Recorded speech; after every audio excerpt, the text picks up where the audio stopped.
Chapter 220. The wind and rain died down, and the sea became calm. The pirates were very familiar with the area around them. Even without the wind and rain, they managed to find their target. The second leader hurriedly ran over. "Third brother, how are you?" "Second brother, you're finally here." "You don't know, but I almost died." The third leader's face was pale. When he heard this, the second leader turned to the person beside him. "Is the doctor here? Hurry and treat my third brother's injuries." "Yes." Another doctor came forward to check on him. "Third brother, what's the situation now? Where did the soldiers go?" The second leader asked anxiously. "Second brother, I only have 8 boats left. There's nothing left." The third leader sighed. "As for the soldiers, they fought with us and suffered heavy losses.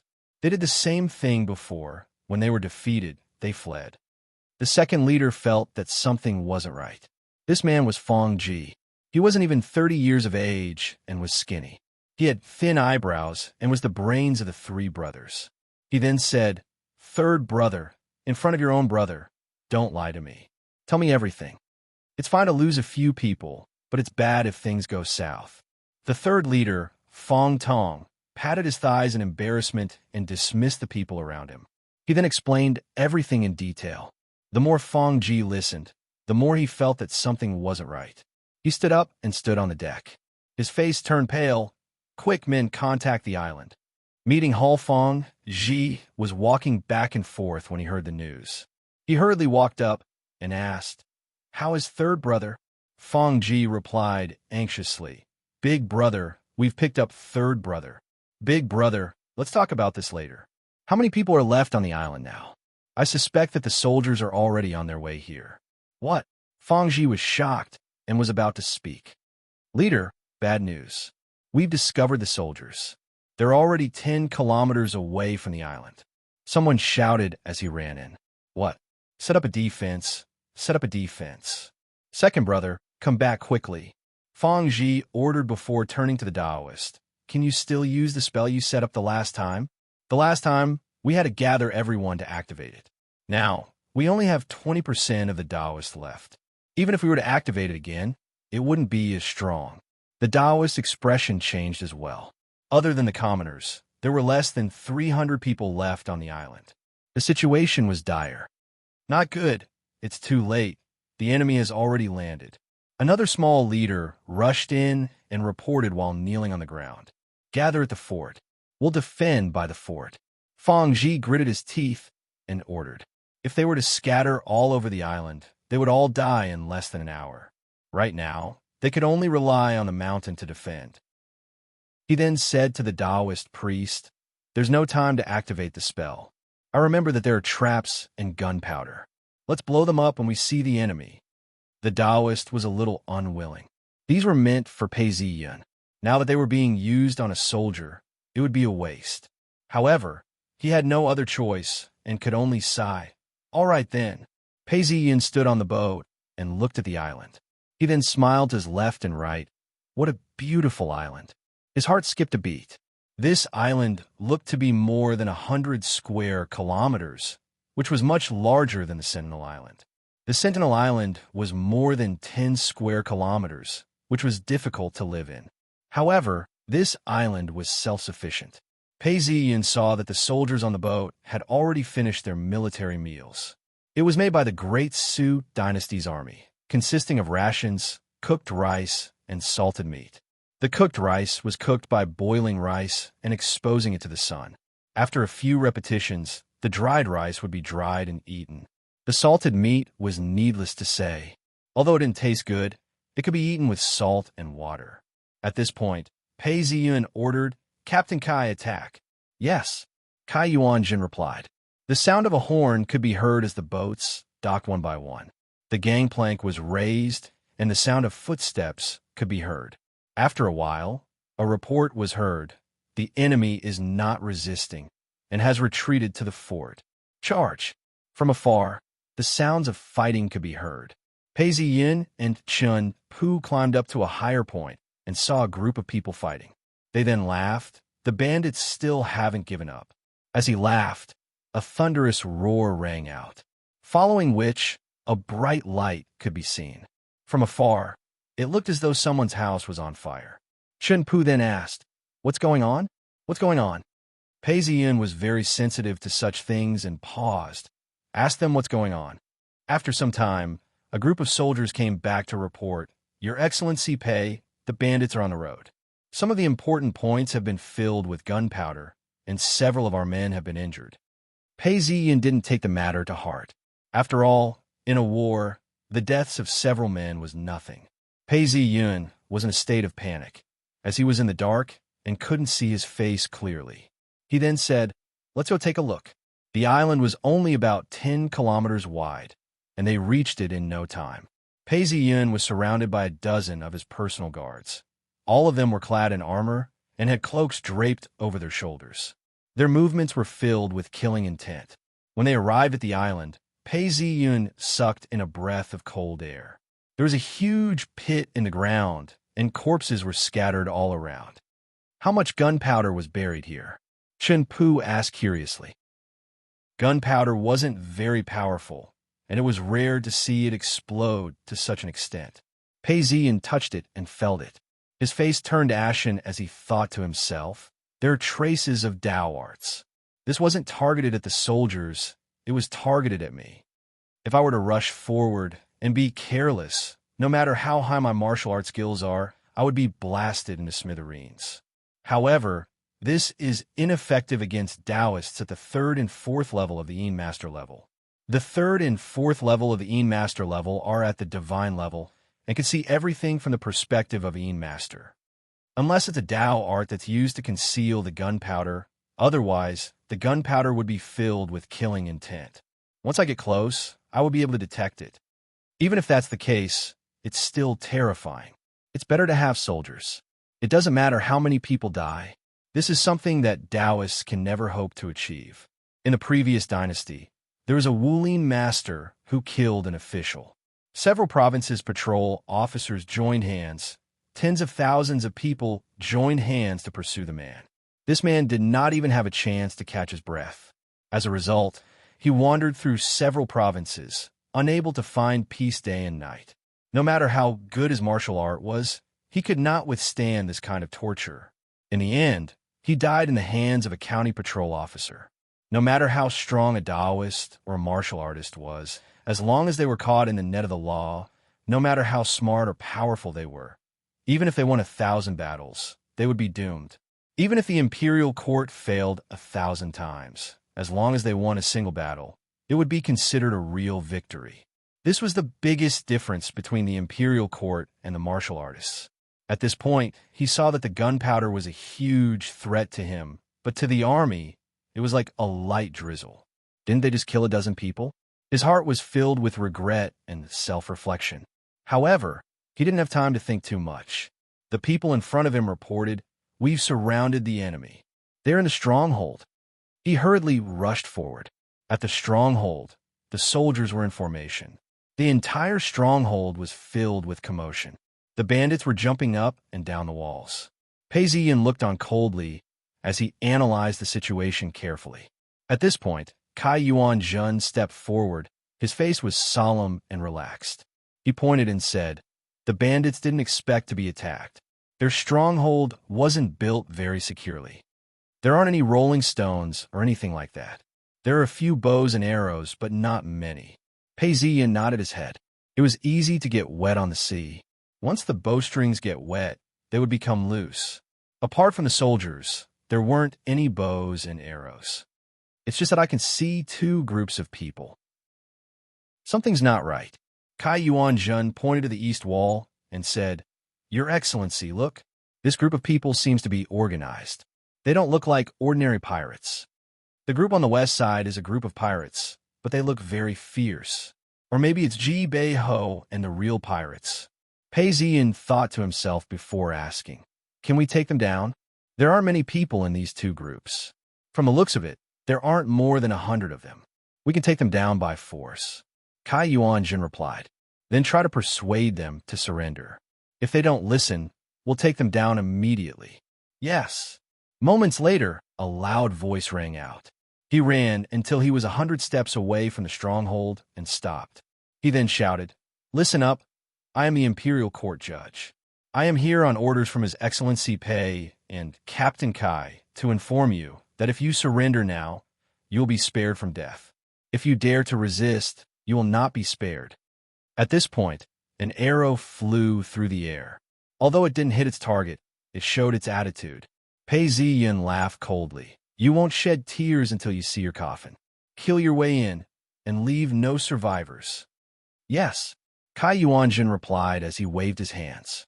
Immediately, a group of swordsmen and shield wielders appear in front of them. They raised their shields and even brought up wooden planks and ladders. The archers followed closely behind. As they neared, the sound of arrows being released could be heard as they landed on the wooden planks and shields. Soon after, the order was given, "Shoot." The enemy hadn't even finished shooting their arrows when another wave of arrows was released. Like a rain of arrows, they flew towards the wall. Some of them were aimed at the wall, while others were aimed at projecting arrows. In fact, projecting arrows was even more dangerous. When the arrows landed on the wall, screams and screams could be heard. Some of the bandits weren't able to defend themselves in time and were hit by the arrows. They rolled on the ground, struggling as blood flowed from their wounds, staining the wall red. "Everyone shoot." Seeing that his men were nearing the wall, Kai Yuanjun gave the order. It was easy to hit his own men if they were to shoot directly. However, if they were to shoot from afar, they would be able to kill their enemies. Even Pei Ziyun could only hear the sound of arrows being released. He then heard the screams of pain coming from within the wall. He then saw the archers opening up a safe zone, allowing the soldiers to climb up.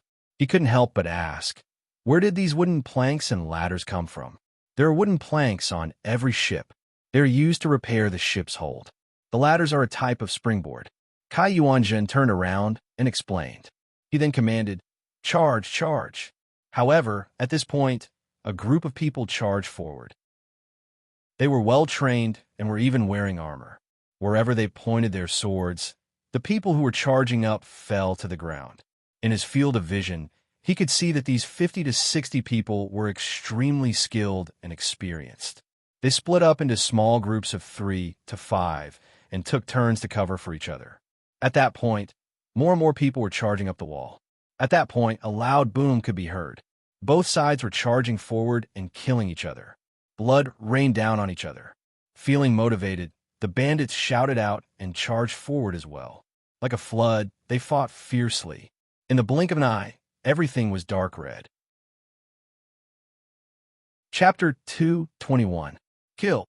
Swords, spears, swords, and shields clashed against each other, causing blood to spurt out. After a few rounds of fighting, the soldiers retreated several times. The bandits seemed to have been inspired and became even more ferocious. 5th team attack. 6th team, get ready. Corpses were strewn all over the place, forming a small hill. Blood soaked the walls. Kai Yuanjun was expressionless at this point. He continued to issue orders, not giving the bandits any time to breathe. Teams of bandits charged forward. Half of the positions of the reserve troops had been cleared out. The sounds of battle were getting more and more silent. Every time they charged forward, they would be able to bring down a portion of the enemy.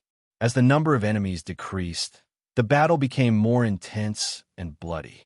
This is what a real army should be like. This is the art of war. Pei Ziyin looked at this scene and understood that regardless of whether it was battle tactics or strategy, they could only be calculated when there was space. However, when it came to close combat, there was only one thing that mattered: weapons and firepower. In a battle like this, it was a battle of life and death. Whoever couldn't stand it would be defeated. Cheers could be heard from the top of the wall. There were only about 100 of the enemy's elites. 6 teams had taken turns to charge forward, but half of them had died. These people are definitely soldiers, Kai Yuanjin said hatefully. He then waved his hands, and another team of soldiers charged forward. With a loud shout, they charged forward. The screams of the bandits could be heard as blood splattered all over the place. Soon after, the gates of the stronghold opened and the soldiers cheered loudly. "We've taken them down." One by one, the bandits were killed. Seeing that there was no way to escape, one of the bandits fell to his knees and cried out, Spare me. I surrender. I surrender. One of the soldiers raised his sword and stabbed it down. You've resisted until now and still want to surrender. Kill. With a single stab, fresh blood spurted out. The man screamed in agony as he crawled on the ground for some time before taking his last breath. Seeing that the situation was under control, Chun Pu spoke to Pei Zi Yun excitedly. Your Excellency Pei, we've won this battle. We've uprooted the base of the pirates. If we inform the governor, he will be overjoyed. Even the imperial court will reward us. But now, we can order them to surrender. When Pei Zi Yun heard this, he smiled and didn't speak. He then turned to Kai Yuanjin and ordered, Since your Excellency, Chun has spoken, order your men to spare those who surrender. Kai Yuanjin looked at Chun Pu coldly and cursed under his breath. This traitorous official. He could only reply, yes. Immediately, someone passed down the order, those who surrender will not be killed. Those who surrender will not be killed. With these words, the resistance within the mansion weakened. After some time, a corporal reported, Your Excellency, there's only one mansion that's still refusing to surrender. There's even a Taoist amongst them. My troops have suffered heavy casualties. Your Excellency, please give us your instructions. When Pei Ziyan heard this, he laughed. Let's go take a look. Immediately, under the protection of his personal guards, he hurried over to take a look. There was a plaque on the wall, Dragon King Mansion. The walls were high and sturdy, like a stronghold within a stronghold. No wonder it was so difficult to enter in such a hurry. Another captain reported, According to the captives, this place is guarded by the leader of the bandits. There are more than 50 of them. Kai Yuanjin shouted, What's so difficult about that? They're all dead thieves. Let's help them. Gather some oil and fire, then we'll throw it in and burn it. Pei Ziyan was shocked and asked, How did you learn to do this? Master Top Scorer doesn't know this. When we followed the Emperor to conquer the world, whenever we encountered a stronghold, we would do this. The city can't be like this, right? Pei Ziyan observed as he asked. There are many commoners within the city, and hence we can't do this. However, this stronghold is different. There aren't many commoners within this stronghold. But think about it. This person is known as the Dragon King. How much wealth would he have accumulated over the years? Wouldn't it be a pity to burn it? Pei Ziyan looked over and spoke plainly. At this point, Kai Yuanjin changed his mind. He moved his body slightly and laughed. Then let's fight our way in. There's a Taoist inside. If you fight them head-on, it won't work. Pei Ziyan then said, Put on your armor. I don't need heavy armor. Light armor will do. When Shen Pu heard this, he stood up and said, Master Top Scorer, you're the commander of an army. How can you take such a risk? It's not the same. Do you think I'm just saying this? No, this is the result of my careful thinking. When we attacked the city, we had no choice. But now, this Jin mansion is useless. We have no choice but to fight. If we do, we'll lose tens of men. How many men do we have? Don't forget, there's still a fleet outside. We have to conserve our strength. Pei Ziyan waved a hand and said, However, I'm not risking everything. After I charge in, I'll slash open the door. When you see the door open, rush in. Yes, everyone acknowledged. The official took a step forward. I'm willing to follow young master. The leader of the guards raised an eyebrow. Me too. All of you wait at the door and charge in together. You can't even jump over this wall. If you were to climb up the ladder, what's the difference between that and an attack? As he spoke, he donned his armor and gave an order. A path opened up in the middle of the army.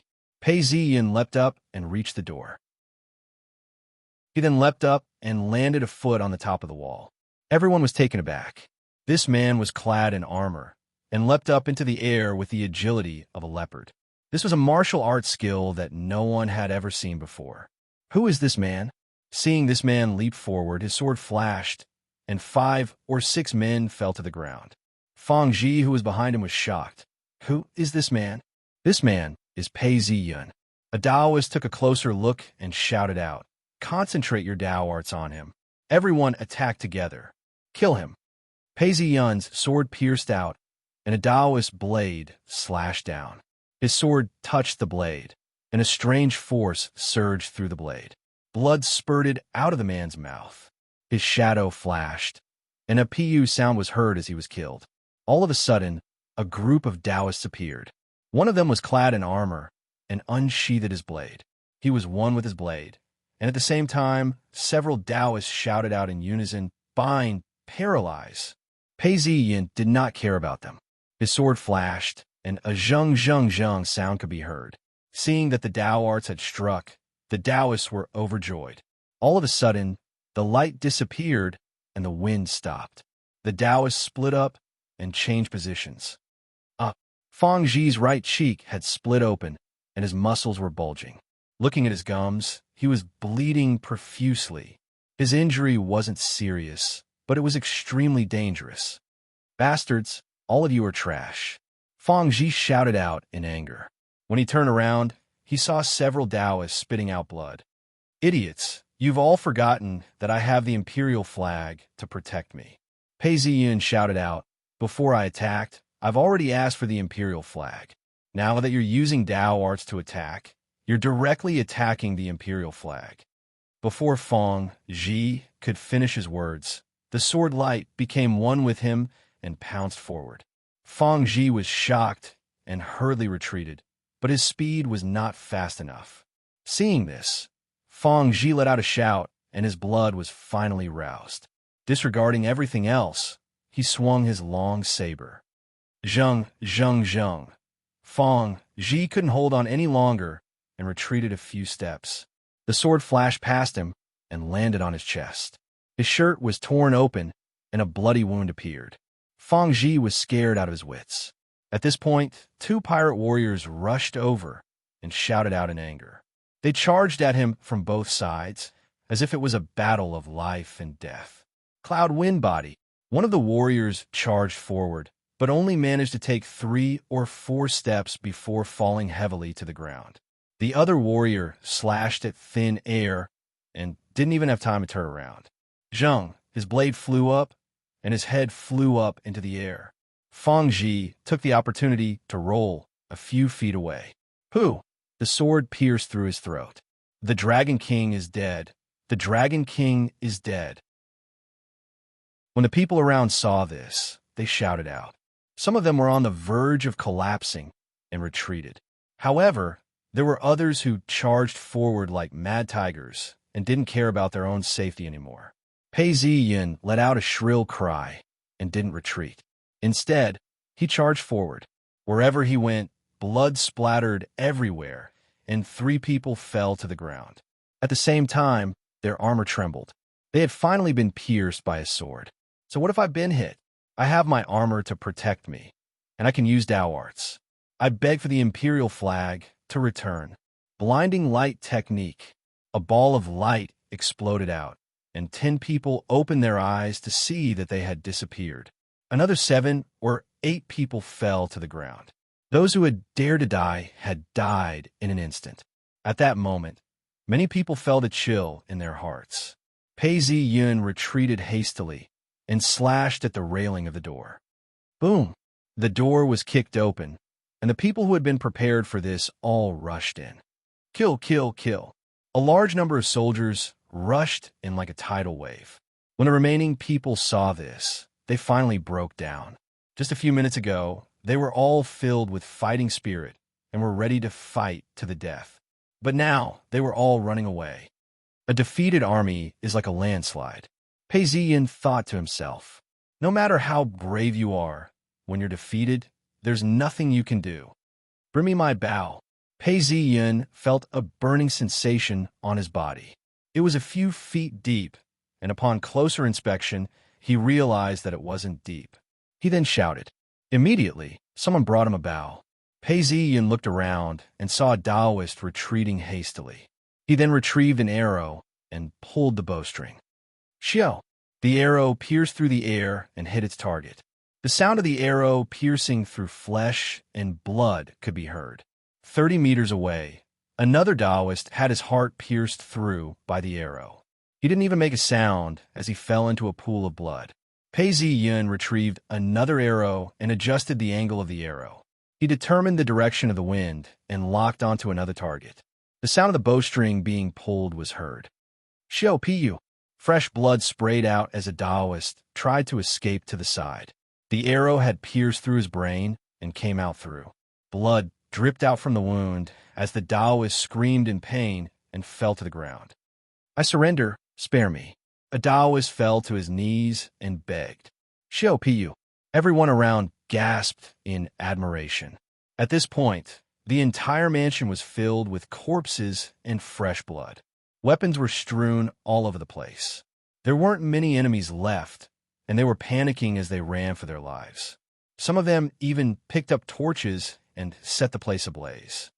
Those who set the place ablaze will be killed without mercy. These stubborn people were being slaughtered in groups. I surrender, spare me. Some of them were at their wits' end. Even though they had been killed before, they still knelt down and begged for mercy. Chun Pu then spoke in a low voice. Master top scorer, it seems like you can surrender now. Everyone looked at Pei Ziyun and waited for his verdict. Pei Ziyun smiled and replied plainly, That's fine. Tie them all up and interrogate them one by one. Those who surrender will not be killed. Those who surrender will not be killed. Hearing the order, the soldiers shouted out. As soon as these words were spoken, all the enemies within the mansion lost their will to fight. They all dropped their weapons and knelt down. The sounds of battle gradually died down. Chapter 222. The rain has stopped. At this point, most of the dark clouds had dispersed, revealing the setting sun. The sea breeze blew in. Pei Ziyin took off his armor and saw several wounds on his body. Although some of them were long, they were not deep. Lokia Purge. Sweet Dew Technique. Since the wounds were not deep, they healed quickly and turned into red lines. Pei Ziyin heaved a sigh of relief as he looked around the camp. There were still people trying to extinguish the fire. It was raining just now, and everything was wet. Since there was no oil, they did not set fire to it. Pei Ziyin stood at the top of the mountain and looked down. He could see the entire island clearly. It looks like there are at least 100 or 200 households here. We've already cleared out some fields. Pei Ziyun retrieved a silver flask from his robes and drank a mouthful of wine. Kai Yuanzhen walked over and stood beside Pei Ziyun. There were wounds on his armor as well, and some blood. He had been injured as well. Captain Kai, the island has been conquered. The pirates are one step closer. Pei Ziyun said plainly. Yes, Your Excellency Pei. Everything is as you predicted. Kai Yuanzhen spoke with a look of admiration on his face. Using the captives, we've discovered the pirates' warehouse. Please give us your instructions. Let's go take a look. Pei Ziyun followed Kai Yuanzhen as they walked. Before long, they arrived at a room. The metal door was locked, and there were 2 sergeants standing guard. Pei Ziyun took one look and knew that Kai Yuanzhen was indeed loyal. The door hadn't even been opened, and he was just waiting for him to open it. Pei Ziyun's heart warmed as he sighed. With a flash of his sword, the metal door was slashed open. When he opened the door, he was stunned. Inside, there were wooden shelves filled with gold and silver. It was eye-catching and dazzling. Kai Yuanzhen's breathing quickened as he mumbled, There's so much gold and silver.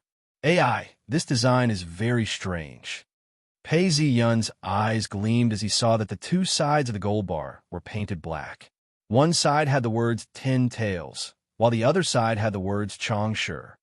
This is a gold bar from Japan. It weighs 10 taels and is 97 gold. There are 200 of them, and they're worth 2,000 taels of gold. This is official silver, 50 taels for one. There are 100 of them. Pei Ziyun flipped one over and saw the words Official Silver Bureau printed on it. At the same time, there were also silver bricks, which were the silver coins. Pei Ziyun walked around casually as he looked at the statistics. He then made a rough estimate. There are 2,000 taels of gold here and 23,000 taels of silver bricks and silver ingots. Another 20,000 taels of silver. As for the money, it's about 10,000 strings of coins. Pei Ziyun revealed a smile and laughed. Captain Kai, do you wish to be promoted? Kai Yuanzhen was stunned. Yes, if you want to. I shall hand over these 2,000 taels of gold to the crown prince. I shall guarantee that you will be promoted to a 4th-rank official. Pei Ziyun said plainly. As for the remaining 23,000 taels of gold, we shall split it among everyone. There are about 30,000 taels of silver and money. Take half of it and confiscate it, and give the other half to the soldiers. Everyone will get 15 taels. What do you think? Kai Yuanjin bowed. I shall listen to Master Top Score's decision. Hearing Kai Yuanjin's words, Pei Ziyun laughed and asked, How many men do we have left to fight? Your Excellency Pei, we've lost 120 men and 200 are injured. We can fight 600 men. Kai Yuanjin replied solemnly.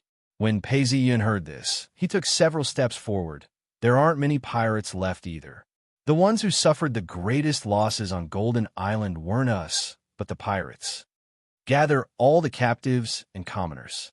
The captives shall carry the corpses, while the commoners shall carry the goods and cook the meat and rice.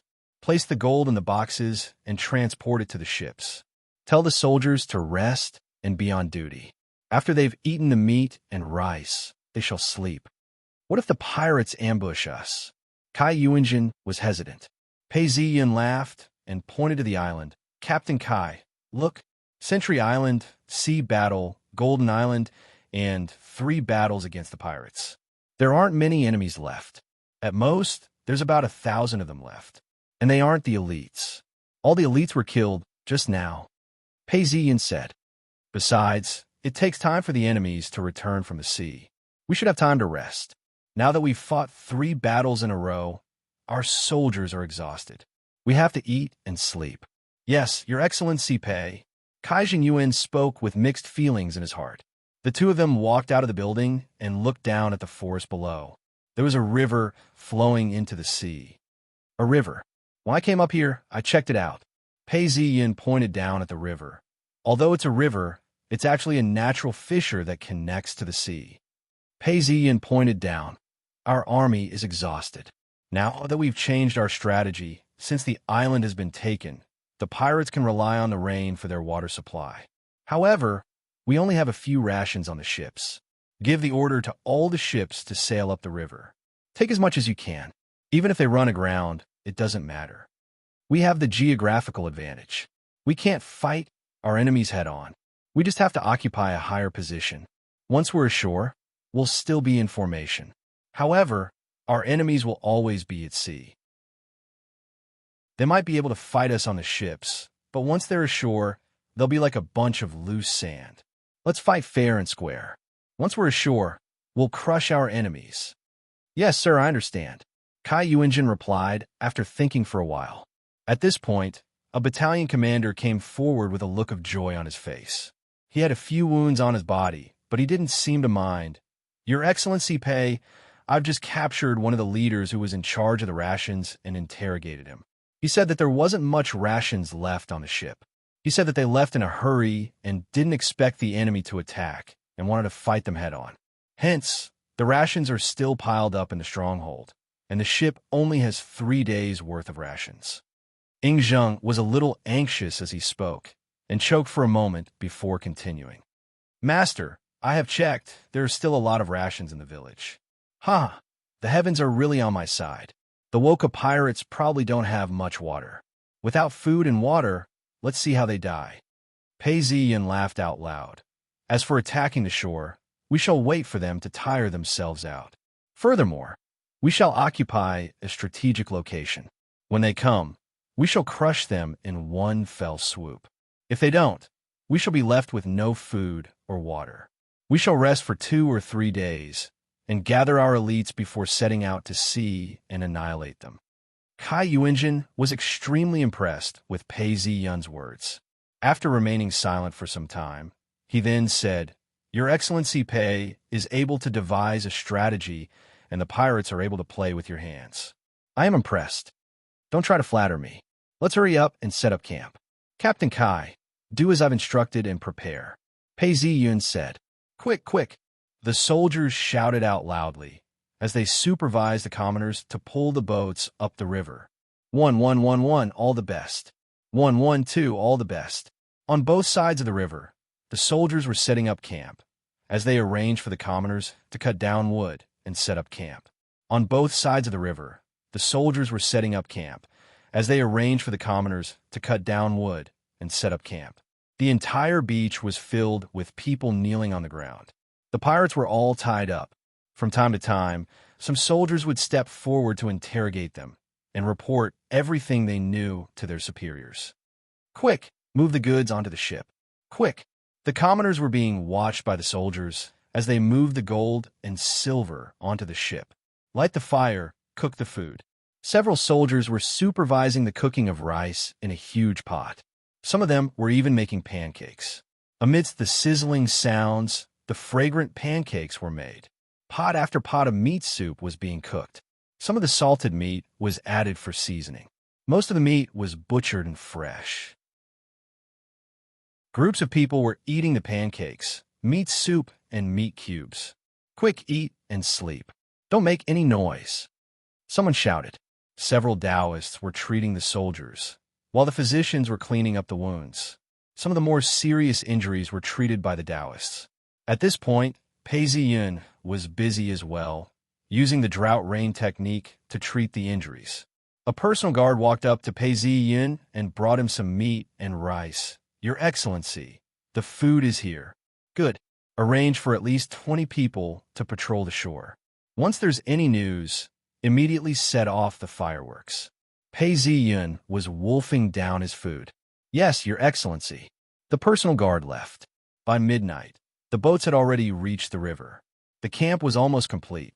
Most of the soldiers were asleep, while the commoners and the captives were still busy. Pei Ziyun looked at them and whispered, "Send someone to watch over them." He then turned around and walked back to the boat. At this point, the hall was lit up with dozens of candles. Close to 100 people were waiting. On the left and right were the officials and the personal guards, carrying the emperor's flag. On the left and right were Kai Yuanjin and Chun Pu.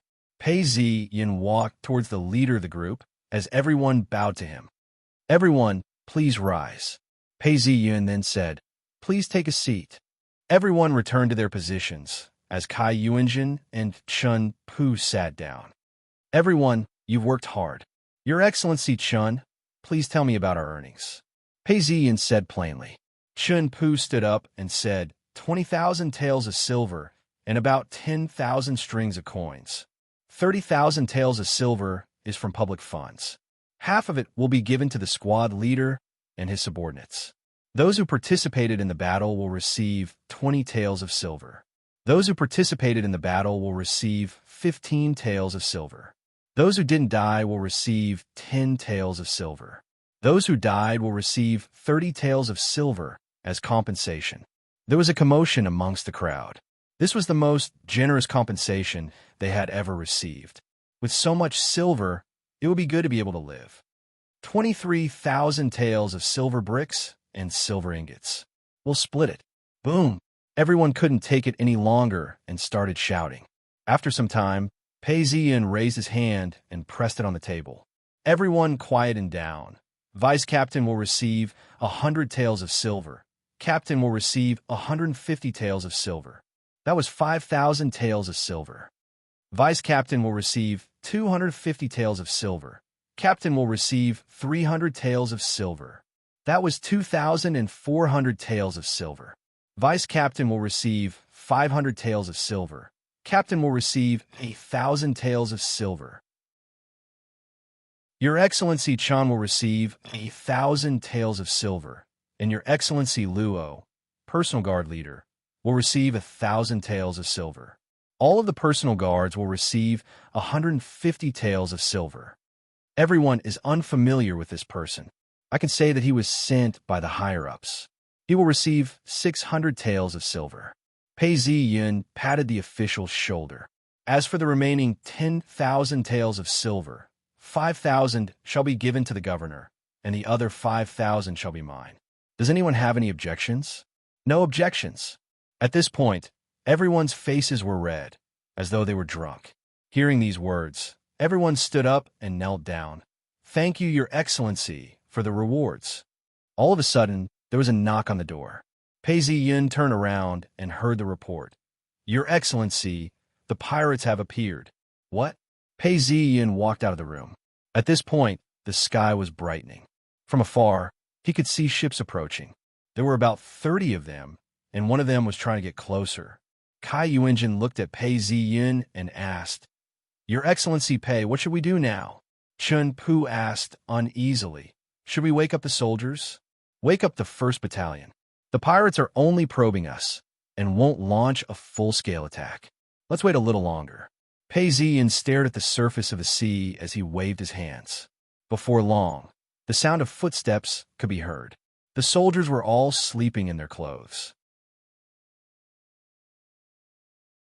Chapter 2:23. The sky gradually brightened. The group of pirates walked for about a kilometer before they saw a small hill on the left side of the estuary. A campsite had been built.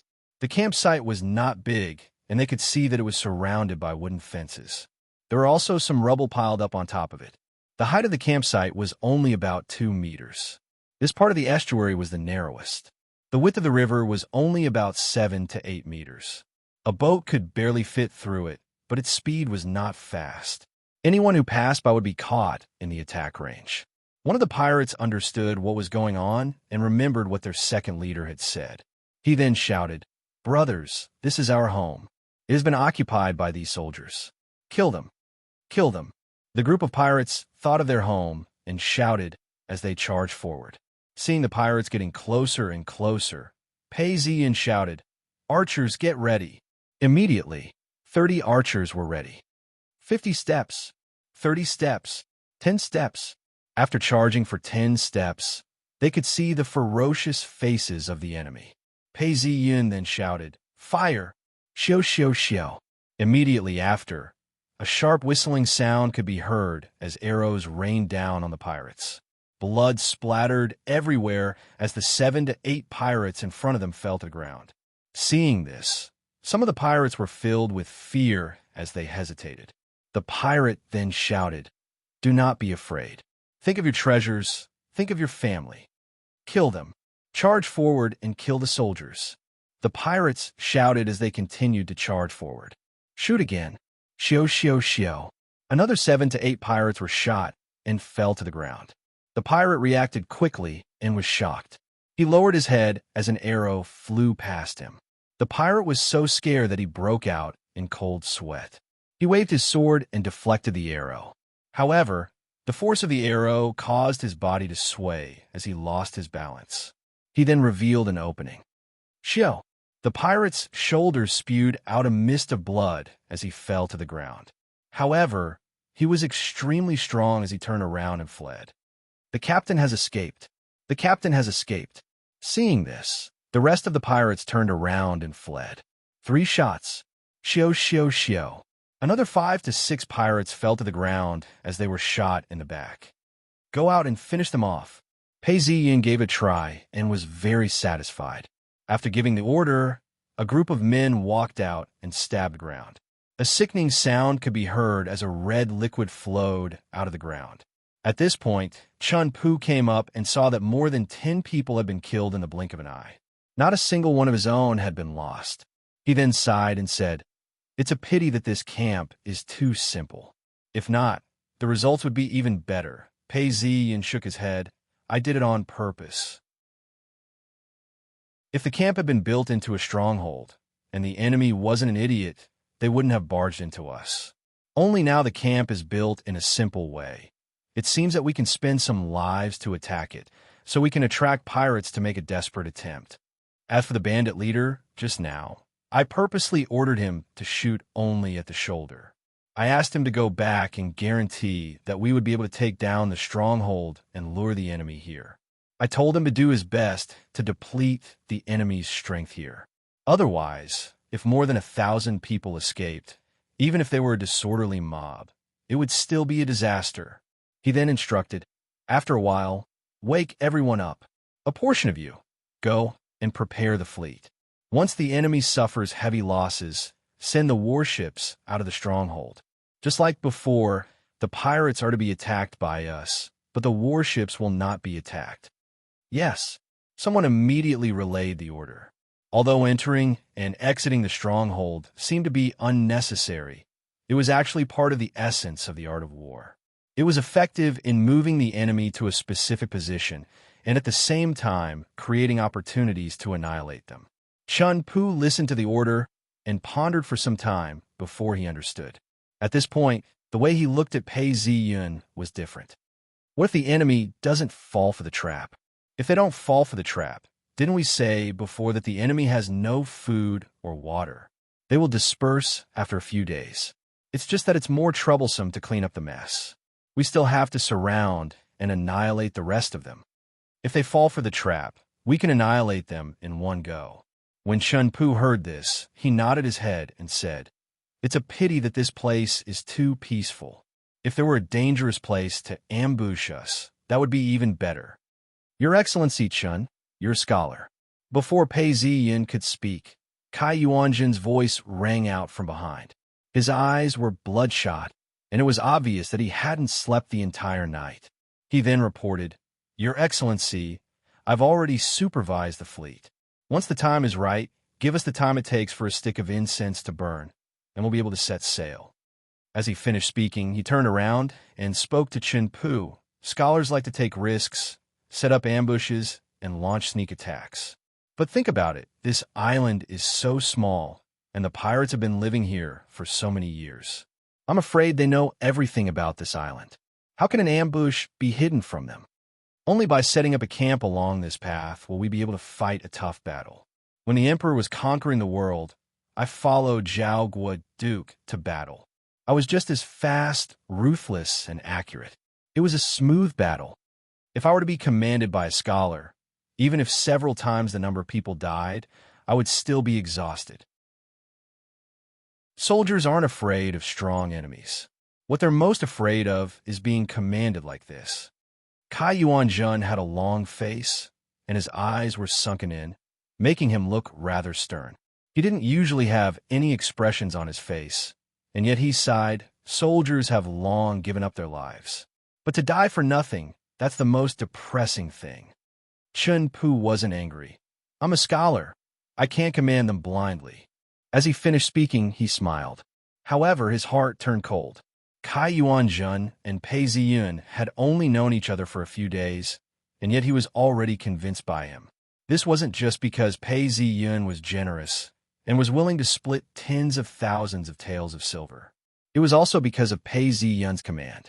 The moment he understood the intricacies of his command, he felt an indescribable sense of satisfaction. Soldiers were very sensitive to this, and the reason was simple. Commanding meant that they could survive and achieve victory. On the contrary, commanding was a mess and was full of mistakes. Even if they were rewarded, how could it be more important than their own lives? Soldiers were trained to fight and kill, but they weren't made of wood and didn't have hearts of stone. They would instinctively follow someone who could bring them a path of survival and victory. AI.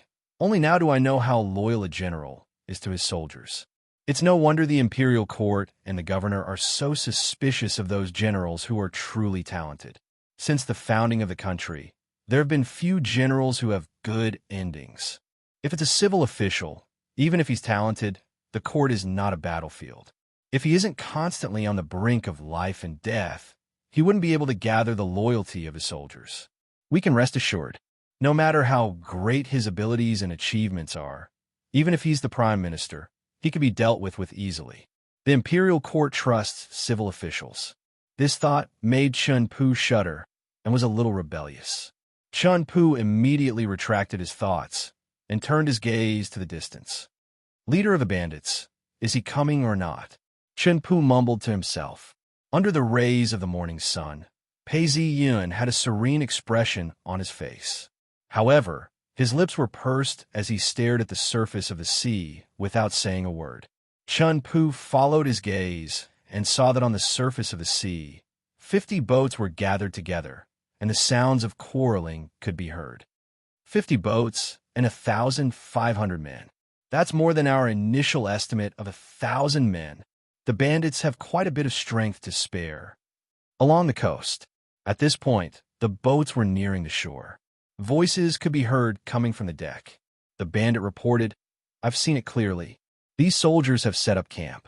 Coincidentally, it's at the narrowest point of the estuary. Once our boats enter, we'll be attacked. The bandits are really cunning. If we had stayed on the boats, we could have attacked them together. Based on the fact that they've fought 3 or 4 battles in a row for a day and night, how much strength would they have left? We would have defeated them. The third leader, Fong Tong, slapped his thighs as he spoke bitterly. Fong Ji glared at him angrily before asking, "You've near the camp. Did you see it clearly? How many men are there?" "I saw it clearly. Half of them are commoners. The number of men who are fighting doesn't exceed 300. Actually, there were only 250 men. However, the bandits couldn't be so precise." "Second leader, I think you're trustworthy." At this point, a Daoist stood out. He looked to be in his 40s, and his face was skinny and lean. He coughed and said, "Although First Leader only left 300 men behind, he still has a troop of warriors from the Moon Vassal State, as well as a troop sent by Jibei Ho. That's a complete army of 50 men. They also have the terrain advantage. If the enemy wants to win, at least 300 men will die in battle, and another 300 will be injured. The remaining 300 soldiers who can fight are very reasonable. Now is the time when the soldiers are at their weakest. In a few days, when the injured soldiers have recovered, they will have another 100 soldiers who can fight. When that happens, it will be difficult to fight them." He then sighed. "However, the construction of this camp is indeed ingenious. If we were to fight them head-on, we would suffer heavy losses." After pacing back and forth on the deck, Fong Ji's face fell. "If we don't fight, how can we answer to Big Brother? How can we answer to the Moon Vassal State? How can we answer to Jibei Ho? How can we answer to our dead brothers?" I made up my mind. Even if I have to risk my life, I will take down this camp and kill every single soldier here. Before long, the sound of a horn could be heard. All the pirates knew that this was the signal of their leader's determination to fight to the death. At that point, one by one, the pirates started to approach the shore. "They're here." Hearing the sound of the horn, Pei Ziyun stood on a platform and looked down at the beach. He could see groups of pirates marching towards a campsite. Although they weren't in perfect formation, they still had a basic formation. Slowly, they gathered about 500 meters away from the campsite. 1,500 men. Seeing that there were 1,000 pirates, Pei Ziyun's expression was calm. Looking closely, he realized that although they weren't in a military formation, they were still organized in groups, emitting a strong killing intent. In the middle of the group, there was a tall flag with the word Fong on it. The flag fluttered in the wind. "Pirates are the future rulers." These words are really apparent. The Fong family has been pirates for over 10 years and has already formed some sort of organization. If they were to take a step further, wouldn't they be considered dragons? It's just that now that the Su dynasty has conquered the lands, they no longer have the chance to do so. Kill. At this point, the sound of drums could be heard from within the pirates. The pirates shouted out in unison as they charged forward. Just like the soldiers, they had no shields, but were holding up wooden planks. "Ready." Pei Ziyun's heart skipped a beat. There were over 1,000 men in the Navy, but only 50 of them were archers. After suffering losses and injuries, there were less than 30 of them who could draw their bows. Fire. This time, they couldn't get too close. As soon as the command was given, the bowstrings vibrated. Xiao xiao. Countless arrows flew through the air, piercing through the air as they gathered together. In an instant, they reached a high altitude before falling back down. Due to the weight of the arrows, they accelerated as they fell. "Raise the wooden planks." Someone shouted out as the arrows rained down on them. The sound of arrows hitting the wooden planks rang out incessantly. However, there was a gap between the arrows and the wooden planks. Several groans could be heard as they fell to the ground. Chapter 224. Pei Ziyun's face was devoid of joy. Compared to before, a mere wooden plank could block more than half of the damage. "Shoot again." "Xiao xiao piu." Sound were heard as the arrows rained down like rain. This time, as they got closer, blood splattered everywhere. The arrows pierced through the wooden plank, injuring the people behind. Screams could be heard as they fell to the ground. At this point, they were nearing the wooden fence. The leader of the bandits was clad in armor and wielded a long blade. He shouted, "Charge! Continue charging. No one is allowed to retreat. Anyone who retreats will be killed." Not only that, the leader of the bandits howled as he charged forward. His bravery raised the morale of the bandits. They raised their blades and roared as they charged forward. Third shot. At this point, they were less than 10 meters away. Poo-pee-oo sound could be heard. This time, the thin wooden plank was no longer able to withstand the arrows. Kill! Several bandits were already in front of the fence and were about to climb over it. Kai-Yu Engine shouted, "Release the spears." Hua! The archers retreated and the spearmen lowered their spears. In the space left behind by the fence, a row of spears fell down, gleaming with a cold light. Stab! The spears pierced forward as the bandits charged forward. At that point, blood rained down from the spears. Flank released the arrows. Shio-pu. Facing the spears, the wooden plank was useless. More than half of it was lost. At this point, arrows rained down from both sides, and screams could be heard. Do not retreat. Continue charging. Fong Ji saw everything clearly from behind. He roared and waved his hands. Although his third brother Fong Tong was injured, he was clad in armor and was leading a group of old brothers to supervise the battle. Kill, kill, kill. The bandits split into several groups and charged forward. Some of them even crashed into the wooden fence. The wooden fence was not made of stone and shook slightly. Circle around and attack from all sides. We have the numbers. Let's press forward together. Let's see how the soldiers defend. Fong Ji shouted, "The drums have not stopped. Do not retreat. If you dare to retreat, you'll be killed. If you can't charge forward, there's no rush. Take a sack and fill it with sand. There's sand everywhere on the beach. Put it under the fence and climb up. The wall is as tall as a man, and we'll be able to charge in." A commotion broke out as pirates carried sacks of sand and threw them over. The thief general's reaction is impressive. On top of the hill, Pei Zi-yun commanded plainly, "But you only have 1,500 men. In these few minutes, 50 of them have died. How long can you last? Shoot!" Another rain of arrows poured down, and the air was filled with whistling sounds. Pierce! Another row of spears pierced out from the gap, left behind in the fence. There was only a series of miserable screams, but there were also continuous crackling sounds. Quite a few spears were broken. Keep going, don't stop. Seeing that the sandbag was thrown too high, a group of thieves roared and jumped with all their might. Sure enough, they flipped over the sandbag. Everyone in the camp was prepared for this. As the formation advanced and retreated, the saber light fell like snow. Immediately, blood blossomed, and all kinds of severed bodies flew out like a waterfall. The group of thieves was killed in an instant. Fong Ji wasn't surprised. Instead, he was elated. As long as they could charge into the camp and risk their lives, they had over 1,000 men on their side. How could they not be afraid of exhaustion? He then shouted, "Charge in again." Another team leaped over and landed in the camp. At this point, Pei Zi-yun had already donned his armor and was ready to attack. Behind! Pung! The group of thieves who had charged and immediately felt their bodies turn sluggish. It was a matter of life and death, and there was no room for hesitation. All they could see was the remaining spears and sabers piercing through their bodies. Instantly, they became targets again. The moment he killed them, Pei Zi-yun felt his chest tighten as though he was about to vomit blood. At this point, the stars shifted and the feeling of disgust dissipated. "What's going on?" Fong Ji asked. "It's a Dao art." A Daoist spoke out, "But this isn't a bad thing. The enemy must only have so few soldiers.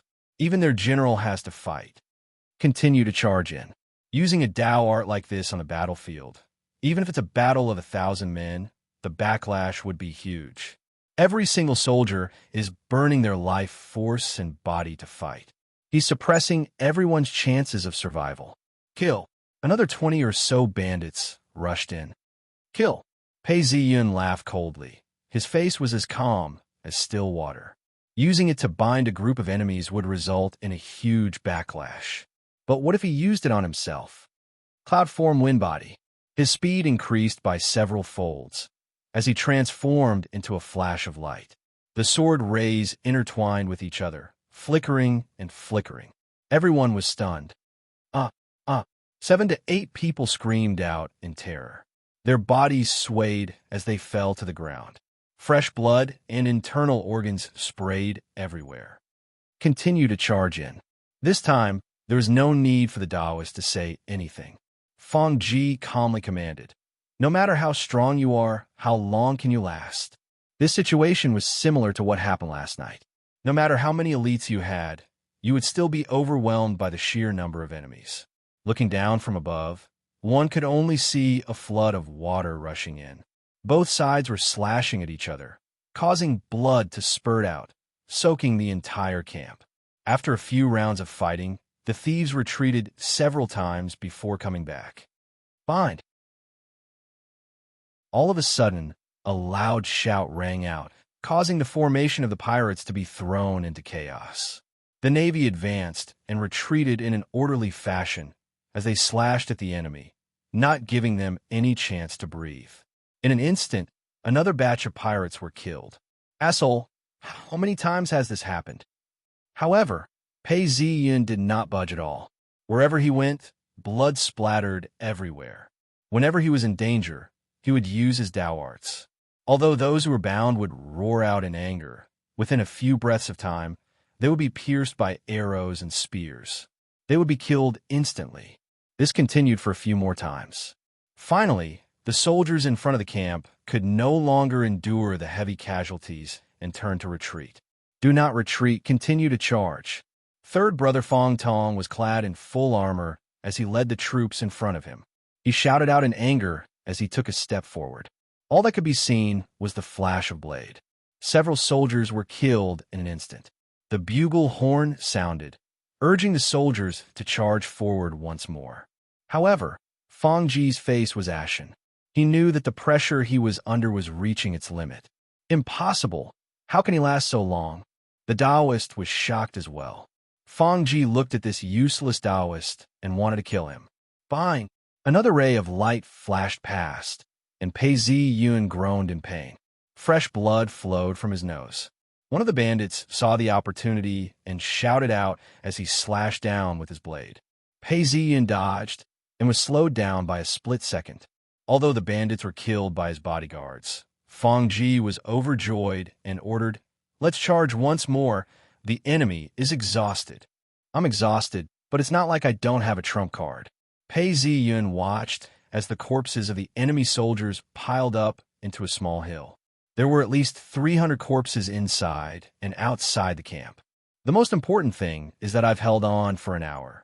The enemy soldiers have been led astray by me and are exhausted. A man wearing armor could only last for 20 minutes. The bandits' repeated attacks could not last for more than half an hour. This was the reason why in ancient times they had to attack in waves. Kill! At this point, the bugle horn sounded, causing the entire battlefield to come to a halt. The wooden gates within the camp opened up, and groups of soldiers rushed out. At this point, the fences seemed to have some sort of mechanism and could not be opened from the outside. However, there were thick ropes inside that could be pulled, and a group of bandits fell to the ground. 400 to 500 of these soldiers rushed out in a formation.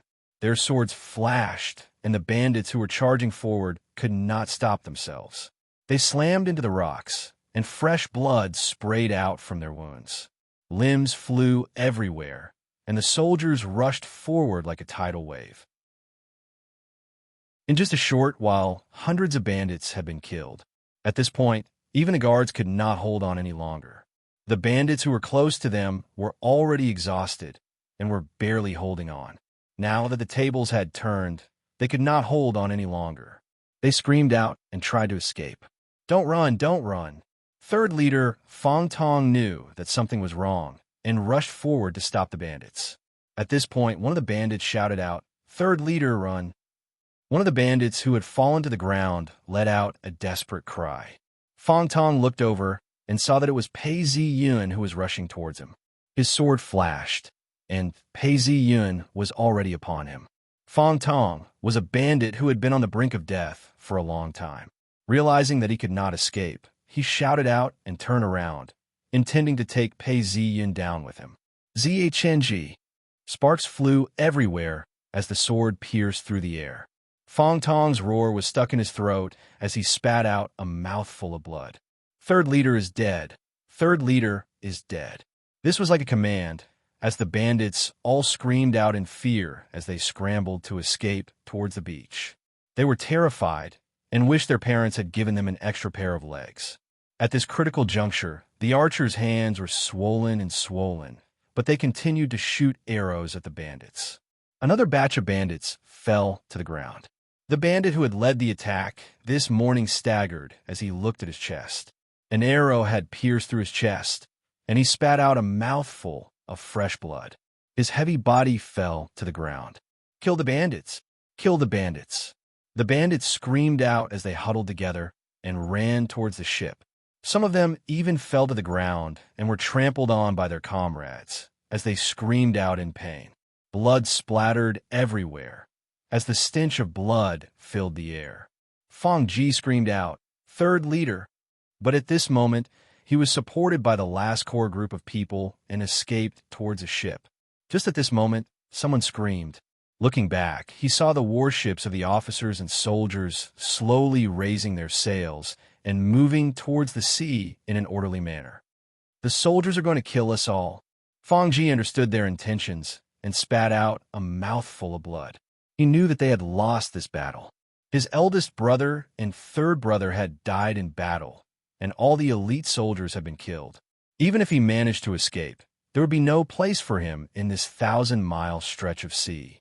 The Fong family was finished, and so was the Dragon King's banner. "We've won, but we've suffered many casualties as well." Pei Ziyin wiped his face and realized that it was covered in blood. He felt extremely drained.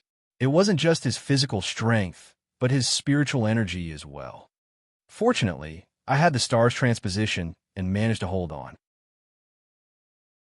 Although it was tough, Pei Ziyin heaved a sigh of relief and smiled. If he had sent out his troops from the beginning, the bandits would have been quick-witted and would have retreated immediately.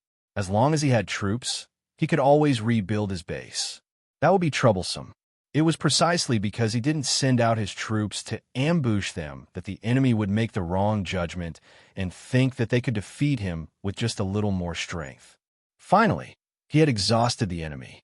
Furthermore, the bandits had suffered a huge loss of 30% of their troops. This was the critical point for any troop to collapse. Hence, the new elites had attacked and defeated the bandits. Now that he was chasing after the deserters, the bandits were finally defeated. The bandits who had been running amok for decades were finally destroyed by his own hands. Chapter 2:25. The beach, the ground, was littered with corpses and blood soaked the sand. The sounds of battle had gradually died down. Only the 10 warships in the distance were still shouting as they chased after the Woku's ships. Faint cries of pain could be heard from his ships. At this point, Pei Ziyun had already recovered and was washing his face. It was drizzling again as the waves of the sea continued to surge towards the beach. "Your Excellency, what do we do now?" Chun Pu and Kai Yuanjun walked over. Their faces were filled with excitement. "Your Excellency, now that the pirates have been eliminated, my safety is not a problem. Everyone is busy. Lead the soldiers and identify the pirates. Those who are severely injured, kill them. Behead them as battle merits. Those who aren't severely injured, separate them and interrogate them. Pick out those who are decently injured and bring them to the governor's palace to present them as captives." The leader of the governor's personal guards was a 7th-ranked official. At this point, he bowed deeply. "Yes, I shall do that. Captain Kai, your job is to continue collecting the captives and the commoners. The captives will carry the corpses, while the commoners will carry the injured and cook the food. The soldiers will take turns to rest and be on duty. Do not slack off." "Yes," Kai Yuanjun replied loudly. "Your Excellency Chun, You have a lot of work to do as well. Take inventory of the captives, our own people, the resources we have, and everyone's battle merits. The few of them obeyed. At this point, rows of pirates were kneeling on the ground. There were 5 of them in a row. The leader of the personal guards walked up to interrogate them. One of the pirates was covered in blood and was rather stubborn. He spat at the leader of the personal guards and said angrily, "Dogs of the imperial court, I will not say a word." The personal guards were enraged. The leader of the personal guards remained calm and did not even blink before he said, "Kill him." The expression on the pirate's face changed. Before he could say anything, a long knife was sheathed and he fell to the ground, fresh blood gushing out of his wounds. "You speak?" The leader of the personal guards turned to the next pirate. The pirate hesitated for a moment before the leader ordered, "Kill him." Pooh!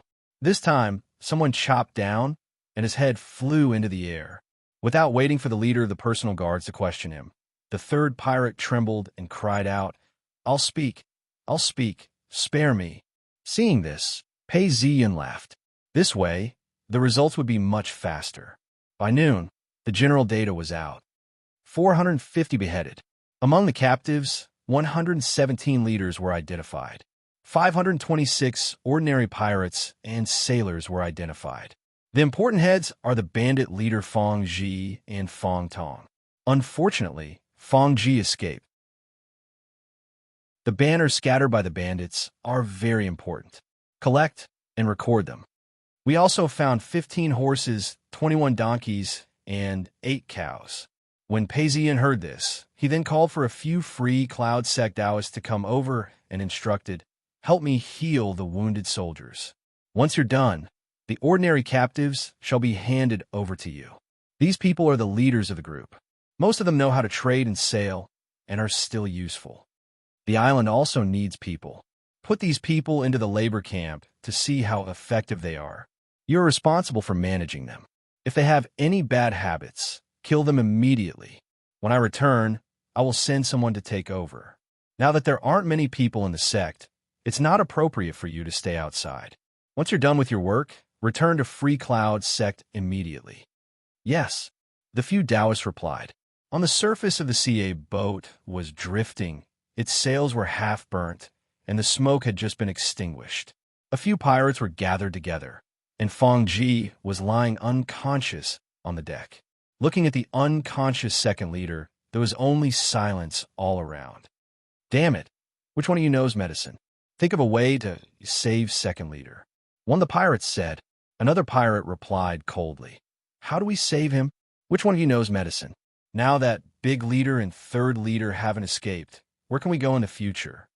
At this point, the ferocious pirate gripped his blade and stabbed it into the deck. "We have to think of a way to take revenge. If not, our brothers would have died for nothing." Yesterday, Olbai said that he wanted to kidnap a few women and bring them back to the island to give birth to a few children.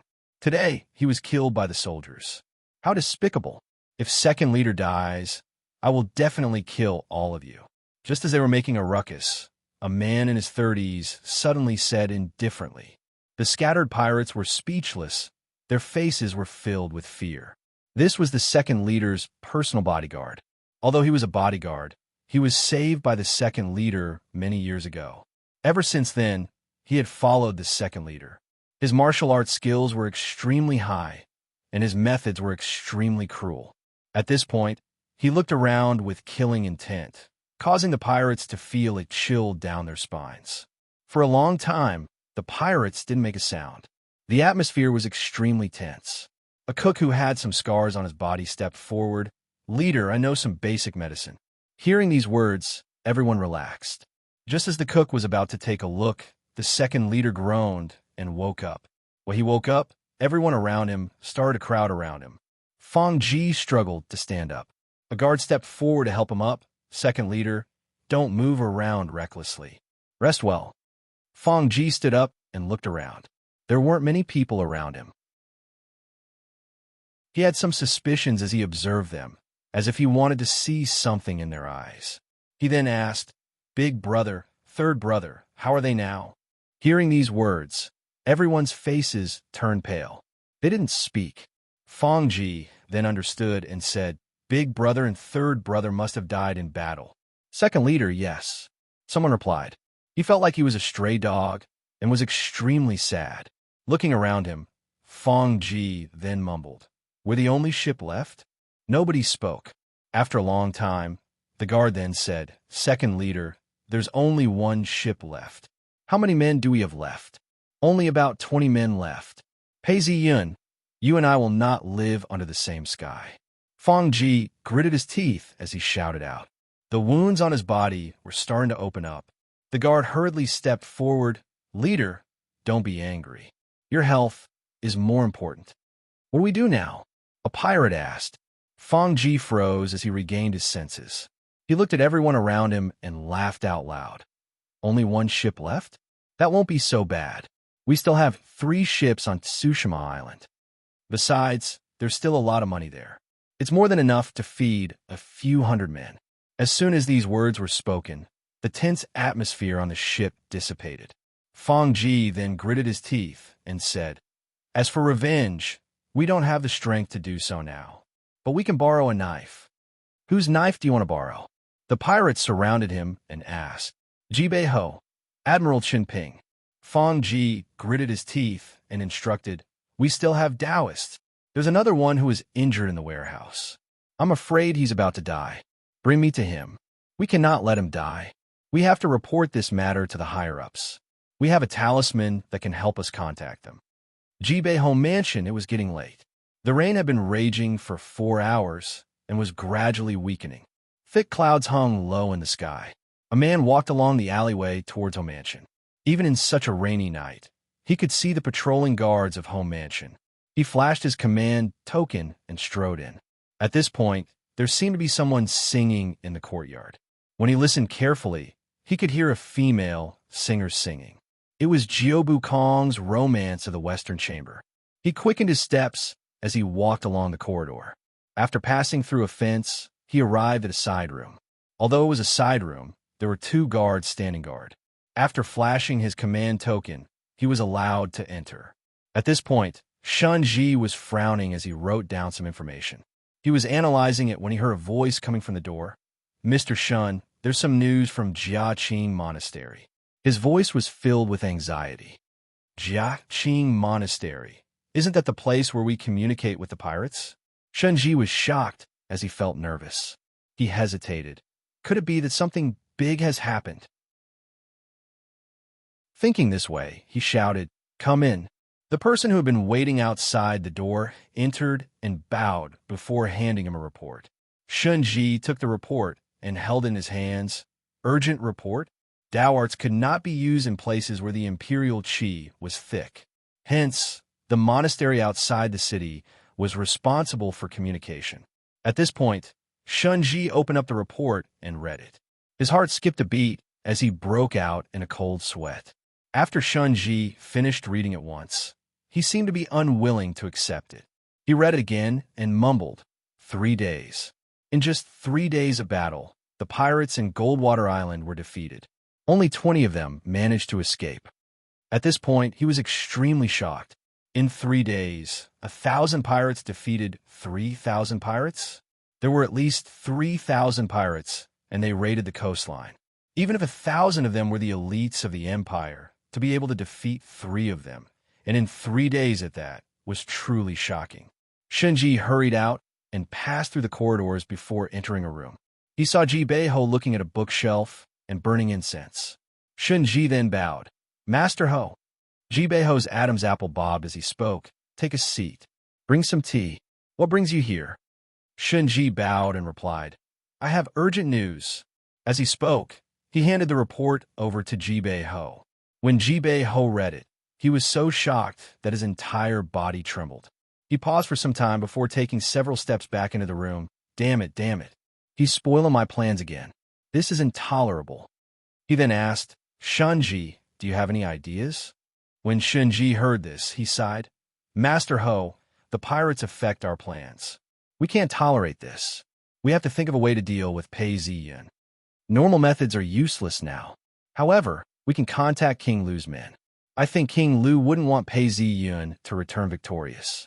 Also, There's Dark Altar sect, who is allied with King Lu. You're right. I've thought it through. There's still one more person. Jibeho calmed down and sat down to drink his tea. He then spoke out coldly. I didn't understand why Chen Ping was mentioned in the report, but now I understand. Oh, Master Ho, what do you think? Shen Ji asked. Jibeho laughed coldly. Pei Ziyun killed Chen Ping's brother-in-law before he set sail. He then single-handedly wiped out the pirates. What do you think Shen Ping will think of this? Hearing this, Shunji paused for some time before replying, we can make an issue out of this. Killing his brother-in-law was a personal vendetta. If he single-handedly wiped out the pirates, it wouldn't be a big deal. But now that we're at a critical juncture, he could destroy Chen Ping's foundation and even his life. I'm afraid the person who hates Pei Ziyin the most is this man. Jibeho nodded his head and was about to speak when someone called out from outside. Master Ho, someone wishes to see you. As he spoke, he handed the invitation over. Captain Shen glanced at it and said, I didn't expect King Lu to be very concerned about this matter. He's already received the news and sent someone over. Chapter 226. Footsteps could be heard as a eunuch entered. Jibeho laughed. Eunuch, sure. Why are you here at such a late hour? I don't come without a reason. The eunuch laughed. After exchanging a few pleasantries, Jibeho asked, Did King Lu ask you to come? The eunuch muttered to himself before replying, Yes. King Lu has issued an order for Pei Ziyun to disappear from the sea. I've thought about it and decided to come here. Jibeho paused before replying, What can I do? You know that I've already reduced my military power. I only have 5,000 men under my command and no navy. There's no need for 5,000 men. The eunuch stood up and said, I've received orders from King Lu and convinced General Chun. At this point, he laughed out. The nearest island to the port is 25 miles away. That's the only way to get there. Pei Ziyin only brought 1,000 men with him. Although he won, he'll definitely suffer heavy losses. At most, he has 500 men with him. We can wipe them out in one fell swoop. The eunuch paused before continuing. Chen Ping can be used now. However, we can't deploy the navy as we wish. We can only deploy 1,000 men under the guise of patrolling the seas. Although we have the upper hand, we still have to use all our strength. I'm afraid we'll have to use your men. Jibeho leaned back and laughed. I've said it before. My soldiers can't leave the camp as they wish. I could deploy 500 men, but no more than that. Very good. The eunuch sat back down, his eyes gleaming. King Lu has thought about it. I have 500 men with me, and they're all the elites of the army. Apart from that, there are 10 Taoists from Holy Jail sect. I've also brought King Lu's personal order. It's a Tao art meant to kill these people. There's no way to hide on the sea. Once they're caught, even 2,000 men can't take down these 500 men. That's right. Hearing these words, Jibeho almost burst out laughing. He held it in and stood up, report to King Lu. Since he has such an intention, I shall comply. Golden Island, the sea breeze carried with it a fishy smell as the flags fluttered in the wind. In front of the beach, there were endless shouts. Following the shouts, the captured pirate leaders boarded the boats one by one. These captives needed to be transported back and presented to the imperial court. There were also some special gifts, heads made of limestone that filled several baskets. These were all meritorious deeds. Pei Ziyin stood on the deck of the flagship as the sun rays shone down on his face. It was unclear what he was thinking, but at the same time, he seemed to be waiting. A group of soldiers hurriedly boarded the ship and reported, Your Excellency, the interrogation has been completed. What's the matter? Pei Ziyun's eyes narrowed as he asked. The captain replied, Your Excellency, we've interrogated them. Those 50 men were Jibeho's men. 30 of them died in battle, and there are still a dozen of them left. It's been said that Jibeho was in contact with the bandits. It's a pity that the documents were burned. Also, it is clear that Japan is involved in the U domain of Malay Island. There are 20,000 stones. The pirates robbed the goods and dumped them through this point. Pei Ziyun pondered for a moment before giving an order. Kill all of Ji-Bei-Ho's men and Yu-Ba's men. My lord. The captain hesitated for a moment before Kai Zhen-Yuan overheard him. He then spoke out. Your Excellency, it's not good to kill the prisoners of war. Pei Ziyun then replied. Captain Kai, this matter isn't that simple. If we attack the pirates, nobody can say anything about it. If we report it to the higher-ups, it would take at most half a year for them to be rewarded. As he spoke, Pei Ziyun laughed coldly. But if we report these two matters to the higher-ups, things will be different. Even if we find out that Ji-Bei-Ho's men have been mixed in with the pirates, how much harm can they do to him? Ji-Bei-Ho can just find an excuse to push the blame away. Maybe only the governor would want to see this happen. But Ji-Bei-Ho's men and the Yu-Ba's men, one is from the inner city, the other is from the outer border. This involves the imperial court and Japan. This matter involves many parties. If we really report it to the higher-ups, all our efforts in attacking the pirates would be worthless. Not only would we offend Ji-Bei-Ho, but we would also incite intense opposition from many parties. If we don't do well, not only will we not have any merits, we might even be punished. Do you really want to get involved in this? People who always want to get involved in big cases won't live long. To us, the only way to get rid of the pirates is to be rewarded immediately. Everything else can wait until we're promoted. Kai Yuanzhen finally understood, as his entire body trembled. He then said, Your Excellency Pei, your humble servant will do as you say. Kai Yuanzhen then called out to a squad of soldiers, Kill these pirates immediately. As soon as the order was given, Chun Pu changed into a new set of robes, which had silver embroidery on it. He held a jug of wine in his hands and poured himself a cup of wine before handing it to Pei Ziyun. He then smiled. Master top scorer, the pirates have been wiped out. You've done a great job. A gust of wind blew past as Pei Ziyun received the wine and gulped it down. Good wine. Of course, this is the parting wine my wife gave me. Chen Pu then poured another cup of wine for Pei Ziyun. Initially, before we set sail, I had already made preparations. I thought that I would have to stay out here for at least half a year. Who knew that I would be done in just 3 days? Congratulations, then. You won a great victory. I'm not an official of the imperial court, and it's hard for me to get credit for this. But you're going to be promoted. Pei Ziyun raised his cup, and the both of them clinked their glasses. That's right, a toast to Master Top Scorer. Chen Pu smiled as he poured himself another cup of wine. All of a sudden, cries of agony could be heard. Chen Pu looked over and saw the pirates being dragged onto the beach. Kai Yuanzhen smiled savagely as he chopped off their heads. Seeing this, Chen Pu felt dizzy and asked, Top Scorer Pei, what are you doing? Are you killing the prisoners?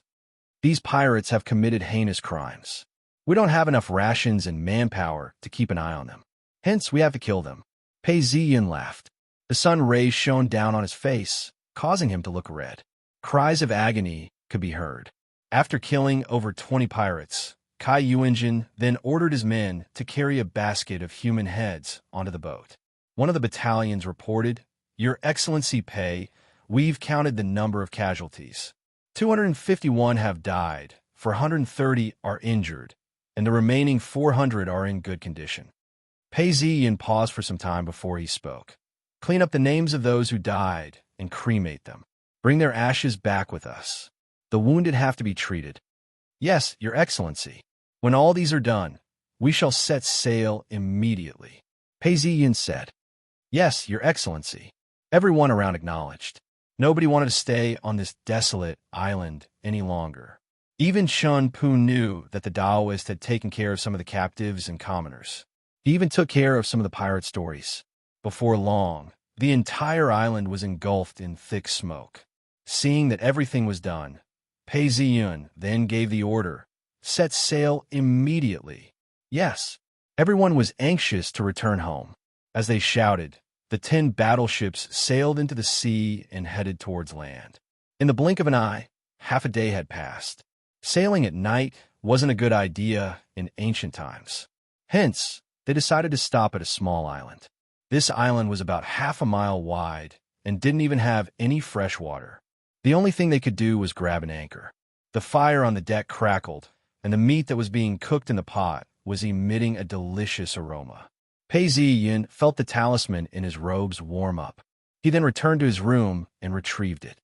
Sect leader, we've counted. There are 17 boats on Golden Island, all of which belong to the pirates. There are 201 households and 2,400 stones of grain. We've also found a warehouse with 6,000 strings of coins. Out of the 500 captives, we found 50 who were forced to become pirates. We'll deal with them separately and divide them up. The Taoist spoke excitedly. Pei Ziyin thought for some time. All right, but everyone on the island has to listen to my instructions. First, we'll deal with them separately. If they don't obey, we'll kill them. In times of chaos, we need to deal with them severely. The Taoist replied, yes, sect leader. He then gave some instructions before he switched off the talisman. This time, the biggest gains from killing the pirates weren't gold or silver. It was the 2 islands, the farmers, and the boats. He then stretched out a finger and contacted Yu Yinjun. A bright light flashed, and Yu Yinjun appeared. She brushed her hair and asked, sect leader, how are you now? Have you found the pirates? It was obvious that she thought that it had only been 3 days and that the pirates had just made their move. Hence, she wasn't too worried. Pei Ziyin laughed. Haha, master, I'm doing well. There's no need to look for the pirates. They've all been wiped out. It's just that I have something important to tell you. Sect leader, please speak. Yu Yinjun was taken aback at first, but quickly agreed. Pei Ziyin then said, Master, please send someone to report to the governor that we've achieved a great victory. However, we have to wait outside the harbor for a few days. Why do we have to wait for a few days? Yu Yinjun was somewhat puzzled. Master, we just have to tell the governor about this, and he will understand. Pei Ziyin's eyes gleamed coldly. Even if I'm wrong, it'll only take a few days. There's still food on the boats. Governor's mansion, the governor had finished reading through all the documents and came out for a stroll. He then ordered someone to play some music. At this point, a man walked past several corridors. From afar, he could see the governor and a few other officials chatting and laughing. It was autumn, and the air was crisp and refreshing. The governor listened to the music until the song ended. He then turned around. What do you have to report to me? Your Excellency, it's a letter from Free Cloud Sect. Oh, why didn't you send it to me directly? Why did you send it to Free Cloud Sect? The governor was puzzled. He then watched as the man handed the letter to the governor with both hands. The governor didn't think much of it. When he took the letter out and read it, he was stunned. He was overjoyed. What? It's only been 3 days and we've defeated the pirates? We've even beheaded the 2 brothers? We've beheaded 500 pirates, captured 100, and handed over 20,000 taels of silver to the imperial court. Good, this is a great victory. The governor stroked his beard and smiled. I initially thought that it would take him at least half a year, or even a year. I've already prepared a year's worth of rations. Who would have thought that he'd be able to defeat them in just 3 days? If it's true, then that's very praiseworthy. We save a lot of rations and money. The governor looked calm and collected, but in fact, the intense impact caused his heart to beat wildly and his blood to boil. With this, his 3 political achievements would be complete. Just this alone would be enough for him to be conferred the title of Earl not long after the founding of the country. Thinking up to this point, the governor's breathing quickened. He calmed himself down before regaining his composure. He then muttered to himself, wait outside the harbor? Why didn't he just come back? After walking around several times, he seemed to have understood something. He then ordered, go and investigate Chun Ping's movements. See if there's anything strange going on. Seeing that the man was about to leave, the governor shouted, come back. Also, investigate Ji Bei Ho's movements. Chapter 227. Military camp. The entire camp was very orderly. The walls were high, and there were watchtowers at the corners. The soldiers stood guard like nails, and the military flag was hung high up in the air. Chun Ping was seated in a large tent. In front of him was a pot of wine and a few candles. Chun Ping poured the wine and spoke. Brother-in-law, you have caused me a lot of trouble in the past, But why did you obstruct my orders when I was about to leave the army? Your sister has been crying to me for a while now." As Chun Ping spoke, the atmosphere within the tent darkened and the wind blew. "Don't let your vengeful spirit haunt me. Take this wine as a toast to you. Go." Chun Ping poured the wine into his mouth. "This is your favorite roast chicken. Eat it." As he finished speaking, Chun Ping fell silent as he stared at the candles. His eyes gleamed with a sinister light. After some time, he spoke. "Governor, you've gone too far. Pei Ziyun is also despicable." Although his voice wasn't loud, it carried a metallic tone. At this point, a voice rang out from outside the tent. "General, General, the governor requests your presence." Hearing these words, Chun Ping's expression changed. "What's the matter?" His Excellency the governor didn't say anything. He only asked the general to go. The soldier outside the tent replied, "Prepare a carriage for me. I shall go immediately." Chun Ping ordered. "Yes, General." Chun Ping then tidied up the things on the table before hurrying out of the tent. Governor's mansion Chun Ping had just arrived when he saw the governor walking out of the door. According to the regulations of the dynasty, the first to third ranked officials were to wear a robe embroidered with gold. At this point, the governor was dressed in a brand new robe. Although he was over 50 years old, his eyes were brimming with energy. When he saw Chun Ping, he frowned and smiled. "General Chun is here." Soon after, he saw several important officials gathering around him. Chun Ping broke out in cold sweat. Could it be that he had let this matter slip? Just as he was thinking about it, the governor spoke to the officials.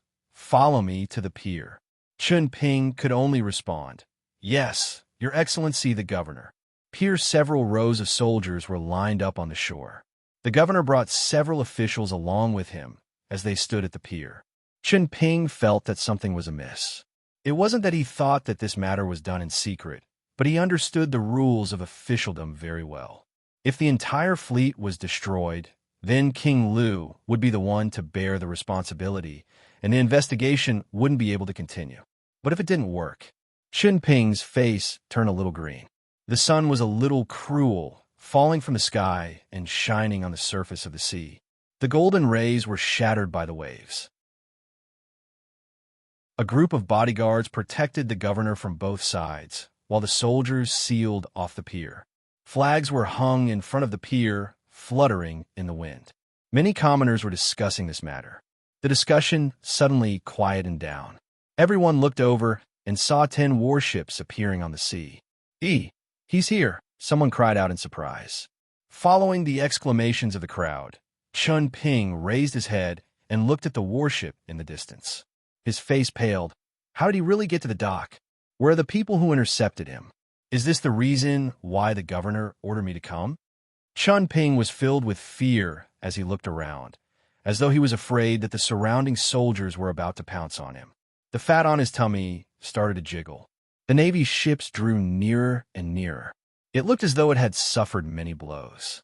Traces of blood could be seen on the surface of the ship. It was a heavy and solemn feeling. The closer the Navy got, the heavier the feeling became. Several rows of soldiers stood at attention around the ship. Their bodies reeked of blood as they approached the shore. The surrounding commoners who were discussing this matter quieted down. The governor looked at the victorious fleet. At this point, his emotions had finally calmed down. He heaved a sigh of relief as he smiled. "Let's play." The sound of drums could be heard as they played the victory order. The battleship docked and anchored the ship. A bridge was built. Pei Ziyun, Kai Yuanjun, and Chun Pu led a dozen other officers down the ship and bowed. "Greetings, Governor." "Huh." A burst of laughter rang out as the governor stepped forward and spoke. "What a victory. You are all heroes of Ing Prefecture." "I don't dare. It's all thanks to the imperial court and the governor." The governor bent down and helped them up. He then glanced at the pier and smiled. "Everyone has fought hard. I don't usually host a banquet, but I'll make an exception today. Let's go together. Governor's benevolence is immense, and we are overwhelmed by it."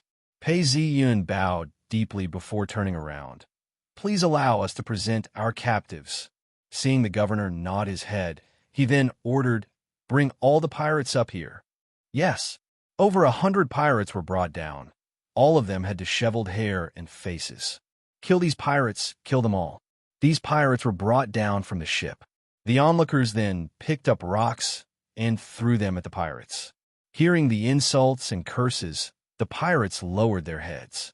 Behind them, they carried boxes after boxes down. Finally, the soldiers carried the ashes of the pirates down. There were rows of wooden boxes and nameplates. Seeing such a scene, the governor's heart sank. These are all the men of the dynasty. Everyone disembarked from the ship. Pei Zi-yun then stepped forward. "Fortunately, we didn't fail, Your Excellency. The pirates have all been annihilated. Victory!" Following Pei Zi-yun's words, the soldiers all shouted out in unison, "Victory to the dynasty! Victory to the dynasty!" Pei Zi-yun then handed a list over to the governor. This was a list of all the soldiers that had been captured, the number of casualties, and the treasures they had obtained. The governor glanced at the list and took a deep breath. Not bad.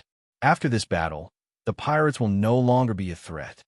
Immediately, they rode the same carriage to the governor-general's mansion. The governor-general's mansion specially held a big banquet in a Feng Chun Lu.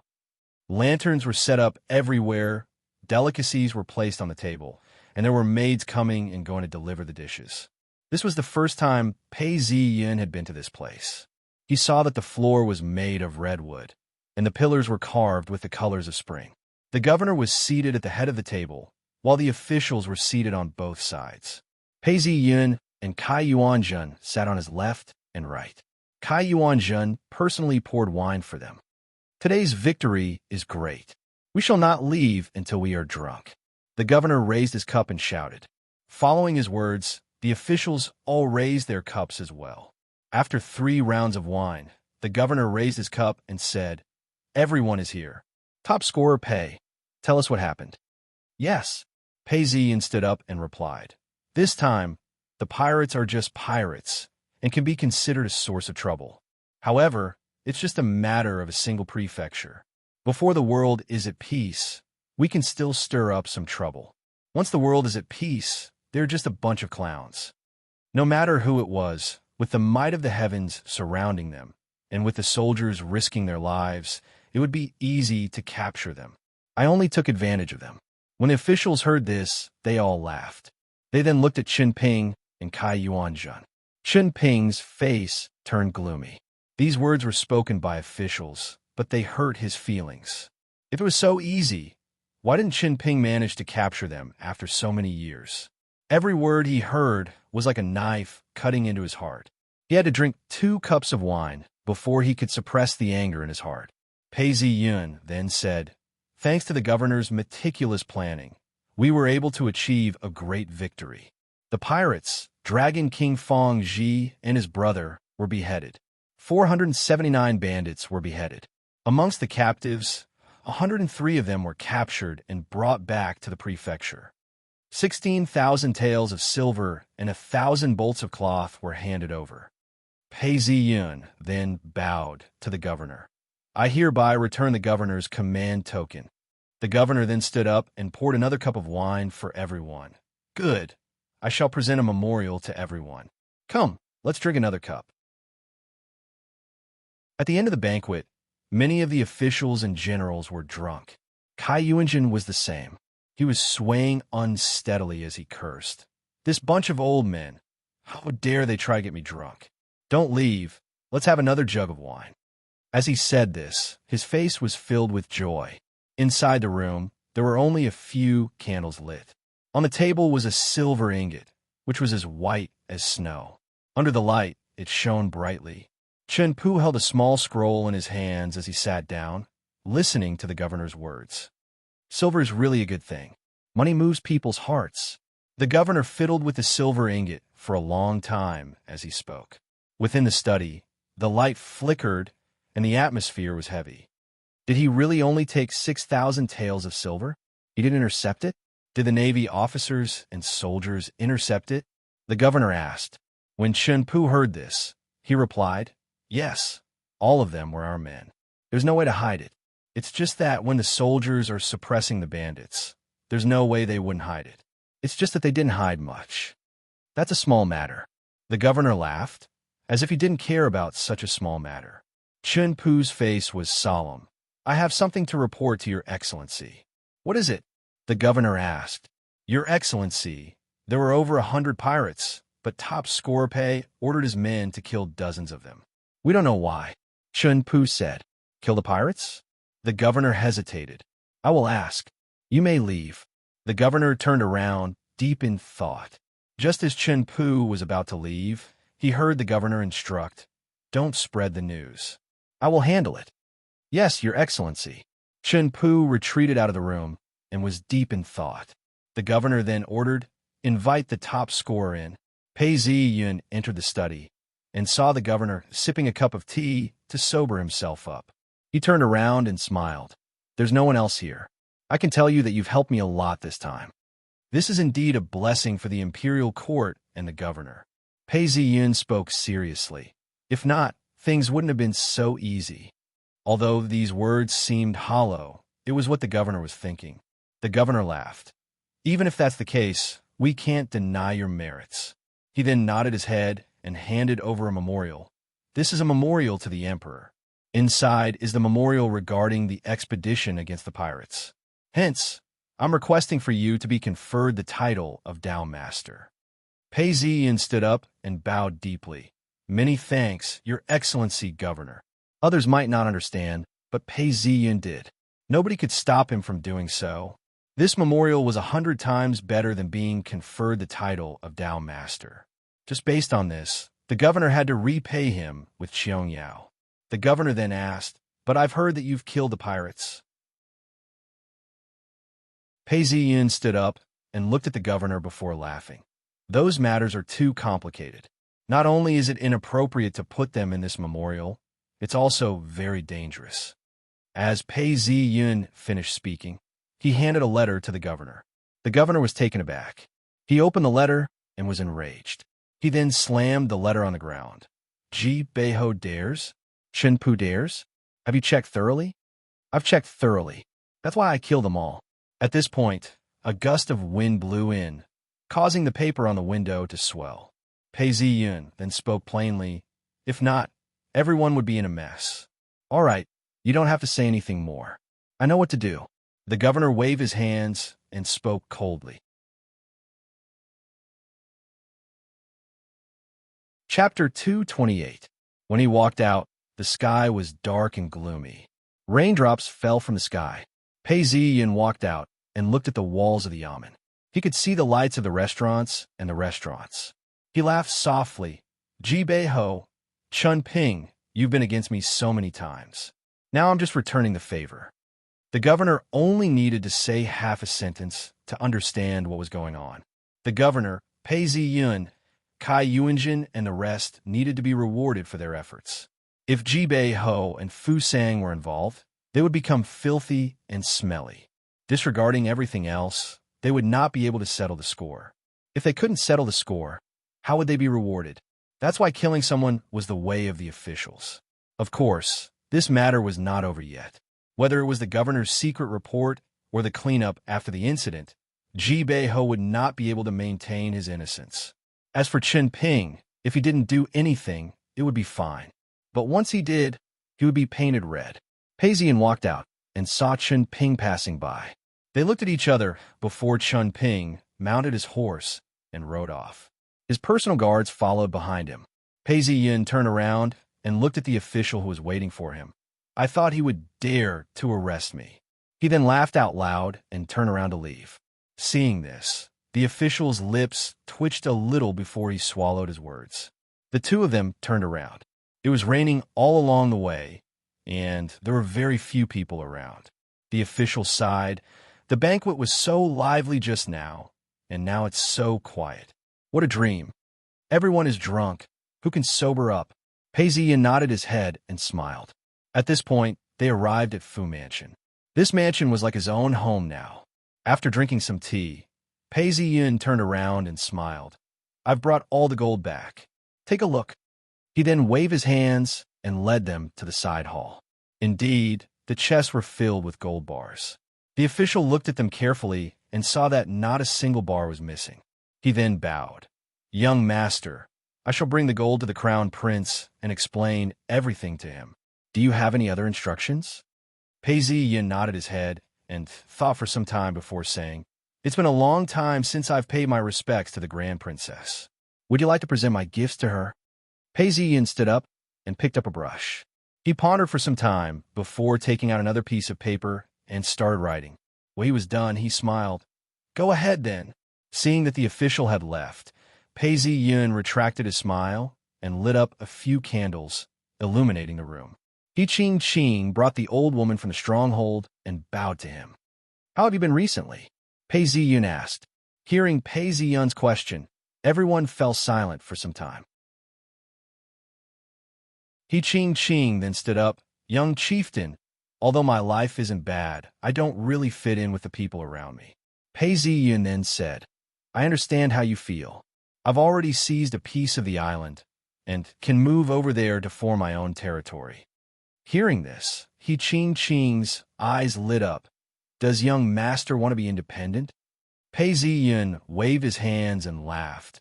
"It's not independence, it's self-preservation. Life is unpredictable, and in Slow River County, it's too easy to be threatened. And you guys can't use it. He Ching, I now appoint you as the chieftain of Golden Island. Help me manage the island." "Yes, young chieftain, I will do my best." He Ching hurriedly replied. "I prepared 6,000 taels of silver for you. You'll be in charge of building a mansion, a shrine, and a monastery on the island." "Yes, young chieftain. All of you shall assist He Ching as well." Pei Ziyin instructed. "Yes," the old woman replied. Seeing that she had left happily, Pei Ziyin heaved a sigh of relief. He Ching's matter had officially come to an end. Only an independent island would be able to maintain its uniqueness. He then called for Qin Yuan and handed him a manuscript. It was a book. He had changed his pen name and instructed, "This is exterminating the pirates. Think of a way to spread it." This was to promote his own book. Qin Yuan replied, "Yes, young master." He then asked hesitantly, "Young master, you're not returning to Slow River County?" "I'm not going back for now. I have to stay here in Free Cloud Mountain. I won't be going out for a while." Pei Ziyin knew that with great merits comes great misfortune. He had offended many people, including Chun Ping. His heart was filled with regret. Seeing that the man had left, Pei Ziyin had a sudden thought. "I wonder what the situation is like in the capital city now?" Crown Prince's mansion, the journey was peaceful. In the blink of an eye, half a month had passed. Deep into the night, several horse carriages entered the Crown Prince's mansion. The official entered the side hall. 7 or 8 servants followed behind, carrying the gold. A eunuch entered the side hall to check on the situation before entering the Crown Prince's study. Within the study, the Crown Prince was reading some documents. The imperial concubine was grinding ink. The eunuch stepped forward and reported, "Crown Prince, official Su has returned." He then handed over a booklet. The Crown Prince took the booklet in his hands and looked at it. He was overjoyed. "Let's go to the side hall." "Yes, Your Highness." Several eunuchs led the way, while several imperial bodyguards entered the hall, standing guard by the side. The official then welcomed the Crown Prince and bowed deeply. He then led the Crown Prince to a chest. "Crown Prince, this is a tribute of 2,000 taels of gold." The Crown Prince walked closer and saw the gold gleaming under the light. He couldn't help but feel excited. He stretched out his hand and touched the gold, feeling that it was cold. Looking at the chests, the Crown Prince instructed, "Open all the chests." The official opened all 3 chests and looked at the gold within. The Crown Prince then took a deep breath and looked at the chests. He then muttered to himself and didn't speak. A Canton king's yearly salary was 5,000 taels of silver and 5,000 grains of rice. A prince's yearly salary was 10,000 taels of silver and 10,000 grains of rice. King Lu's yearly salary was 10,000 taels of silver and 10,000 grains of rice. The Crown Prince's yearly salary was 20,000 taels of silver. Recently, many people had joined him. Disregarding everything else, just the daily expenses of the Crown Prince had increased tremendously. However, under the watchful eyes of so many people, How could he possibly earn any money? This time, he had sacrificed 2,000 taels of gold, which was equivalent to 20,000 taels of silver. When you go out to sea, tell me everything that happened there. I might not be able to see the sea for the rest of my life. The Crown Prince said. Hearing the Crown Prince's words, the official hurriedly replied, "The Crown Prince is a person of high status. How can you enter such a dangerous place? It's good that you don't go. It's good that you don't go. Besides, fighting on the sea was extremely rough. When I first boarded the ship, this humble subject couldn't sleep at all. I felt dizzy all day and night." The official spoke in a heavy tone. "Crown Prince, this humble subject witnessed top scorer pay fight to the death several times. Although he didn't spend much time, it wasn't an easy task."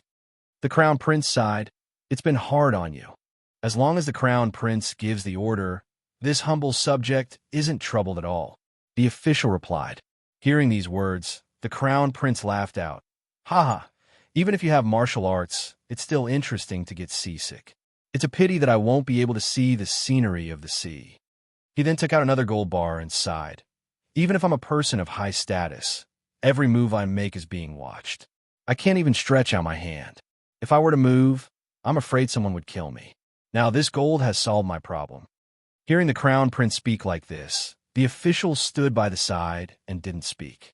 After some time, he spoke. "Crown Prince, this is the record of everything that happened." Hearing these words, the Crown Prince took the document and looked at it for some time before asking, "What else does he want from you?" "Crown Prince, top scorer Pei has asked me to deliver 1,000 taels of silver to the Grand Princess's mansion." The official then continued, "And 300 taels of silver to Assistant Minister G." "Oh, there's such a thing?" The Crown Prince took several steps forward before smiling. "I understand. Go then." "Yes, Crown Prince." Grand Princess Mansion. The night was quiet and peaceful. An ox cart arrived at the Grand Princess Mansion. The ox cart stopped, and several shadows carried a box into the mansion. The eldest princess was in her room. A large red veil hung down from high above, covering the eldest princess who was lying down, making her appear and disappear faintly. Several old women stood guard by her side. Behind the Grand Princess, a serving maid was massaging her back. The Grand Princess picked up a grape and flipped through the list. It was about Pei Ziyun's request to be conferred the title of Down Master. The Grand Princess looked extremely charming, but the official didn't dare to look at her. He knelt down and waited for her to speak. After pondering for some time, the Grand Princess asked, "Pei Ziyun requests to be conferred the title of Down Master?" The official replied, "Yes, Grand Princess, Your Highness." This time, top scorer Pei helped the governor to exterminate the pirates. The governor has requested for him to be conferred the title of Down Master. He hopes that the Grand Princess will lend him a helping hand. Hearing this, the eldest princess smiled and said, "I know, you can leave." "Yes, Grand Princess." The official replied before retreating. A true sovereign was equivalent to an earl and was equivalent to a third-rank Down Master.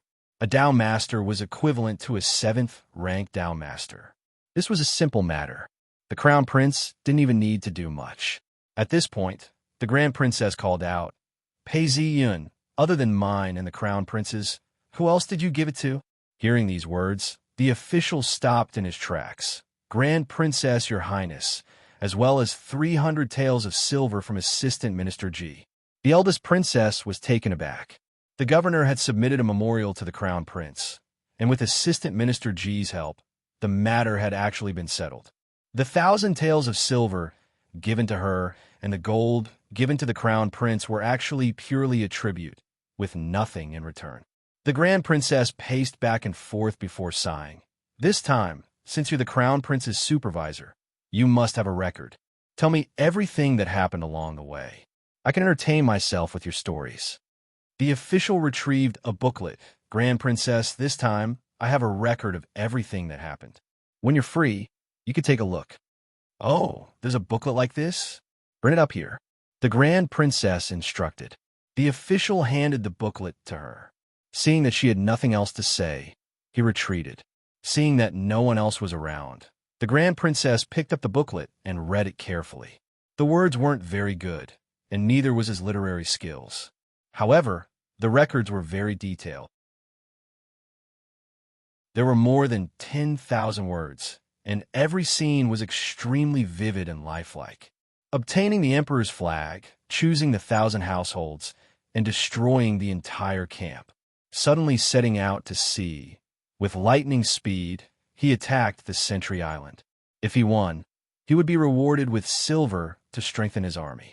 Then, he purposely set out to sea at the right time, luring the pirates to chase after him. Then, he attacked the pirates that very night. In a single night, he took down the pirates and killed their leader. Then, he openly defeated the pirates on the island. Finally, he waited outside the harbor for the governor to escort him back to the harbor. When the Grand Princess finished reading, her entire body trembled. Even though she wasn't well-versed in military affairs, she could tell that this series of actions were very direct and efficient. It was extremely difficult to change. You have such talent. It's a pity that you were born 10 years too late. She stared off into the distance, as if she could see through the darkness of the night. After a long time, she sighed.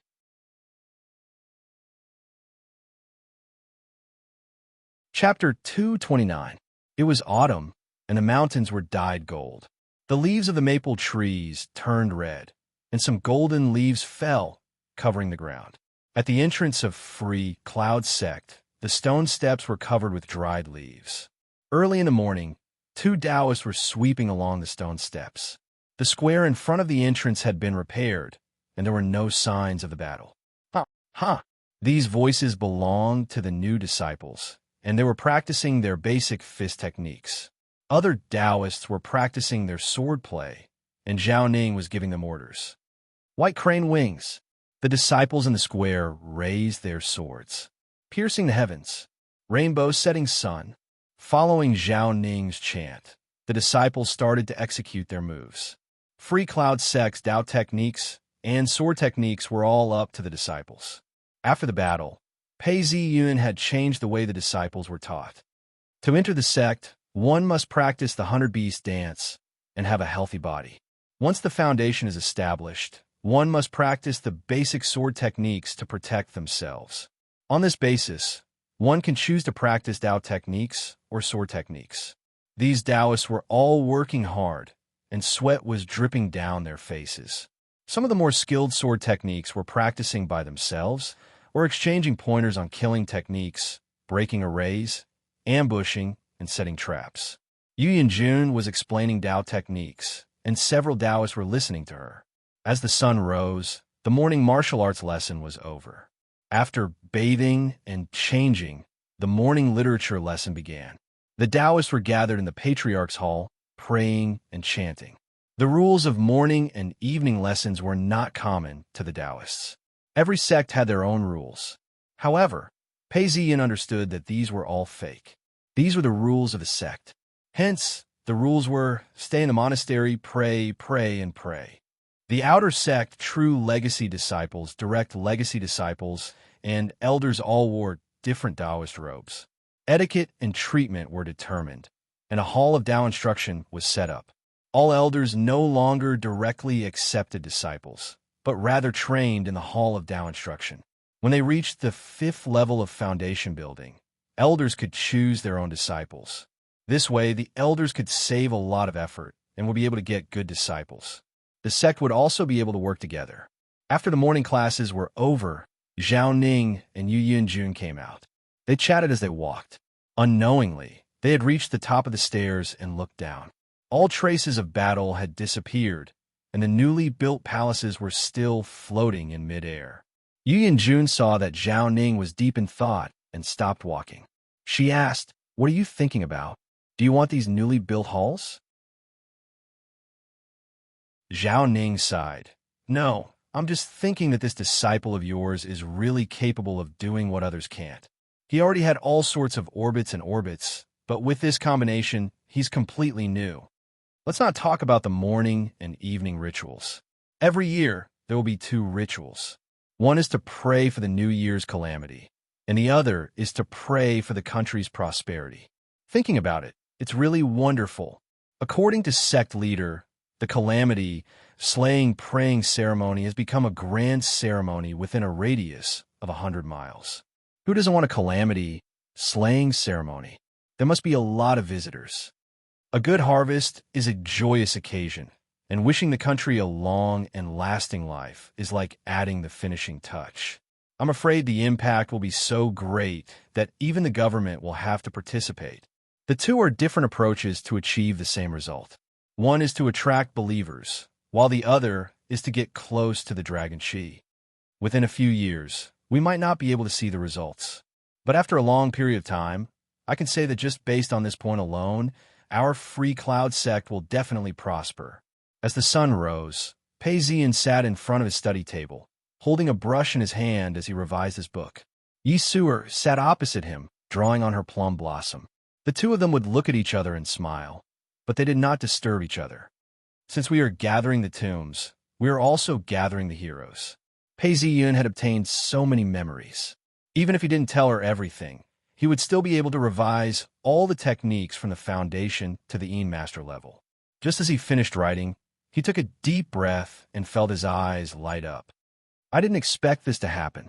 A plum blossom appeared in front of his eyes as it grew bigger and became a translucent information interface. It floated in front of his eyes, carrying with it a faint sense of light. Master, second level, 100% completion. Sword techniques. Master, 23, 6% completion. Tao principles. Advanced 3-5, 6%. Tao techniques. 43 types. Advanced, 19, 1%. Stars transposition. Level 3, 5, 7%. Cloud wind body. Level 1, 29, 8%. The second level is maxed out. Pei Ziyan looked at Yi Su'er and saw that she didn't seem to mind. After some time, he said, "This reputation is really amazing. To a certain extent, it's even better than having a paradise. As long as one's name is known throughout the world, even without a paradise, it's still possible to become an Earth immortal. But being able to arrive here is because of the story of the pirates. This is the real story, and has benefited many people along the coast. That's why it's so fast." Pei Ziyan thought to himself, the pirates have been wiped out, and the Imperial Edict should be arriving soon. He stretched out his finger and tapped on the talisman. Immediately, a comfortable feeling spread through his entire body and his master. Master, level 3, 0, 5% completion. Before he had time to take a closer look, the talisman heated up.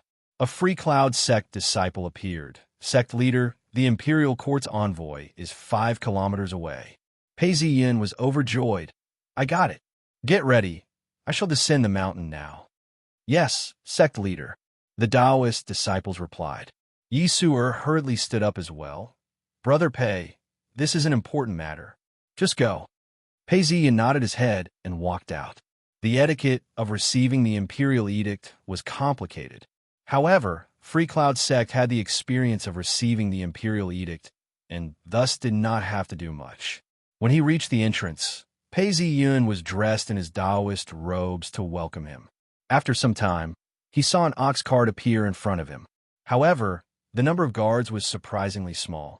There were only 4 guards in front and 4 behind. Pei Ziyan paused before ordering, "Play the music." At that point, the sound of drums could be heard as the ox cart came to a stop. A eunuch then stepped down from the ox cart.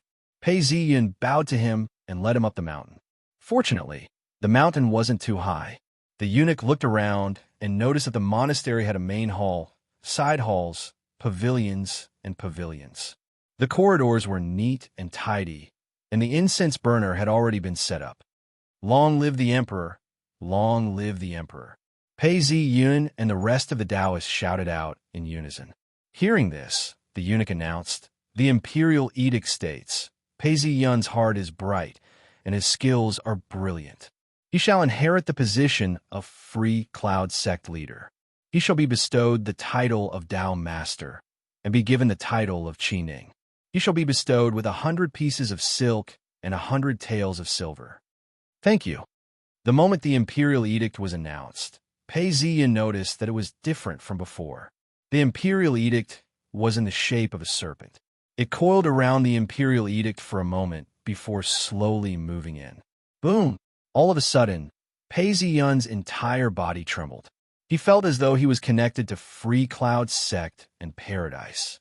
He was startled and overjoyed at the same time, before returning to reality. After the imperial edict was announced, Pei Ziyun stood up and received the imperial edict. Allow me to change my clothes and express my gratitude. Eunuch, please come in and serve me some tea. The moment the eunuch finished announcing the imperial edict, he immediately laughed. Down, master. Please go ahead. The both of them entered the room. Pei Ziyun then handed over 300 taels of silver notes. Eunuch, please serve me some tea. Dao master is too courteous. I shall not decline. The eunuch replied. Pei Ziyun entered the room and focused his attention. Gradually, his master opened its eyes. The master took a look and saw that everything had changed. It was now divided into 2 layers. Beneath the ground was a white stream that flowed into a depression. Amidst the mist, there was some red qi, and it looked rather broken. This is the qi of the earth, and paradise is actually what feng shui refers to. Looking at the white qi that flowed into the imperial edict, it formed a red and yellow color. However, the nature of the imperial edict seemed to be different and was not the same. This is the accumulation of thousands of acres of farmland, farmers, and prestige. It looks like the imperial edict has been restored by more than half. At this point, a small white snake was circling around the imperial edict, communicating with it. Gradually, the gray and black mist was expelled from the imperial edict, and the imperial edict was being restored. Could it be that the imperial edict can help paradise to recover? Pei Ziyin thought to himself. At this point, Zhao Ning carried a set of Taoist robes and said, Congratulations, sect leader, on attaining the position of Dao Master. Please change into your robes and accept our congratulations. Pei Ziyin changed into his robes and walked into the main hall. He saw the sect leader bringing Yi Suer along. She shouldn't have been there when the imperial edict was announced. Everyone in Free Cloud sect bowed down in unison. Congratulations, sect leader. Congratulations, Dao Master. When the ceremony was completed, it could be said that Pei Ziyun had officially become the sect leader. The sect leader looked at Yi Suer's excited expression and felt a sense of disappointment. However, her face was expressionless. Congratulations, Dao Master. You have added the 2 words Qi Ning to your title. Normally, Taoist sect leaders and Dao Masters would not be given a title. With the 2 words Qi Ning, Pei Ziyun already had the title of Free Cloud sect. Seeing that Pei Ziyun was being humble, she then said plainly, Originally, I said I would stay for a month, and I stayed for another half a month. Now that I've received the imperial edict, your internal and external conditions are stable. Shall I take my leave now? So soon? Pei Ziyun was shocked. Not soon. Suer's cultivation has reached a crucial point, and we cannot afford to waste our time. The sect leader said with a straight face. After spending a month and a half together, their relationship had deepened. If it weren't for the fact that they still had some self-control, something might have happened between them. Taoist sects did not care about virginity, but keeping her to open the gates of heaven would increase her chances of success. She had already made her decision. When Pei Ziyin heard this, his heart sank. Seeing Yi Suer's face turn pale, he felt a pang in his heart. However, he knew that the sect leader was soft on the outside but strong on the inside. Her decision was not to be disobeyed. After a moment of silence, he held onto his fan and said, Since the sect leader has made such a decision, how can I stop him? I shall send him on his way. The sect leader then nodded her head and said, Then I shall take my leave. This was to give them some time. After some hesitation, the 2 of them left. Today, in order to receive the imperial edict, the mountain path was swept clean. However, when the wind blew, some of the withered leaves on the trees fell to the ground. Pei Ziyun held Yi Suer's hand as they walked on the mountain path. From time to time, a leaf would fall on them. Pei Ziyun gently brushed the leaf away. Yi Suer had already regained her composure and said, Brother Pei, you've worked hard. These days, you've been managing the sect, and you've had to fight and kill. I have to cultivate as soon as possible and open the gates of heaven so that I can help Brother Pei." As she said this, she was touched by her own emotions. Tears started to flow down her cheeks.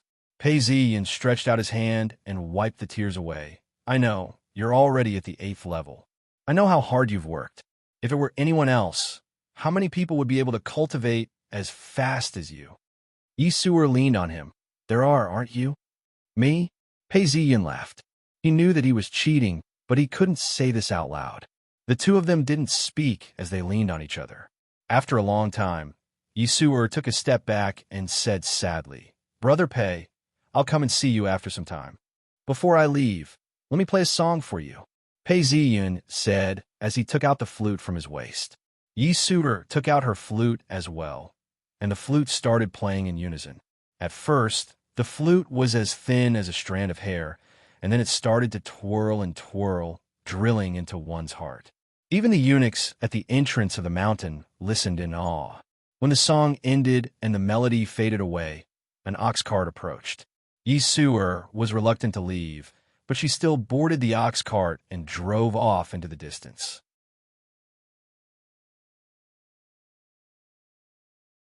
Chapter 2:30. Pei Ziyin looked at Yi Suer disappearing into the distance, until the ox cart could no longer be seen.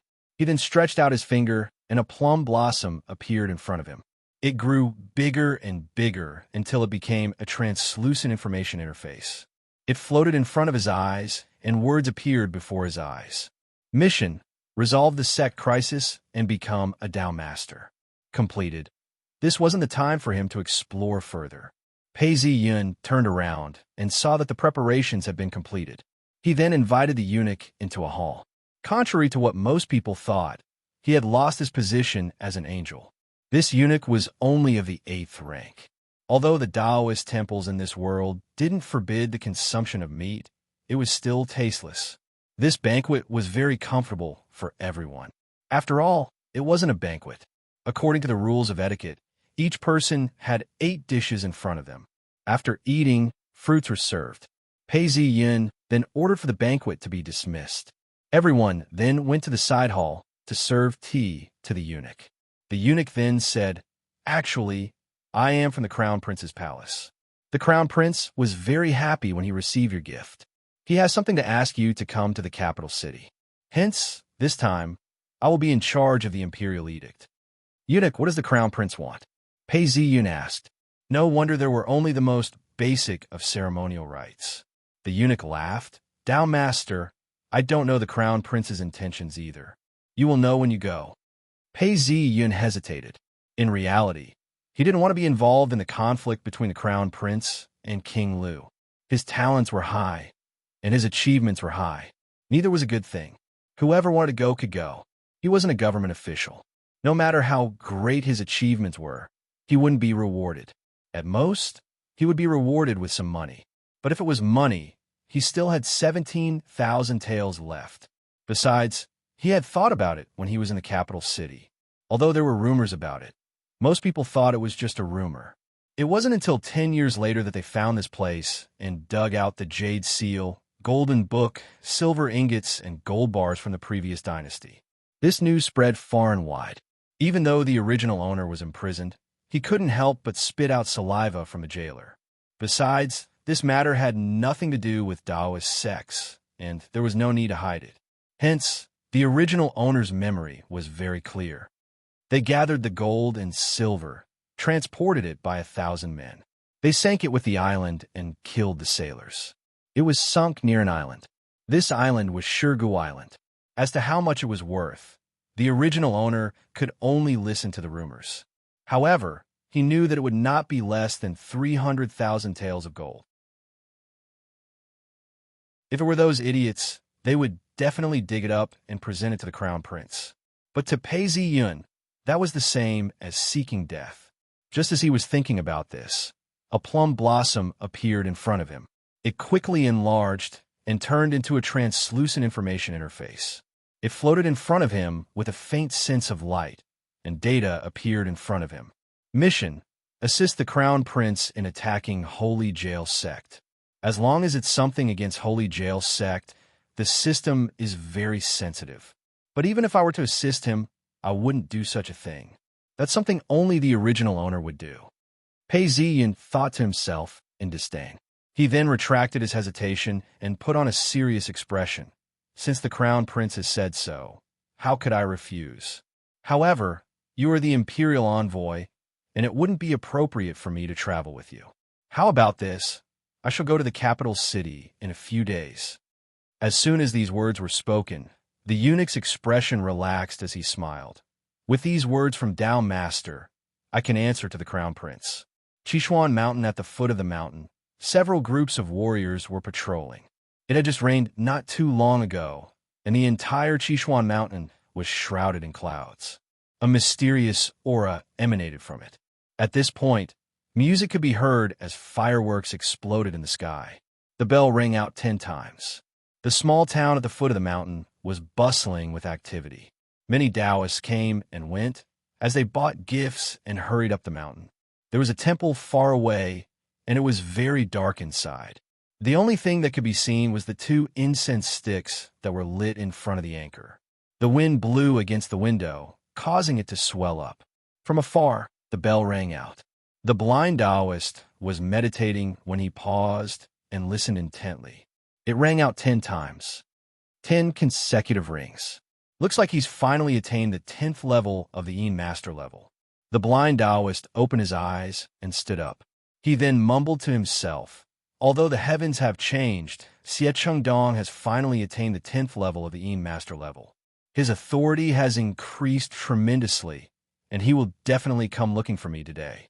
I have to make preparations now. Several days later, Xie Chengdong was dressed in a golden embroidered Taoist robe. The surrounding warriors all bowed to him. Young Master. Behind Xie Chengdong was a little Taoist boy. The little Taoist boy was carrying a box in his hands. There were some runes inscribed on the box. From time to time, the box would move as though there was something alive within. The moment he arrived at the temple, Xie Chengdong could feel a dark aura surging towards him. When he focused his vision, he could see that it was a grayish-black aura. However, when it neared him, it was dissipated by his own powers. Xie Chengdong couldn't help but sigh. The deeper he went, the more oppressive he felt. It was a very uncomfortable feeling. The calamity chi and the evil energy are so strong. Xie Chengdong thought to himself. Even when he opened the door, it was difficult to dispel the darkness. As he attained the 10th level of the Yin Master level, this feeling became even more obvious. Even a 10th level Yin Master would feel a sense of disgust and fear. This is a necessary sacrifice for the greater good. Xie Chengdong walked in with a heavy expression on his face. When he entered, he saw the blind Taoist seated on a praying mat, chanting an incantation. As he chanted, the entire room began to tremble. Xie Chengdong sat down in front of the blind Taoist. The little Taoist handed the box over to him and retreated. The blind Taoist stopped chanting and spoke in a hoarse voice. Young Master is here. I'm here, Xie Chengdong replied. The entire room fell silent. After some time, Xie Chengdong handed the box over to the blind Taoist. This is a spiritual medicine given to me by the sect. It can replenish one's lifespan. The blind Taoist paused for some time before speaking. Although I can't see it with my naked eyes, I can see that young Master is surrounded by white light. I'm sure you're at the 10th level of the Yin Master level. You're only a step away from becoming an Earth Immortal. Xie Chengdong sighed. If it weren't for you and my father, I wouldn't be where I am today. This is all thanks to you. You can keep this spiritual medicine. Hearing these words, the blind Taoist fell silent. He then sighed. Many years ago, I was being chased by my enemies. Fortunately, I met your father. He took me in and healed me. He even took revenge for me. I will never forget this debt of gratitude. Both you and your father were destined by the heavens. If not, you wouldn't have been able to change your fate. The blind Taoist laughed. It's just that the heavens manipulated me. Although that's the case, I will never forget this debt of gratitude. Xie Chengdong sighed as he stood up and paced back and forth. The more I improve, the more I understand how rare this is.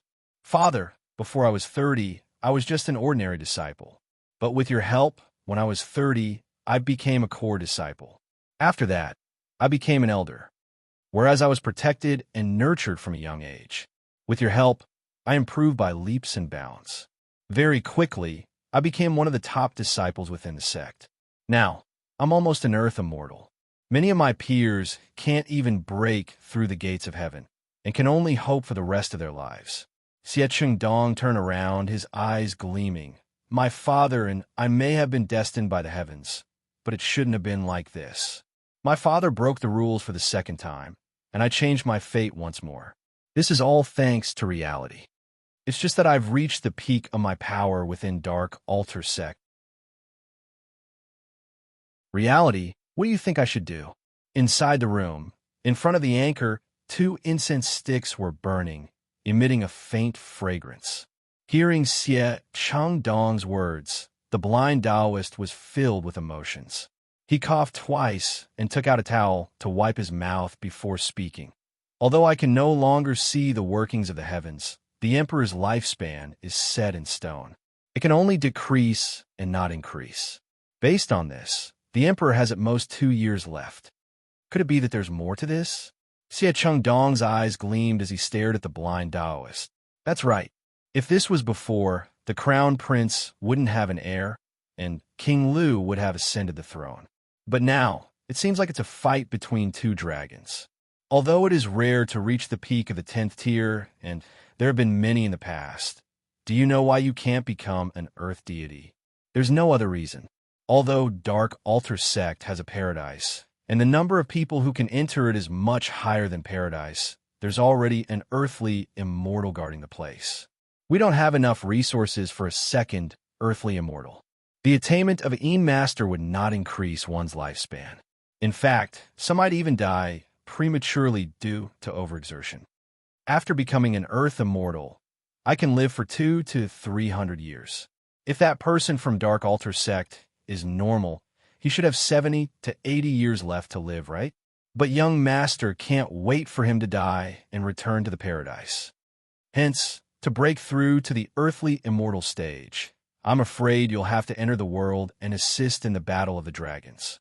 The blind Taoist's voice was calm and emotionless as he spoke.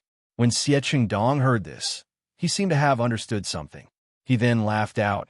Everything under the heavens can't escape the word battle, nor can it escape the word benefit. Mr. has put in so much effort. I've learned a lot. Xie Dong then stood up and bowed before turning around to leave.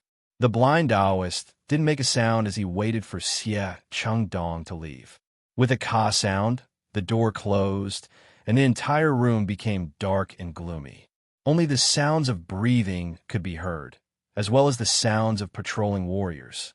Normally, not even a single bird would appear in this Taoist monastery. Apart from Xie Dong, nobody else was allowed to come near.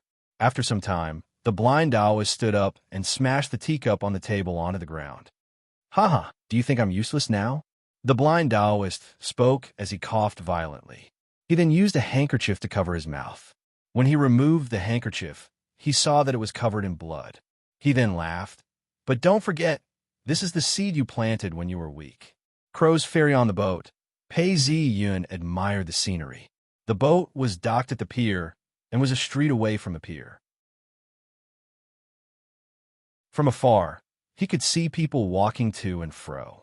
There were ox carts, vendors, fishermen, passers-by, and tourists. When Renwei appeared, he saw Pei Zi Yin drinking from afar. He jumped onto the deck and was about to speak when he heard Pei Zi Yun mumble, 2 years.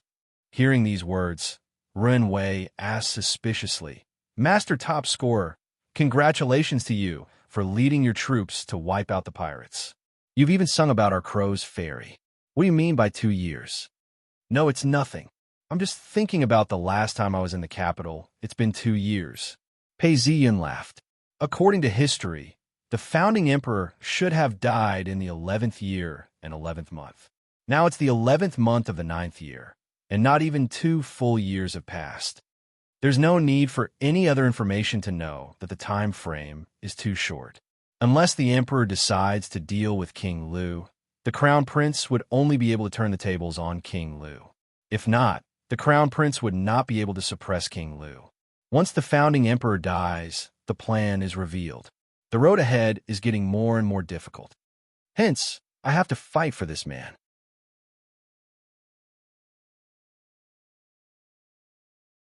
Chapter 231. The reeds rustled in the wind.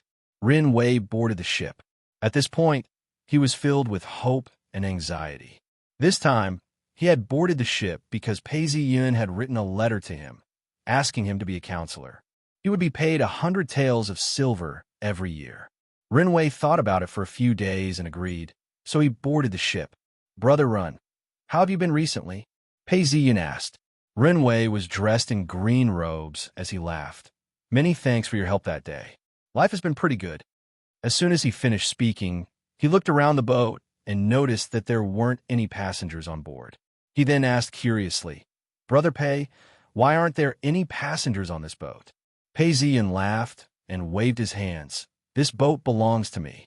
I'll be using it for this trip to the capital city. I've transferred it here to pick up Brother Ren." Rin Wei was taken aback. "I wouldn't dare." Pei Ziyun laughed. "If it were anyone else, it wouldn't matter. But since you and I are friends, this is nothing. Let's go." Under Pei Ziyun's command, the boatman pulled up the anchor and set sail. He then showed Rin Wei around the boat. "Look, this is the 3rd level. The first floor is built on the deck, with a dining room and kitchen and a tea room opposite." Rin Wei looked up and saw a 3-meter-wide staircase leading straight up. The railings were exquisitely carved, and there were a few windows. The floor was painted red, and it could hold 8 tables. There was also a wine rack in the corner. The curtains were drawn to isolate the tea house. He walked over to take a look. There was a chessboard in the center of the tea house, surrounded by a tea set, soft chairs, a bookshelf, and an incense burner in the corner. Rin Wei was delighted. "This is a good place to study. Let's take a look down there." Entering the inner cabin, there were 6 rooms. Opening any room, there was a bed, a table, and a cabinet. "This is the VIP room. You and I can choose freely. Open the cabins for the sailors. Let's not look at the lower hold. We can store some goods there. This time I bought a new boat. It's 8 feet long and 3 feet wide. I spent a total of 7,000 taels of silver on it." Pei Ziyun explained. Along the way, Rin Wei carefully sized up the ship. The craftsmanship of the ship was excellent, and the wood was hard. Finally, the two of them returned to the deck and looked behind them. Pei Ziyun then pointed to a ship behind them and said, "This is our cargo ship. I brought a lot of goods with me to sell in the capital city." Hearing these words, Rin Wei replied, "Brother Pei is indeed from a wealthy family. How enviable." Pei Ziyun laughed. "All of this was because of my hard work. My father died when I was young, and my mother had to put in a lot of effort to raise me. It was only because of all the hard work I've put in to get to where I am today." When Rin Wei heard this, he was astonished and in disbelief. "Brother Pei, did you really build all these businesses yourself? I thought you were the descendant of some powerful family." Rin Wei said with admiration. "Ha!" Pei Ziyun laughed out, feeling extremely proud of himself. "Brother Pei, since you're treating me so courteously, I'm sure you have something to say." Rin Wei retracted his smile as he spoke. Pei Ziyun replied seriously, "Indeed, I have something to ask of Brother Ren. Please come to the tea room." "Please." The two of them entered the tea room. There were many rare books on the bookshelf, and one of them was placed on the table. "Serve tea," Pei Ziyun instructed. "Yes, young master." Baya, who was standing guard, bowed. Rin Wei then sat down as Baya placed a cup of tea in front of Pei Ziyun and Rin Wei. Rin Wei lifted the lid of the cup and fanned himself gently. A fragrant aroma wafted into his nose. "Have some tea," Pei Ziyun said. "Good tea." Rin Wei drank a mouthful of tea and paused for some time before asking, "Brother Pei, do you want me to be your advisor or subordinate?" Pei Ziyun nodded his head. "Of course. Who wouldn't want someone like Brother Ren to be their advisor?" "Brother Pei, you're too kind. I still wish to take another step forward in the imperial examinations." Rin Wei pondered for some time before replying. If he were to rely on King Lu, he would be able to become an official. However, if he were to rely on Pei Ziyun, he wouldn't receive such benefits. Even if he were to become a Dao master or the sect leader of Free Cloud sect, he wouldn't have much of a future. Pei Ziyun didn't reply immediately. It was November, and the wind was chilly. The boat continued to sail, and the autumn waters flowed down. The riverbank was filled with fields. Pei Ziyun then laughed and said, "How can I possibly serve you? I won't hide it from you. This time, I've come to the capital city because of the crown prince. I'm sure there are many things I need to do. Brother Run is a genius. If he could help me out, I would be grateful." When Renwei heard this, he hesitated. Pei Ziyun laughed. "Brother Run is a genius. In the future, you'll have to pass the grand examinations before you can achieve your goals. I'm not talented, but I have some insights. I'm willing to share them with Brother Ren." Renwei pondered for a while before he understood that this was the position of an official. He then sighed. "Since that's the case, I can't decline. Greetings, young master." After the host and guest were identified and they sat down again, the atmosphere was different. Pei Ziyun then retrieved a small booklet. "Actually, these are the spoils of war. The last time I fought the pirates, I handed them over to the government. However, there were 200 households on Golden Island and 1,000 mu of land. As for the pirates' boats, they weren't suitable to be used any longer. Hence, I sold them off. I've exchanged them for this new boat and 3 old merchant boats. One of them is following me to the capital city for some business. It's also here to scout for me." Renwei wasn't too bothered by this. No matter how talented he was, he couldn't surpass the times. Hence, he didn't care much about the Golden Island. He then laughed. 3 merchant boats. Does that mean you can earn 3,000 taels of silver a year? 3,000 taels? Pei Ziyun laughed coldly. If it's an inland sea voyage, that's about the same. If it's a foreign trade route, we can earn 3,000 taels of silver a year. Renwei was taken aback by this number. After some time, he then said, "Don't worry, I will definitely help you settle all these matters." Pei Ziyun laughed. This time, he had brought 2 ships to the capital city. It wasn't a lie. However, the most important thing was to find the hidden gold. This hidden gold had been discovered 5 or 6 years ago. This meant that there were still traces of it. That's right. No matter how secretive the matter was, after so many years, there would definitely be traces of it. Although he wouldn't hand it over to the crown prince, that would be courting death. However, he could still dig it out himself. Pei Ziyun had another thought in his mind. Now that the original owner's memories are almost complete, this hidden gold of the previous dynasty, although it's mostly made up of gold bars, there are still many treasures left behind by the royal family. Who knows, there might even be a Taoist treasure. Once this merchant boat has unloaded the goods, we can take the opportunity to retrieve everything. I don't trust anyone now. I only trust the Golden Island and the mountain people. After a few days, the boat arrived at the estuary. The dynasty had inherited the previous dynasty system. Shipping was mainly done by sea, with rivers and land as support. Both of them studied and occasionally played chess. To Renwei, this was a rather extravagant life. He had a pillow and bedding and drank fine wine. The books he read were systematic and tidy. If he had any questions, he would ask Pei Ziyun, and Pei Ziyun would answer them immediately. Renwei was enlightened. Sometimes, when Renwei was tired of studying, he would stand at the bow of the boat and look at the vast sea. Birds flew across the water. This kind of life seemed to pass by in the blink of an eye. December on the deck of the boat, Renwei stood beside Pei Ziyun. It was snowing and raining, and both of them were holding umbrellas. The wind blew past, and the smell of blood permeated the air. Young master's really amazing. If I had such knowledge years ago, I wouldn't have failed so many times.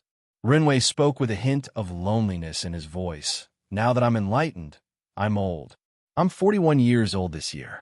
I'm afraid that even if I were to take the examination, I might not be able to pass. If I don't pass this time, do I have to wait until I'm 47 or 78? I'm just a servant in young master's house. Brother Ren's talent is not limited by studying. Now that you've figured it out, You'll be proud of yourself in the examination. Look, we've reached the pier. We've arrived at the capital city. Pei Ziyun said. That's right, this boat has saved me a lot of trouble. Renwei laughed bitterly and didn't speak much about the examination, but sighed. By the time they reached the pier, the sky had darkened. Rain and snow were falling from the sky, and lanterns were lit everywhere. Boats could be seen anchored on the water, and crowds of people could be seen moving about. The soldiers were all draped in straw raincoats as they patrolled the area. When they got closer, they could see that the soldiers were all wearing thick cotton jackets. Pei Ziyun brought Renwei and the rest ashore. They abandoned the boat and boarded the ox cart.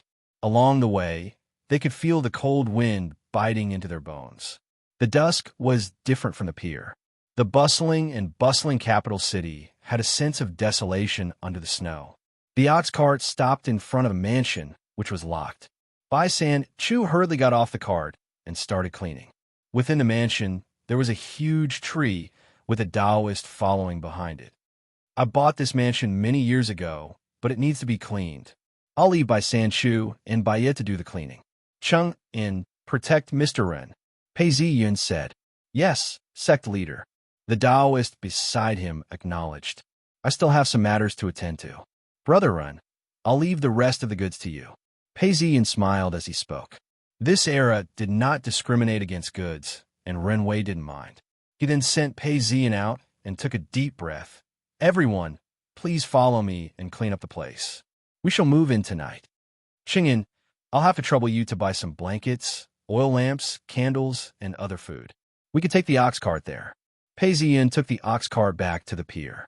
Yi Qing welcomed him as soon as they reached the new boat. At this point, there were only Yi Qing, the mountain people, and a few sailors on the boat.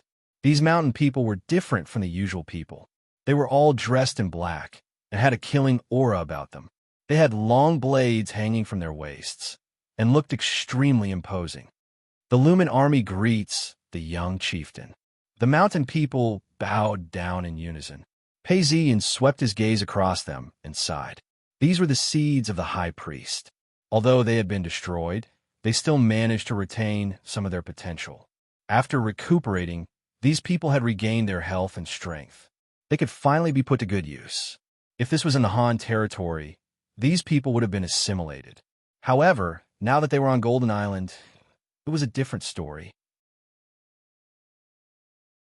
They were full of vigor and vitality. Pei Ziyun then waved his hands. Let's set sail to Shirgu Island. Yes, young master. Yi Qing instructed the boat workers. Raise the sails, let's set sail. The sails started to move. Apart from the sailors, the 20 mountain people were all extremely agile and strong. They patrolled the deck of the boat, walking rhythmically. Most of their faces were expressionless. They held long blades in their hands, which gleamed under the light of the fire.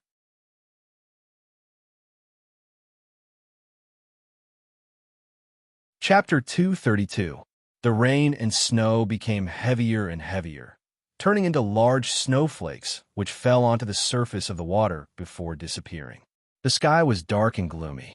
At this point, one of the boatmen said, "We've arrived at Shirgu Island." Pei Ziyun exited the boat and stepped onto the deck.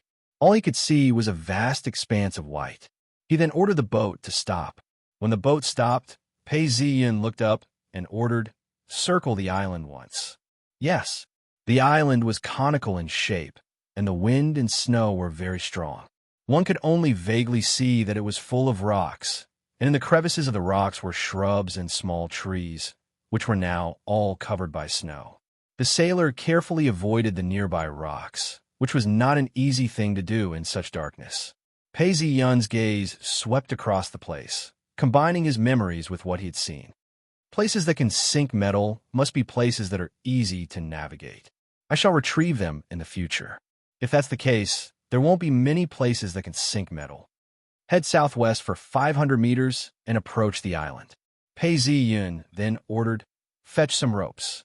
Following the order, the boat gradually neared the shore. Two sailors turned around and retrieved some ropes. Pei Ziyun looked at the dozens of sailors in front of him and said, "There's a sunken ship underwater, and it's nearby. That's our target." When the sailors heard this, they started shivering.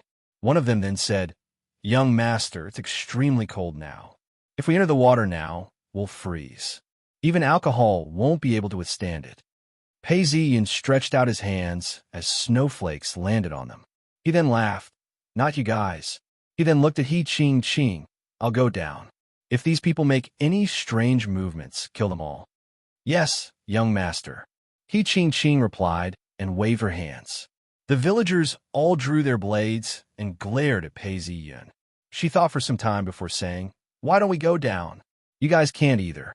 You'll freeze if you enter the water. I'll go down myself." He then pointed to the water tank, which had ropes attached to it.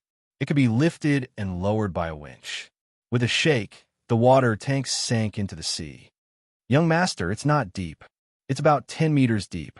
Pei Ziyin nodded his head. "Watch me. When I shake it, pull it up." Ching Ching, pull it up and place in the cabin. As soon as he finished speaking, he did not hesitate any longer. Pei Ziyin dove into the sea, splashing up a few waves. At this point, snowflakes were falling from the sky, and the seawater was cold. Pei Ziyin gritted his teeth and circulated his qi around his body, isolating himself from the cold. There was an undercurrent in the water, and Pei Ziyin could feel it rushing against his body. In the cold water, he could see many colorful fishes. Just a few meters below, a boat appeared. Pei Ziyin couldn't help but be overjoyed. This was the treasure of the previous dynasty. At that time, they had thought that they could make a comeback, and had hidden it so that it would be easier to find. The water was suffocating. Pei Ziyin circulated his inner qi and managed to buy himself some time. Without hesitation, he pounced forward, only to see some human skeletons. "It's a dead sunken gold man." After making 2 rounds, Pei Ziyin realized that the ship wasn't damaged at all. It was completely submerged, and the cabin doors were sealed shut. He then raised his sword and pierced through. After all, it had been many years. With a single stab, he entered the room and saw layers upon layers of wooden boxes. The wooden boxes were made of good wood and were rather sturdy. Preying one open, he saw rows of gold bricks. The gold bricks were engraved with official seals. These were the gold bricks of the previous dynasty that cost 100 taels of silver each. Pei Ziyin didn't hesitate any longer as he dragged one of the boxes to the water tank. Gold was very heavy, and a box of gold bricks was actually very small. The water tank was very big, and it wasn't enough to hold one. He had to drag 10 of them before it was full. He couldn't hold it in any longer and started pulling the ropes from above. 10 meters was a short distance, and he managed to pull it up in an instant. After being dehydrated, it was extremely heavy. That's right, a box of 20 bricks. 10 boxes would be 200 bricks. That would be 20,000 taels of silver. After a few breaths, Pei Ziyin was out of the water. He could still hold on for a while in the water, but once out of the water, he was frozen solid. "Hurry and transport them to the cabin, then sink them down." Pei Ziyin floated on the surface of the water and gave the order. He Ching Ching immediately ordered her men to carry the 10 boxes out before sinking them down again. The boxes were continuously transported to the cabin, and the sailors on the deck looked at each other in dismay. Only the mountain people looked normal. However, there were only 6 water tanks, and the rest of the water tanks were much lighter. They were all antiques and treasures. Even so, after being in the water for 2 hours, Pei Ziyun's face was pale, and his skin was turning green from the cold. At this point, the cabin was filled with hot water and soup. Pei Ziyin didn't have the time to look at them, and ate his meal before falling asleep. The next day, the sun rose, and the sun shone down on the boat, bringing warmth to the boat. At this point, the boat had already sailed back to the cabin. Pei Ziyin then went to the cabin and opened the door. He was shocked. On the wooden shelves that had been prepared beforehand, there were pieces of gold bricks. I've already counted them. There's a total of 1,300 bricks, worth 130,000 taels of gold. Apart from this, there's also an imperial seal, a golden book, an antique, and a few other things that I don't recognize. He Ching Ching hadn't slept the entire night. Although she was exhausted, She couldn't help but blush in excitement. Many years ago, even after the master killed so many bandits, he didn't have this much gold. This is the accumulation of an entire dynasty's wealth. Although Pei Ziyun had expected this, when he heard the figure of 130,000 taels of silver, he was somewhat disappointed. He laughed at himself for being greedy. The income from the land was 30 million taels of silver, the salt tax was 700 taels, and the deed tax was 2 million taels of silver. The country's annual income was 40 million taels of silver and 13 million taels of grain. Now this gold was worth 3 million taels of silver, or even 5 million taels of silver, and he thought it was too little? The main thing is that there are rumors of 300,000 taels of gold, or even 500,000 taels of gold. But when I think about it, the rumors are exaggerated. Besides, the last time I saw it, the Prime Minister's family was only worth a few 100,000 taels of silver. The Crown Prince only earns 20,000 taels of silver and 20,000 grain a year. This 5 million taels of silver is enough to kill me 100 times over. Thinking up to this point, Pei Ziyun stopped smiling. When we reach the pier, don't stop there. Sail the boat straight back to Golden Island, and keep in touch with me. Yes, Ching acknowledged. However, although Pei Ziyun was happy, he didn't really need so much wealth. He was already very rich. It was obvious that this huge sum of money would remain hidden on Golden Island for a long time. His target was the Jade Seal, the Golden Book, and the antiques. With just one look, Pei Ziyun shook his head. This Golden Book was used to bestow titles. The emperor would bestow titles to his vassals, clans, concubines, and officials. He would then hold a ceremony to bestow the book and the seal. If it was in the previous dynasty, it would have been dazzling. But now, it had lost its luster and had lost its effectiveness. Only the Jade Seal still contained a faint trace of imperial qi. But it's just red imperial qi. Although it looked amazing, it wasn't even as valuable as the county magistrate's seal. Pei Ziyun tossed it aside. This kind of seal of the previous dynasty is only valuable as a collector's item. Not only is it useless, it might even attract trouble. It would be a pity to destroy it. I'll just seal it in a stone room. After searching for a few times, he finally found a pearl. He then heaved a sigh of relief. I've searched everywhere and finally found something. I don't know who left it behind. I'm tired now. I'll absorb it later. After half a day of sailing, they finally arrived at the pier of the capital city. The moment the boat docked, they jumped off the boat and left. Pei Ziyun was extremely tired as well. With the pearl in his arms, he told the ox cart his address and left. Leaning against the cart, he fell asleep. When he reached his residence, it was only noon when it started snowing again. He could hear the sounds of people singing and playing instruments. Pei Ziyun listened to the music and saw Ren Wei coming out to welcome him. His face was pale. Pei Ziyun laughed. What's wrong? Are you uncomfortable living here, or are you having trouble with your business? He then looked around. The yard has been cleaned up. Why is there a horse here? All right, it's business. It's all right to suffer some losses. Ren Wei took a deep breath and said, Young master, the crown prince has sent someone here, and it's urgent. Pei Ziyun retracted his smile and walked in. He then saw a government official, whom he recognized. His face was pale, and he asked, What's wrong? Why are you like this? Did something happen? The official's tone was heavy. Down, master. Something has happened to the crown prince. I was ordered by the imperial concubine to rush here. You weren't around, and I didn't have to wait for long. When Pei Ziyun heard this, he frowned. Don't panic. Tell me everything. Yes. The official regained his composure and said, It's been said that a servant from the crown prince's mansion went to the White Wind monastery to pray. She knelt down in front of the statue and said that the crown prince had an affair with a concubine. Coincidentally, a Taoist overheard this and reported it to the emperor. The emperor was enraged and ordered the crown prince to enter the palace to explain. The crown prince had no choice but to enter the palace. The imperial concubine then sent me to inform the emperor. When Pei Ziyun heard this, he was taken aback. He then thought of the aphrodisiac incident in his previous life. It was said that the servant was praying and was overheard by a Taoist. The emperor then ordered the crown prince to enter the palace to explain. The funniest thing was that the crown prince had been carrying a drug with him. When the emperor found out that it was poison, he thought it was aphrodisiac. At that point, the emperor was enraged and deposed the crown prince. This sounded like a joke. Firstly, the crown prince had an affair with a concubine.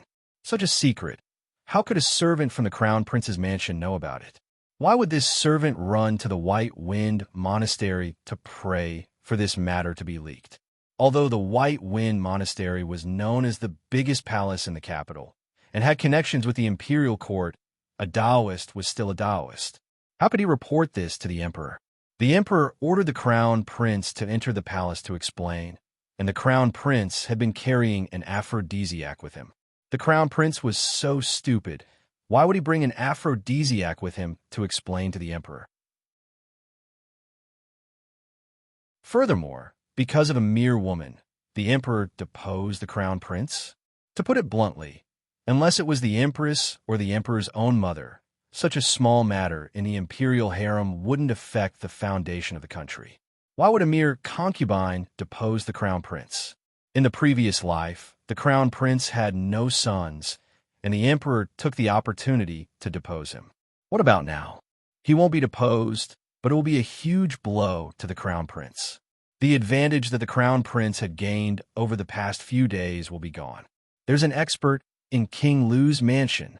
As he thought of this, Pei Ziyun stood up. Where's the crown prince now?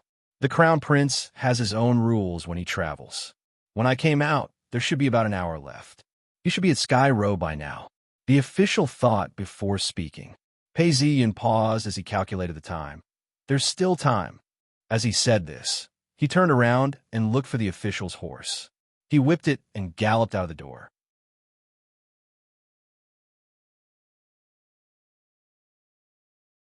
Chapter 233. As he rode out, the cold wind and snow blew against his face, startling many pedestrians. Just as he crossed a bridge, he felt something was amiss. There were no pedestrians on the bridge.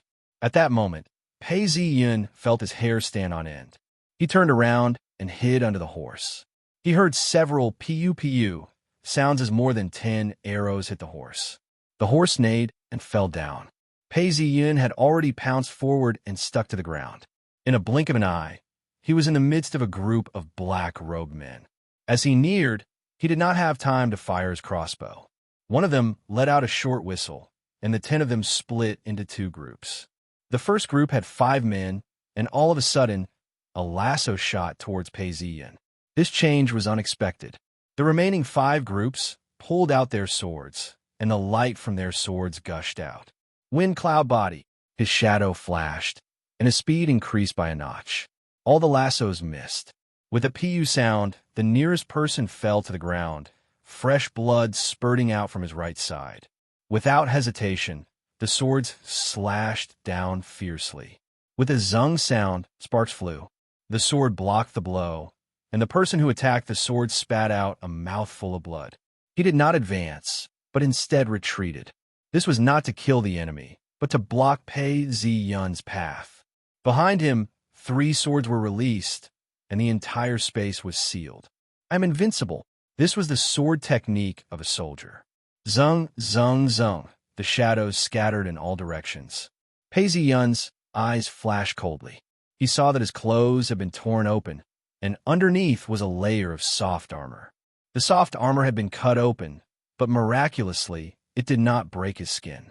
There was only a thin red line. This was an injury caused by the sword's energy. Ugh! The black-robed guard opposite him fell to the ground, blood spurting out like a fountain. The one on the right had lost his right leg and was struggling on the ground. The left side of his head had been sliced off, and one could see the white blood underneath his skull. In the next moment, Pei Ziyun did not stop. He became one with his sword and pounced forward, not giving the black-robed guard any time to recover. His movements were as smooth as flowing water. Behind him, he threw away the lassos and pulled out his sword. Suddenly, Pei Ziyun's shadow disappeared. No, he did not disappear. He changed his direction rapidly and sank down. What followed was a merciless flash of his sword. Pooh! It looked like the leader of the black-robe guards had been stabbed in the forehead. The forehead was already very hard, but at this moment, it was as if the sword had pierced through tofu. There was not much blood in this area, and there was only a muffled sound. The leader subconsciously touched his forehead, but when his hand reached out halfway, he lost all strength and consciousness and fell straight down. One of the black-robed guards suddenly shouted. He did not dodge or evade, allowing the sword to pierce through his chest and into his back. He desperately held onto the edge of the sword. "Kill me." The black-robed guard behind him stabbed forward with his two blades. With two pu-pu sounds, the blades pierced into the black-robed guard's body and continued to stab forward with a fountain of blood. The black-robed guards on the left and right roared angrily. At the same time, they crisscrossed their blades and slashed down. The only essence of military saber techniques is to surround and kill at all costs. In that instant, Pei Ziyun could hear the sound of two long knives stabbing into the body of the black-robed guard in front of him. The black-robed guard's eyes were wide open. He knew that he was going to die without a doubt. However, at this point, he was still alive. His eyes shone with the light of death. Pei Ziyun let out a muffled roar and pulled out his sword. With great strength, the black-robed guard's hand that was holding onto the sword was sliced apart like tofu. The blade of the sword left his body in an instant. His figure changed, creating a shadow. The tip of the sword twisted and sliced open the shoulder of one of the black-robed guards. His bones were broken, and he spat out a fountain of blood. Now that the formation was broken, it was much easier. The sword flashed again, and the remaining 3 men fell down with a pu-pu-pu sound. In the blink of an eye, all of the black-clothed guards had been killed. Only then did the black-clothed guard who was holding onto his sword see the change. He let out a long cry and fell down. "You're right." Pei Ziyun slowly walked forward and stabbed the black-robed guard. All he could hear was a series of pu-pu-pu sounds. The entire place was filled with the stench of blood. He threw his outer robe aside, and it was still clean. At this point, there wasn't much time left. Seeing the gray clouds hanging low in the sky, and the sleet turning into snow, Pei Ziyun turned around and ran out of the alley. As he walked along the streets, his eyes lit up. It was a small inn. Inside, there were only 5 tables. The weather was cold and gloomy, and the lamps were lit. There were only 2 or 3 customers inside. When the waiter saw Pei Ziyun, he waved a towel and welcomed him. "Esteemed guest, please come in. The weather is cold. Drink some wine, and you'll feel warm." Even though he was pressed for time, Pei Ziyun nodded his head and sat down at a table in the corner. He then instructed, "Bring me some wine and a few dishes." The waiter smiled and agreed. He then saw Pei Ziyun's Crown Prince Mansion insignia. Although it was only for a second, the waiter was still taken aback. He then brought a tray over and shouted, "My restaurant's braised chicken is the best. I've also added a plate of spiced peanuts. I guarantee you'll taste good. What else do you want? Please order." He then walked closer to Pei Ziyun. Pei Ziyun then whispered, "I am Pei Ziyun, top scorer from Ming Prefecture. Quick, inform the higher-ups that the Crown Prince is in danger. I want to meet him when he passes by. Go quickly. If you delay the Crown Prince's plans, I will chop your head off."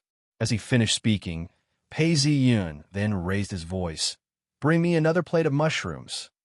The waiter's face turned pale as he replied, "All right, please wait for a moment." Pei Ziyun calmed himself down and started pouring wine and eating the meat. After some time, the waiter came back and signaled to him. Pei Ziyun pretended to finish eating and walked out. Under the dim light, he could see several men dressed in raincoats approaching him. "Is that top scorer Pei?" One of them looked at him and waved his hands as he spoke. Several men surrounded him to protect him.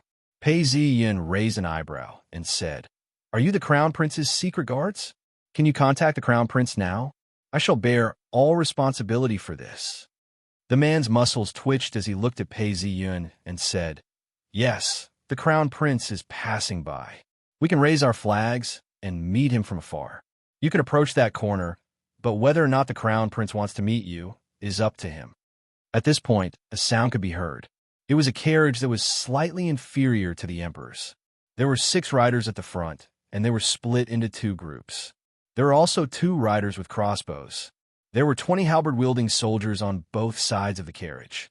There were 8 armored soldiers following behind the carriage, and 4 imperial guards on both sides of the carriage. There were 6 riders at the back, and they were split into 2 groups. At this point, someone was gesturing to the carriage. The imperial guard watched intently before entering the carriage to speak to the crown prince. When he came out, he signaled to the crown prince. The carriage didn't change at all and continued moving forward. The sky was gloomy and the wind was howling. The snow was getting heavier, and a thin layer of snow had formed on the ground. As the carriage turned a corner, a shadow flashed past. It seemed like an illusion, as the surrounding imperial guards didn't move at all. The carriage continued moving forward steadily. The crown prince was holding onto a stove and smiled. "Dao Master Qining, why are you so anxious to see me? What happened? Come, take a seat. Use a hot towel to wipe your face." There was a serving maid inside. She then retrieved a towel and a silver bottle. She then poured a cup of tea and placed it in front of Pei Ziyin. The crown prince is indeed calm, even when faced with such a big problem. Pei Ziyin laughed when he heard these words. He then thought to himself, this is indeed the crown prince. Although he's not very talented, he's been in this position for a long time. This kind of temperament has been cultivated. However, when he looked around, he noticed that the crown prince's hands were trembling. He then laughed to himself and said, "Is the crown prince here to explain the matter regarding the concubine?" The crown prince heaved a sigh of relief before taking a sip of wine. He then said, "That's a small matter. My crown prince's mansion doesn't lack women. This concubine isn't a heavenly beauty either. How could I have an affair with her? I've already thought it through. This concubine has her own activities, and I wouldn't be able to meet her. Besides, every time I enter the palace, I have a record of when I enter and leave the palace. It's hard to be coincidental. If the emperor were to ask, all I have to do is check the time and everything would be clear. If the Tao Master is here because of this matter, then I have to say it's not a big deal." He then gritted his teeth. "I already know who the servant is. He sold himself to bury his father. I pitied him and took him in. His monthly allowance was much higher than usual, and he was rewarded quite a lot. He didn't want to do such a thing. No matter how magnanimous I am, when I get back, I will skin him alive." Pei Ziyin heard this and didn't speak. He then looked at the snowstorm and sighed. What the crown prince says is right. This is obviously a slander from a vile character. But everyone knows this. Why would a vile character reveal this secret? The crown prince paused as he heard Pei Ziyin continue. "Since there's a spy in your mansion, why can't there be a second one? For example, the crown prince has a love letter in his pocket for the concubine, or something else. Once we enter the palace, we'll discover it. Do you think the emperor would believe us?" The crown prince's face fell. Before long, the carriage shook a little. The guard then asked, "Crown prince, what's the matter?" "Nothing much. I dropped a teacup.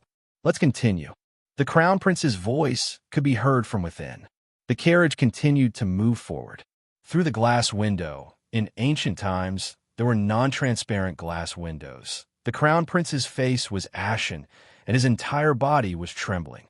He then took out a bag of medicine. Within it were several pills the size of a longan fruit. They were made out of beeswax, and when he took a whiff, he could smell a strange fragrance. "What's this? Poison? Someone is accusing me of poisoning someone? Which traitor, who wants to kill his entire clan, secretly placed this in my pocket? It might not be poison." Pei Ziyin picked up one of the pills and licked it. He then said, "I know a little about medicine. Looking at the effects of this pill, it seems to be an aphrodisiac." When the crown prince heard this, his face turned even darker. This was an aphrodisiac.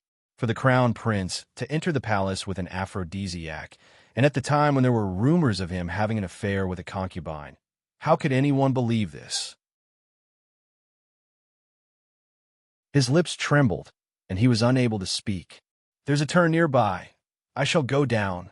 Pei Ziyin heaved a sigh of relief before standing up and said, "This kind of trick can only be done when one isn't prepared. Once one is prepared, there's no way the crown prince will be able to take it. Now that we're nearing the imperial city, it's not appropriate for me to enter. I shall take my leave now." The crown prince glanced at Pei Ziyin before speaking slowly. "You've done a great deed this time. I shall remember this. You may leave now." As he spoke, he gave a few instructions before he turned a corner and disappeared. Seeing the man leave, the crown prince frowned. His face was so pale that there was no trace of blood in it. His eyes gleamed as he spat out, "Those traitors!" His tone was filled with killing intent.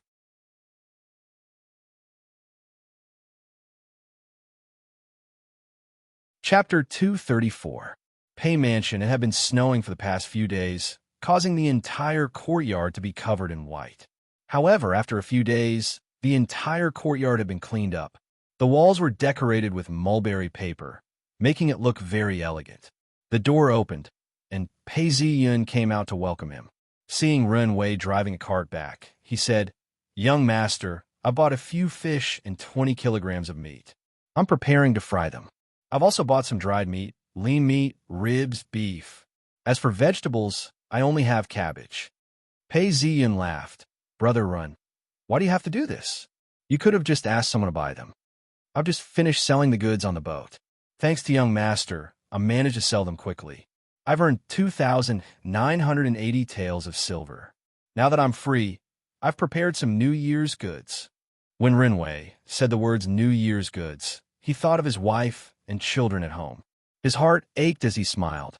"I've bought too much. The weather is cold now, but it's not bad." Bai Sanchu took out a jar of wine and placed it over the fire. She then said, "The hot pot has been prepared. Please take a seat." When they entered, they could hear the crackling of the charcoal inside. The hot pot was boiling. It was made of chicken skin and bamboo shoots. There were slices of tripe, beef, and meatballs. The aroma of the soup permeated the air. Just as a few of them sat down, an ox cart stopped outside. This ox cart looked extremely luxurious, and the curtains were embroidered with patterns. An old granny knocked on the door. "Who's here at this time?" Pei Ziyin paused. Renwei then said, "I'll go take a look." He opened the door and was startled by the imposing manner. The old granny then bowed. "My master wishes to invite top scorer Pei over for a gathering." "Who's your master?" Renwei asked. Hearing this, the old granny replied, "It's the Grand Princess." Renwei was taken aback as he hurriedly went inside to report. Pei Ziyin threw his chopsticks down and sighed. "Looks like I can't eat anymore. All right, you guys eat together. I'll go out for a while." As he said this, he changed his clothes and hung a flute around his waist. The old granny's eyes lit up as she hurriedly welcomed him. "Top scorer Pei, the Grand Princess wishes to see you. It's urgent." Pei Ziyin knew what was going on as he boarded the ox cart. There was an incense burner in the cart. The cushions were soft, and the old granny was by his side, waiting for his orders. The ox cart driver held a whip in his hand as he whipped it. Princess Royal Residence. The ox cart stopped as Pei Ziyin alighted from it. The granny led the way. "Master top scorer, please follow me." As he walked forward, the guards and serving girls all bowed to him. He arrived at a side chamber. The moment he stepped in, he could smell a light fragrance.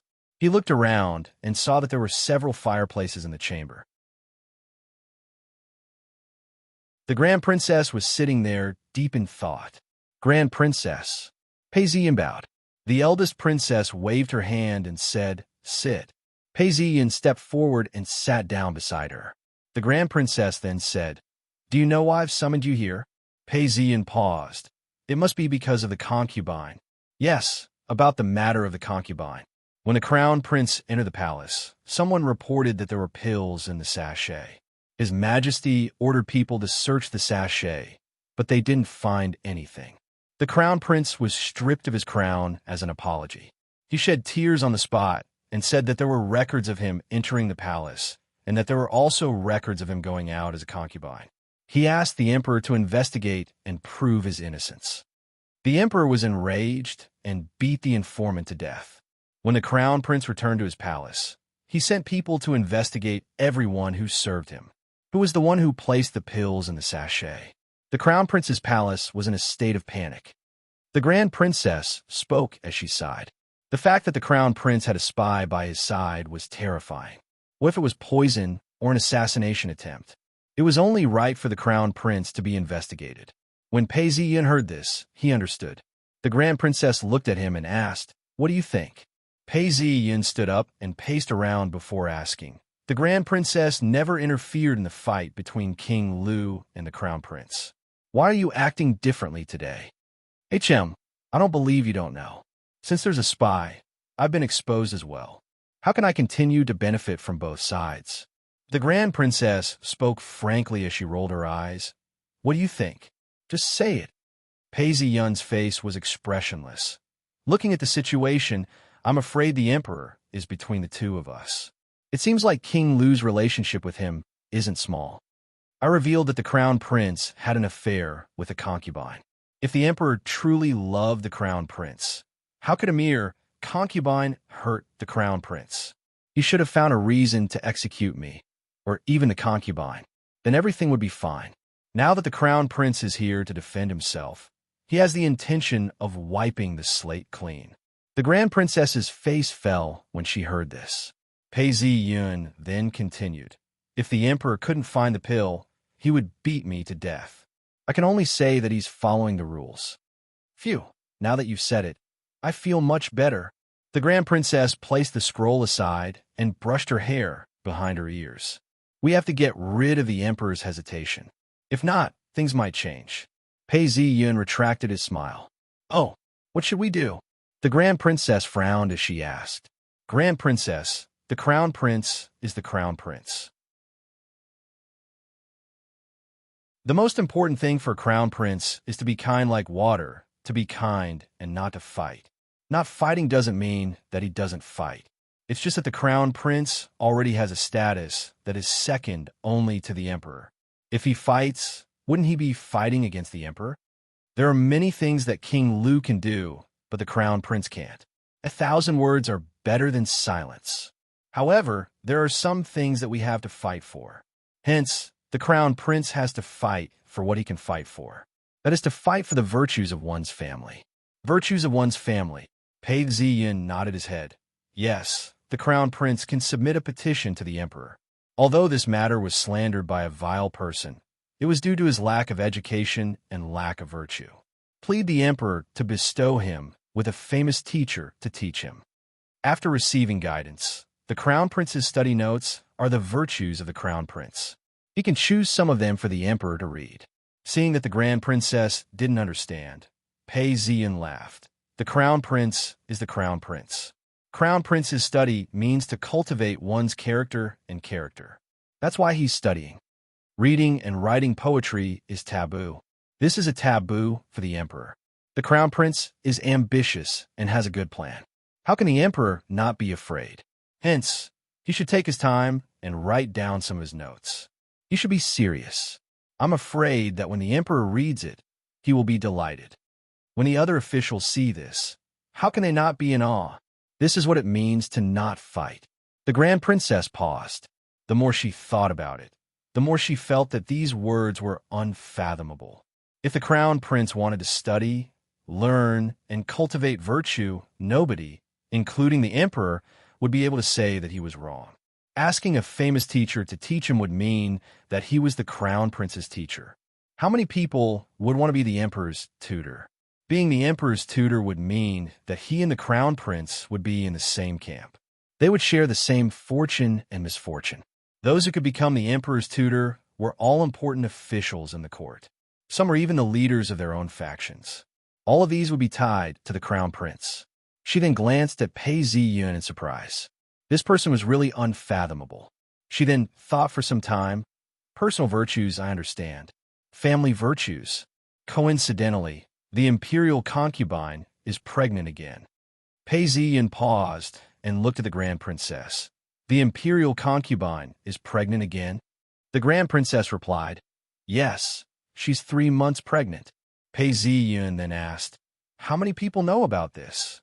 When the Grand Princess heard him ask about this, she was initially displeased. She then realized something was wrong and replied, "I'm afraid some people know about it." That's no wonder. The news of the imperial concubine's pregnancy has already spread. This is a great boon for the crown prince. If he gives birth to another son, his position as crown prince would be even more secure. If he wants to have another son, it would be impossible. Pei Ziyun spoke plainly. "You're saying that King Lu knows about this, and thus acted out of desperation?"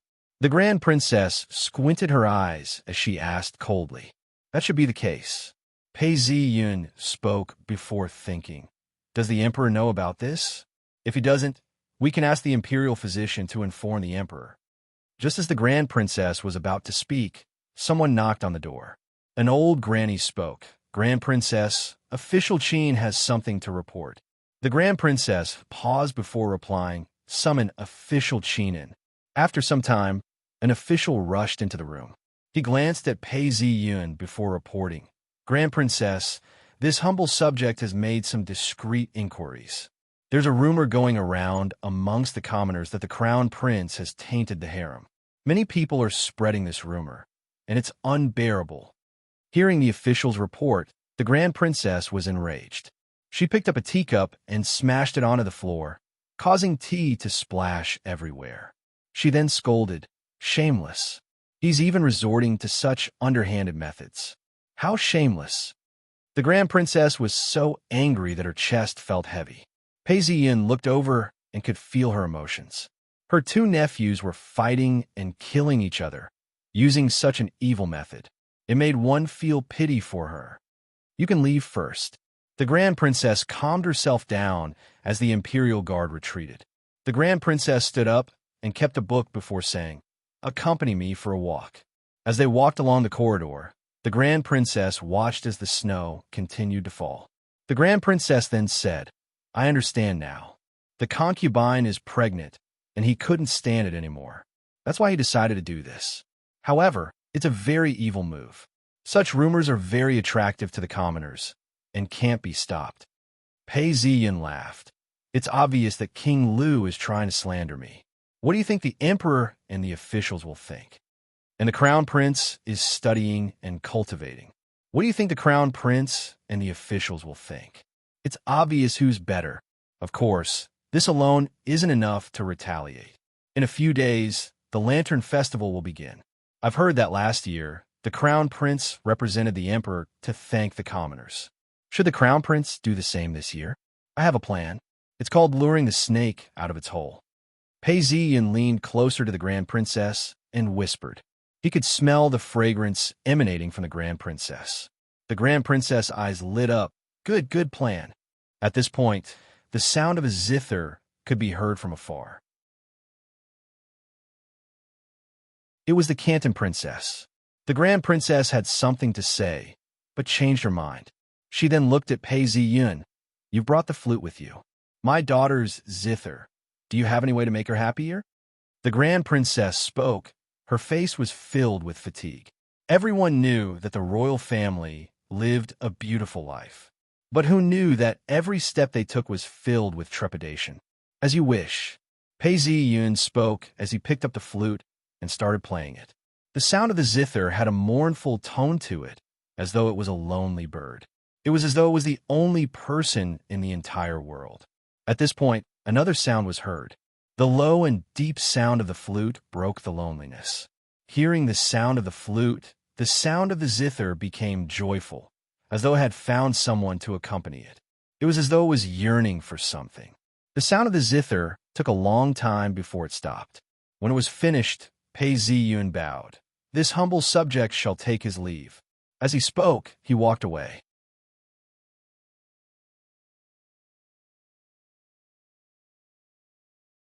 Chapter 235.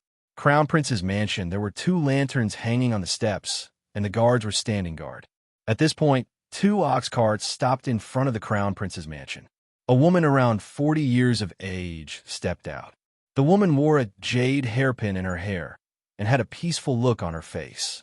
However, there were many wrinkles between her brows. She was accompanied by a serving maid, who commanded a few men to retrieve several items from the second ox cart. These were all children's toys. Seeing this, the woman asked, "Have you brought everything?" "Madam, the gifts for the little grandson and the imperial concubine are all here."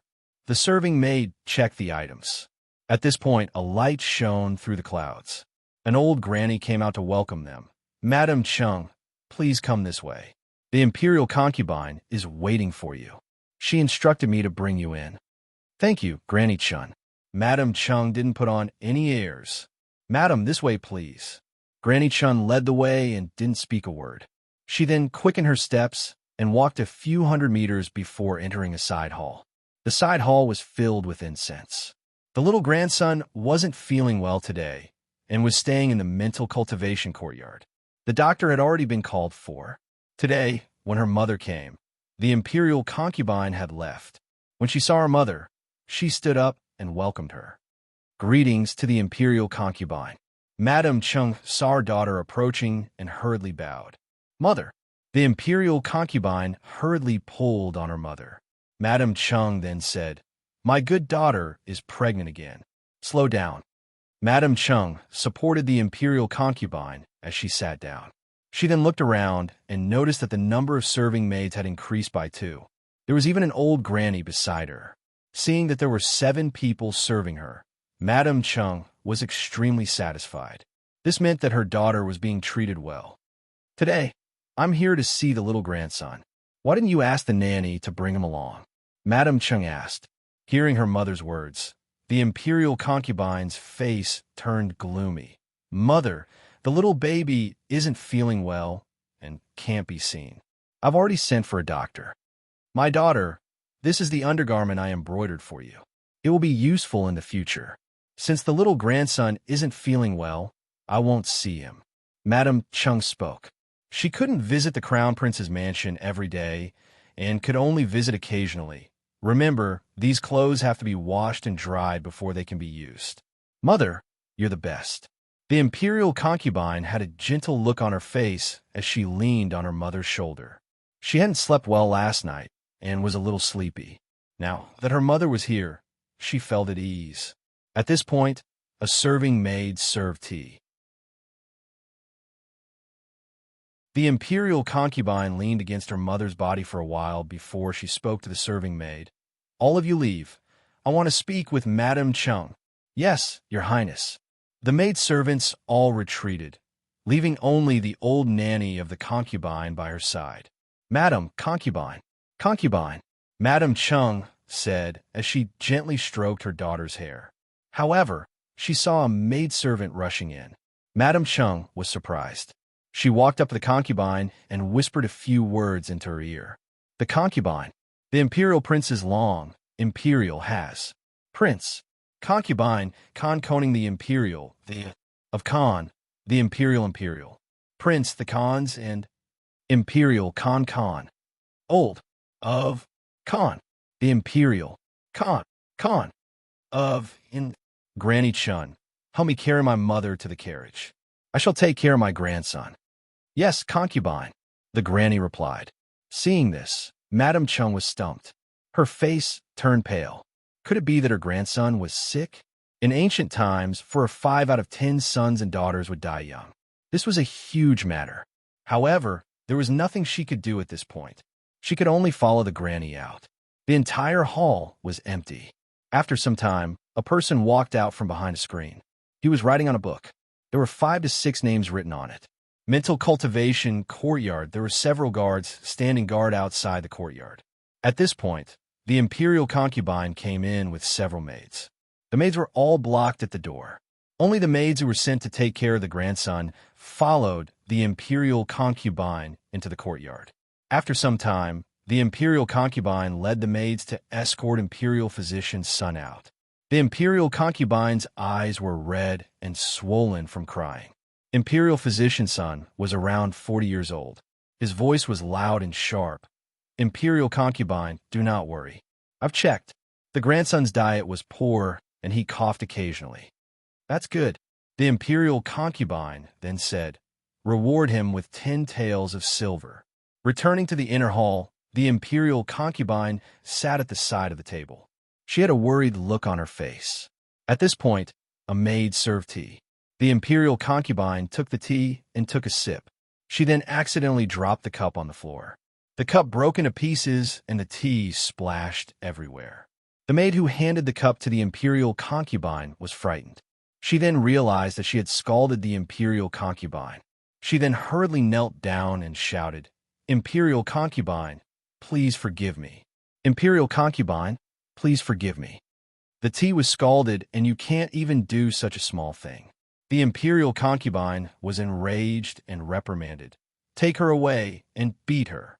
Two female guards followed behind the imperial concubine and dragged the maid out and beat her. "Imperial concubine, spare me. Spare me." The maid's eyes were filled with fear. She didn't know how many times she would be beaten to death. She kowtowed to the imperial concubine until her scalp was bleeding. Imperial concubine. The maid beside the imperial concubine stepped forward and whispered, "Imperial concubine, the little grandson isn't feeling well. It's not worth it to kill a maid." Hearing the words of the maid, the imperial concubine thought for some time before saying, "Go and receive 5 lashes of the whip as a warning to others." "Thank you, imperial concubine. Thank you, imperial concubine." The maid hurriedly kowtowed. Seeing this, all the other serving maids were terrified.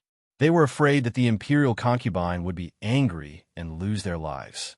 The imperial concubine rubbed her forehead. Her face was pale.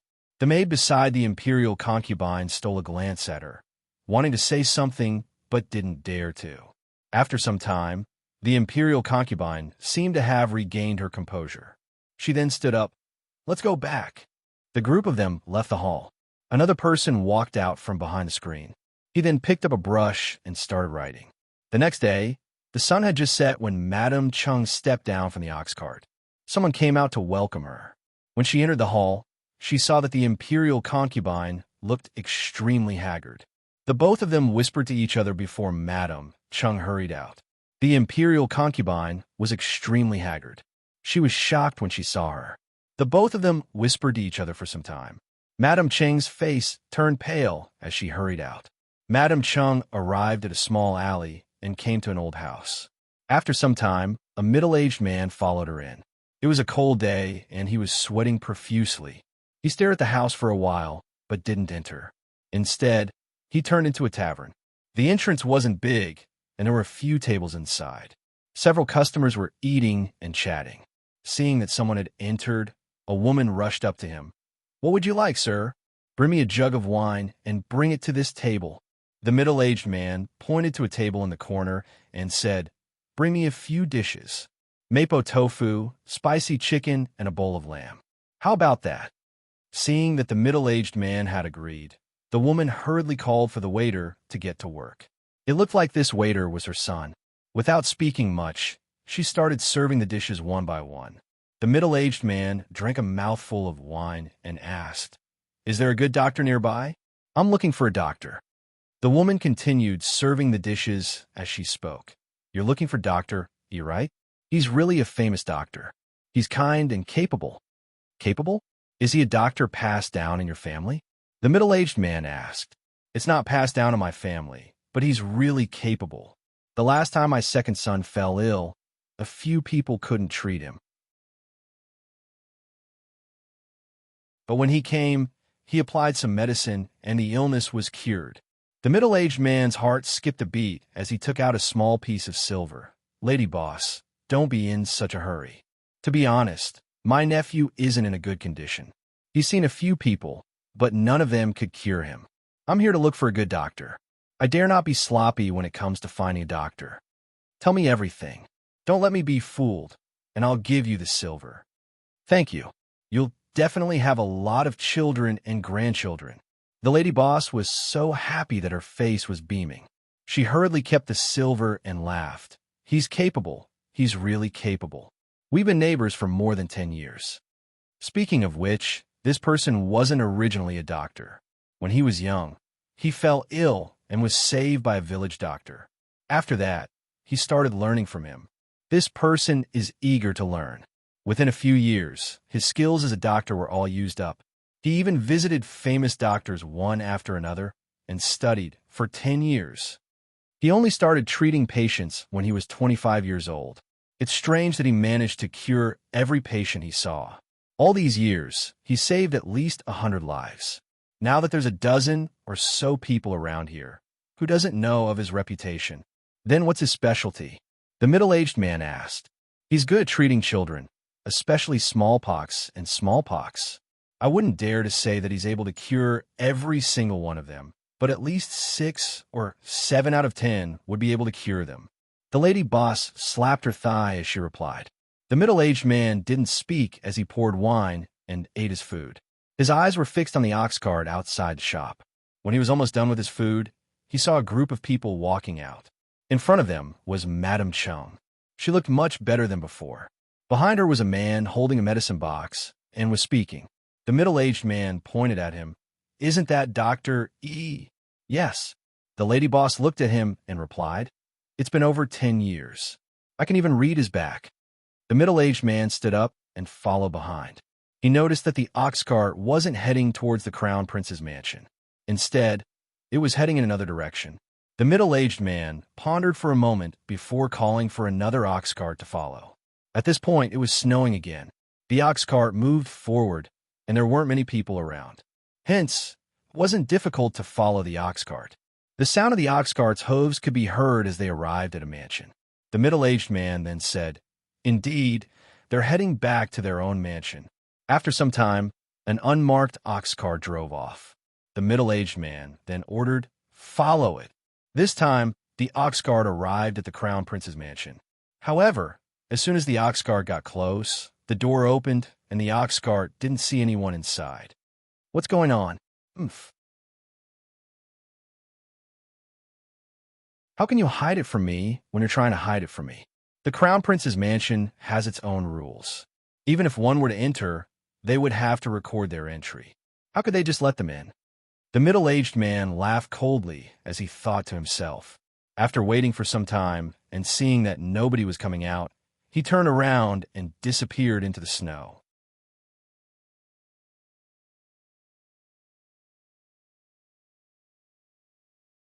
Chapter 236. Crown Prince's Mansion, Mental Cultivation Courtyard. Several guards were standing guard. At this moment, a chubby and somewhat plump chef led a slightly skinny servant over with a carrying pole. They brought the food boxes to the front of the courtyard. The chef and the guards were acquainted. The guard then said, "Master Chun, the food in the courtyard is ready. Could you please inform the people from Mental Cultivation Courtyard to retrieve it?" As he spoke, he opened the box. There were fried mung bean sprouts, fried kidney chicken, and shredded squid. Bodyguard Chun, who was in charge of the shift, had a pair of sharp eyes and a pair of sharp eyes. There was a scar on his cheek, which indicated that he had been selected for a battle. His face was expressionless as he examined the scar with a silver needle. He then said, "Leave the food box here. You may return." When the chef heard this, he smiled and asked, "Brother Chun, what's the situation inside?" The guard looked at the chef. "Li Ba, be a good chef. What's there to be concerned about? Go and cook your dishes. That's how you repay the kindness. Don't think too much about it." The guard reprimanded him. The chef hurriedly replied, "Yes, yes. It's just that there have been many rumors these days. I'm worried and worried." The guard's face fell. "You shouldn't be asking questions. If you don't, you won't live long." When the chef heard the guard reprimanding him, he led the porter away. At this point, the door opened. The guard bowed as the chef and the servant hurriedly knelt down. They saw the imperial concubine walking out. The chef raised his head and glanced at the imperial concubine. Seeing her worried expression, he hurriedly lowered his head. Once the imperial concubine was far away, the chef and the porter stood up and carried the empty food back. As they walked along the stone path, the entire place was silent. The porter then laughed and whispered to the chef, "Masterly, do you think the imperial prince has a cold? If he has a cold, why did he seal the courtyard and make us deliver food? Could it be that the imperial prince has contracted smallpox? How would I know? Let's go. I've been scolded. If you continue to annoy me, I will send you to chop the firewood for tomorrow." The chef was deep in thought. "Do what you have to do. Is this something you can ask about?" As he spoke, he quickened his footsteps and followed the stone path. He didn't follow the main path and walk back. Carry the food back first. I have something to do. All right, the porter replied and went back to the kitchen. Inside the main hall, the crown prince was reading through his essays when he heard a eunuch shout, "The imperial concubine has arrived." The imperial concubine seemed to be in a hurry and did not open an umbrella along the way. By the time she arrived at the palace hall, she was already covered with a thin layer of snow.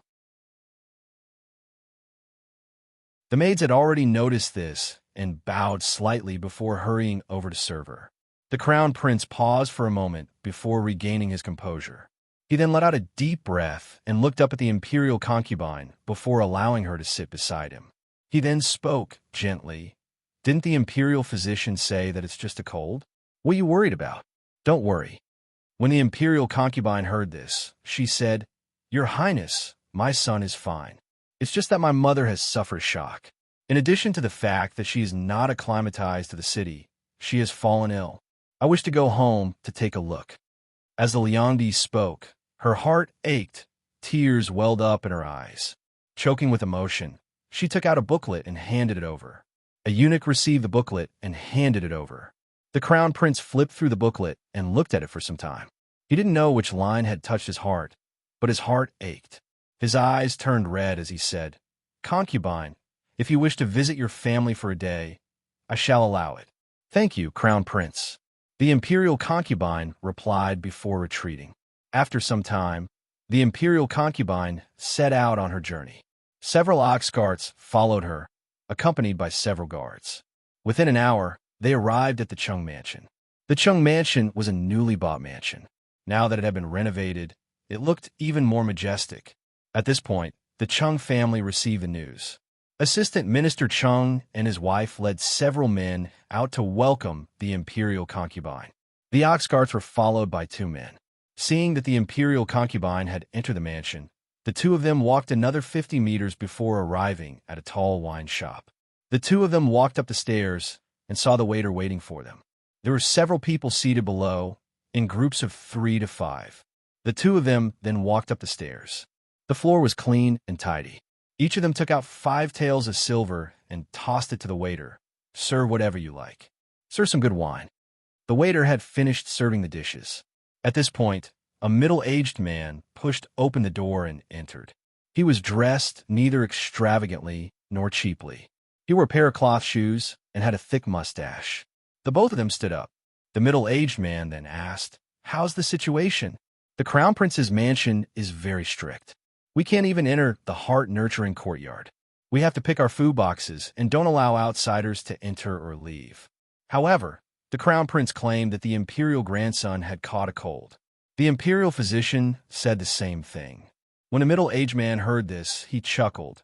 "Is that the rule for catching a cold like this? What a coincidence, Madam Chung.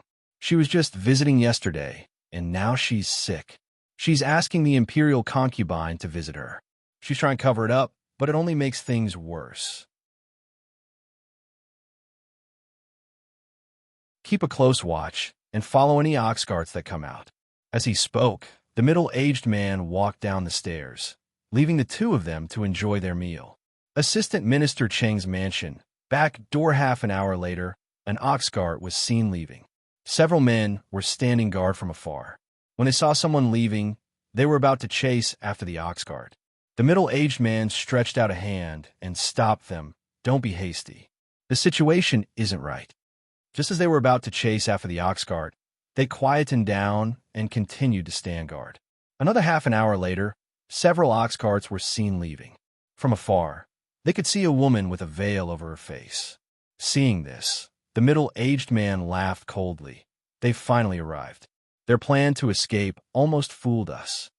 But look at the ox carts nearby. They're protecting us. Look at the driver. It's obvious he's a guard in disguise. This time it's the real deal. "Your Excellency, what should we do now?" someone asked. "Follow," the middle-aged man ordered. He then whispered something to another man, who then hurriedly left. The weather was extremely cold. Snow would freeze as soon as it fell, piling up on the streets. When the sun came out, the snow would melt, forming a deep and uneven ice road. There were many footprints and hoof prints on the road, making it extremely difficult to walk. The middle-aged man walked with difficulty. From afar, he could see that he was heading towards the Flat Flower Monastery, where the goddess of smallpox was. The middle-aged man looked around and saw that there was a stone bridge running through the entire monastery. Normally, nobody would visit the monastery, and it stood alone. The doors of the monastery were tightly shut, and there was only a few guards standing guard at the entrance. Monastery, the goddess of smallpox, would only go and pay her respects when someone had smallpox. Most of the time, people were afraid of incurring the illness and didn't dare to pay her respects. Hence, there was no one in the monastery. Pei Ziyin walked into the main hall and lit an incense stick before placing it into the furnace. He then nodded his head and looked at the guard standing outside. He then turned to the veiled woman and said, "Lady attendant, up to this point, you've accomplished your mission." The lady then revealed a smile as she removed her veil and wiped the sweat off her face. "I was afraid that I wouldn't be able to lure anyone here and ruin the plans of the goddess and the crown prince. My back is all wet. Even if you can't lure anyone here, it won't ruin anything." Pei Ziyin then spoke plainly. This was all part of the scheme, named luring the snake out of its cave. The emperor's grandson had indeed caught a cold, and the imperial physician was right. It's not a big deal. In fact, he's almost recovered by today. However, as long as the imperial concubine revealed a worried expression and forbade anyone from entering or leaving the mental cultivation hospital, some people would think that something was amiss. Every single step that was taken would be recorded down and observed. Once it might be a coincidence. Sometimes it might be because they were curious. Sometimes it might be because they had something to attend to. However, once the steps are connected, everyone would be curious and ask around. Every time, everyone would be on something. That would mean that they're spies. If it happens a few times, it would mean that they're out of luck. All these suspicious people have been investigated, and the crown prince will catch them all in one fell swoop. Pei Ziyun's tone turned serious as he spoke out coldly. Once we've gotten rid of all the spies, the crown prince will be able to rest easy. If there's another incident where the White Wind Monastery has incense, the crown prince won't be able to explain himself. Now, all we have to do is wait and reel in the net. King Lu's men aren't everywhere. Pei Ziyin took a deep breath before speaking out coldly. There's only a few hundred of them, at most 1,000. There are even fewer spies and assassins. You're disguised as the imperial concubine. Although time is tight, the people who are attacking us are all elites. I'll help the crown prince kill them all and weaken King Lu. As Pei Ziyun spoke, King Lu didn't have any reservations. The lady didn't even dare to reply and just licked her lips. At this point, the sound of killing could be heard. A Taoist from the monastery rushed in. "Esteemed lady, something's wrong. There are bandits outside." Dozens of bandits dressed in black. As he spoke, he wanted to get closer. Pei Ziyin shouted out, "Stop right there." As he shouted out, the Taoist waved his hands as 3 needles flashed past. He then pulled out a dagger. Pei Ziyin laughed out coldly as he stabbed the candlestick, and the 3 needles pierced into the candlestick. The Taoist then stabbed forward as he stretched his hand out. Pei Ziyin then grabbed onto the Taoist's shoulder. With a single twist, the sound of bones breaking could be heard as the Taoist's shoulder broke into pieces. "Spare me." The Taoist was scared out of his wits. However, his left hand moved once more as Pei Ziyin slapped the Taoist's head. Pooh! The Taoist's head looked perfectly fine. He stood there for a few seconds before blood flowed out of his eyes, ears, nose, and mouth. To a martial artist, this type of yin energy required a lot of time to cultivate. However, to a Taoist, it was merely a matter of building a strong foundation. After killing this Taoist, Pei Ziyin laughed coldly. "Flat Flower Monastery is the place where I've lured the snake out of its hole. Everyone knows who's inside. You're just a Taoist who arrived 2 hours ago, and you still dare to approach." At this point, someone shouted from outside, kill your way in. Whoever kills the woman inside shall be promoted by 3 ranks. In an instant, Shouts and cries of killing could be heard, rising and falling one after another, exploding into a large area. The lady pondered for some time before she covered her face with a veil. She then pulled up her skirt and walked out of the monastery. When she looked out, she saw dozens of men dressed in black robes rushing in. Their attacks were vicious and sharp, and their teamwork was flawless. The guards tried to defend themselves, but couldn't defend themselves. The lady was shocked and retreated back into the monastery as well. Although her shadow flashed for a second to the men dressed in black outside, it was as if they had seen a mountain of gold. The middle-aged man who was leading the group laughed out loud, as if he could see a bright future ahead of him. When he finished laughing, he shouted out, "Imperial concubine, you can't escape. As long as you come out obediently, how would I dare to hurt you? For the sake of the dragon's grandson in your womb, give the order to surrender." Of course, this was a lie. If these guards were to attack forcefully, they would suffer many casualties as well. Hence, the middle-aged man shouted out.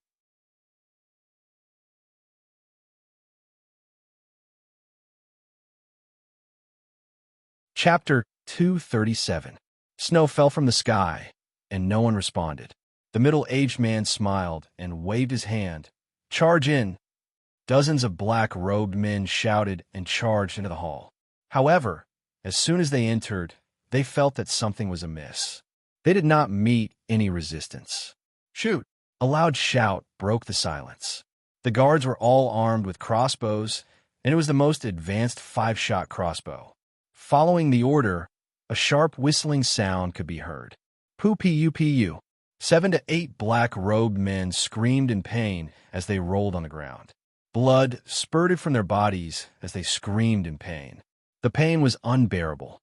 "Shoot again." Even if the crowd was prepared, it was of no use at all. Shio-shio sound swept past, and in an instant, blood splattered everywhere. In an instant, it was filled with the muffled sound of arrows piercing into human bodies. "There's an ambush!" Only after the second volley of arrows did someone shout out a warning. Third volley. Poo-pee-you-pee-you. The sound of people screaming could be heard. At such a distance, unless one was wearing armor, even Pei Zi-yun would not be able to defend himself. Fourth volley. Fifth volley. Throw the crossbow, unsheath the sword. After the fifth volley, the steps in front of the hall were littered with corpses and injured people. This type of crossbow could pierce through armor within 10 steps and penetrate wood within 30 steps.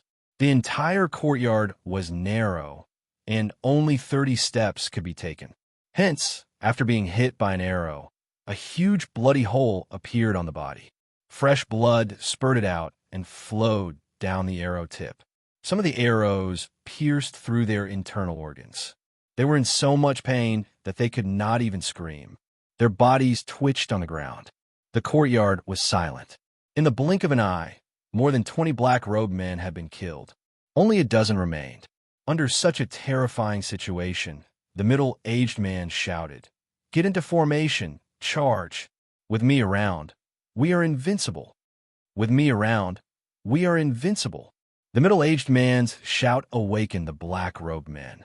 Under their honorable military training, the remaining black-robed men got into formation and charged forward. Cloud form. At this point, a sword flashed. One of the black-robed men had barely managed to lift his sword when he fell to the ground. His internal organs and blood flowed out of his body. Kill. The surrounding black-robed men screamed as they disregarded their own comrades and charged forward. Clang, clang, clang. The sword and the saber clashed. With a single move, the 3 black-clothed men fell down, fresh blood splattering everywhere. Although he had only killed 4 of them, the formation of the men in black had been broken. The Imperial bodyguards took this opportunity to attack. Immediately, the men in black screamed miserably, and several of them fell to the ground. The rest of the people were shocked and retreated. The middle-aged man who was leading the black-clothed men was extremely skilled. He turned around and tried to escape, but at this moment, a shadow rushed up to him. The middle-aged man's hair stood on end, and his hair stood on end. He had only sent out half of the saber light when a figure appeared like a stream of light. With a palm strike, the middle-aged man's back suffered a heavy blow. He groaned and knelt on the ground. With a ferocious look in his eyes, he shouted and raised his saber to attack again. Pooh! Pei Ziyun's sword flashed. Halfway through his attack, he felt a sharp pain in his hand. Blood spurted out as one of the tendons in his hand was severed. He screamed out in pain as his sword fell to the ground. Pei Ziyun stepped forward to interrogate him. One of the black-clothed men who was lying on the ground raised his last ounce of strength and shouted, "Black-robed, feathered forest, I am invincible." His saber carried the force of wind and thunder as he fought with his life on the line. Before he could even get close to the black-clothed man, his sword flashed past. Fresh blood spurted out from his neck as he fell to the ground. "Who sent you here?" Pei Ziyun pointed his sword at the middle-aged man and asked. The middle-aged man laughed. "My brothers have all died in battle. How can I live?" As he said this, he slammed his sword into the man's head. Pooh! The tip of the sword pierced through his head and came out from the back. His eyes were filled with unwillingness and determination. The monastery was filled with the stench of blood. The ground was stained red, and the corpses were steaming hot. Pei Ziyun's face was expressionless. "These are all men of sacrifice. Leave none alive. Clean them up." "Yes." The two imperial bodyguards turned around and stepped onto the snow, cleaning up the corpses. The sound of a knife stabbing could be heard as every corpse was stabbed several times. Occasionally, there would be a few who were not completely dead. They let out a short scream before silence fell. "The enemy is a hero, and I am a bandit. I am a hero, and the enemy is a bandit." In actual fact, according to the standards of a soldier, these men were not bad. Pei Ziyun looked at them and ordered, "Let's go back. The Crown Prince is waiting for us." The Crown Prince's mansion, which was originally decorated with green tiles, was now covered in snow. However, the roads had been swept once, and there was only a thin layer of snow. The rest of the snow was piled up in the corners of the walls. There were many soldiers standing guard along the road. The imperial bodyguards at the entrance were all clad in armor. Under the armor, they wore thick cotton jackets, and their faces were red from the cold. The sound of the snow being stepped on could be heard. A butler dressed in a brocade robe and a mink fur hat. He had several jade rings on his hands, and his body was bulging, as though he was wearing a cotton jacket. He had an air of arrogance about him as he walked towards the entrance. Just as he was about to step out, a guard stopped him. "Butler Lee, the Crown Prince's mansion is under martial law today. You're only allowed to enter, but not to leave. Please return." Hearing this, the butler was enraged. "Do you know who I am? I'm here on orders from the Crown Prince's concubine. How dare you stop me?" The butler then took out the Crown Prince's concubine token and scolded. "The Crown Prince's concubine token is here. Get lost."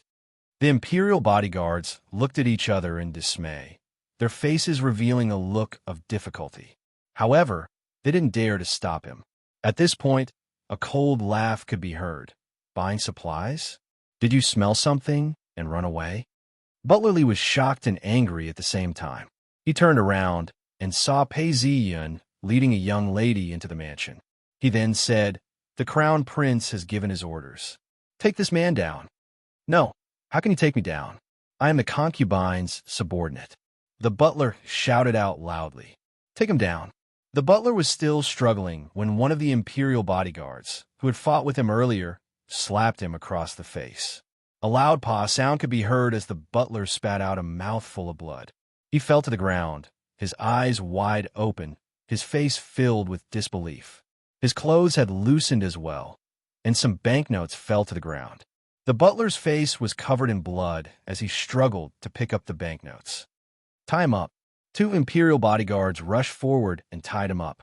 Pei Ziyun pulled out the banknotes and looked at them. There were 10 taels each and 50 taels each.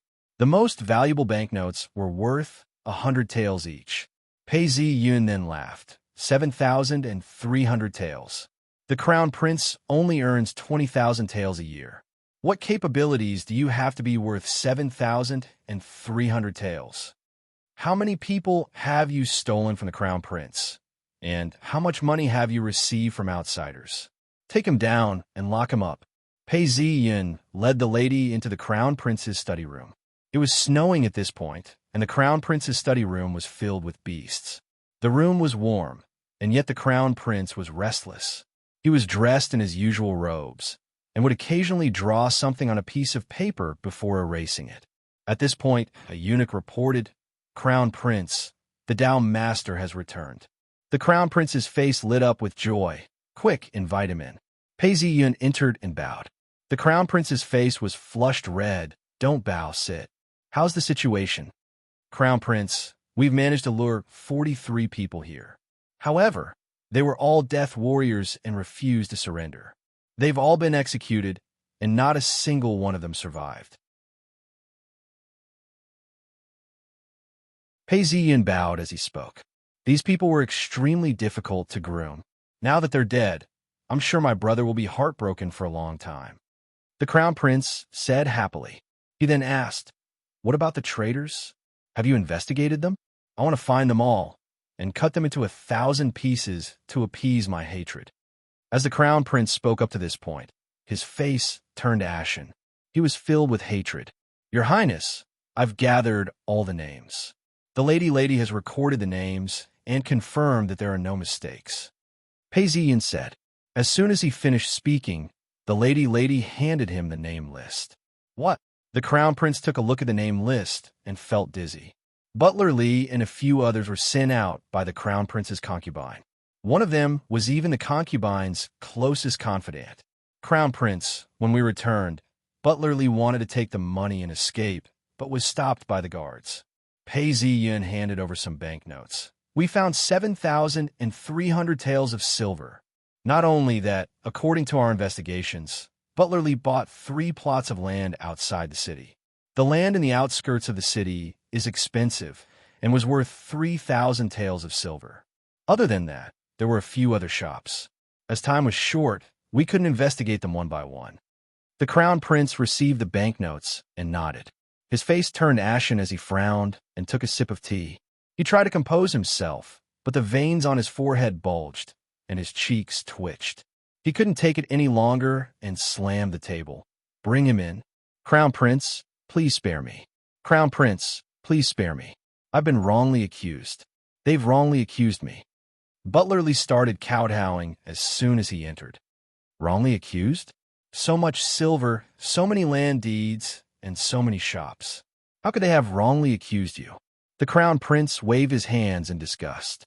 He then saw an imperial guard carrying a plate, which contained all the land deeds. "Crown Prince, please spare me. It's all the concubine's orders." Butler Li looked at the Crown Prince's face and said loudly, "Concubine?" Hearing these words, the Crown Prince's body trembled as his face flushed red. He couldn't believe what he was hearing. Ever since the concubine entered the palace, he had been doted on by the concubine.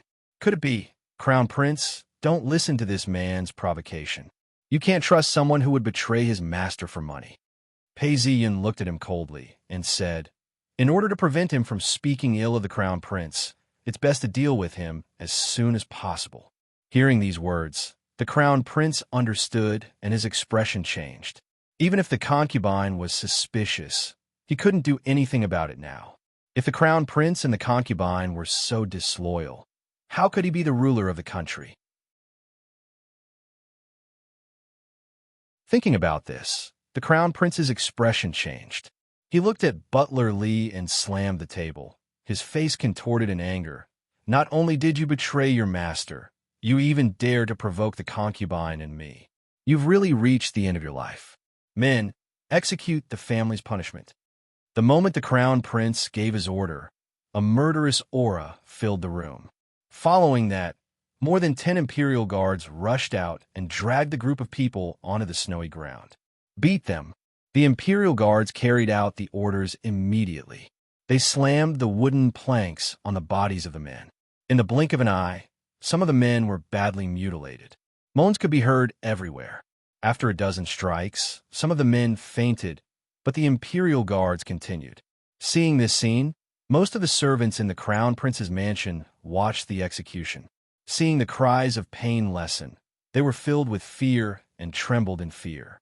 The remaining few important people, including Steward Lee, were tied up even more tightly. Then, they pressed them down and made snowmen towards them. Snow continued to fall on them, covering their faces. At first, they were struggling, but after a while, they stopped moving and became real snowmen. The entire place was silent. Everyone was trembling in fear, and their faces were pale. Just make them into snowmen. When spring comes, we'll feed them to the dogs. The Crown Prince's anger turned into venomous hatred as he spoke coldly.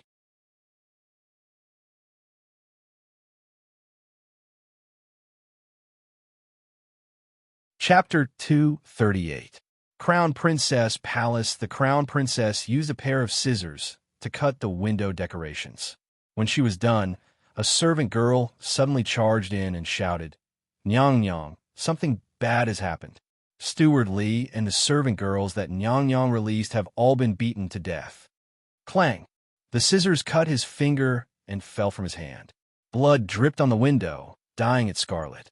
Side hall, several Imperial guards stood guard, draped in cloaks. At this point in time, the cold wind was piercing to the bone, yet the Imperial guards stood as still as nails. Pei Zi Yin stood in front, with a lady attendant behind him. Snow fell onto Pei Zi Yun's cloak.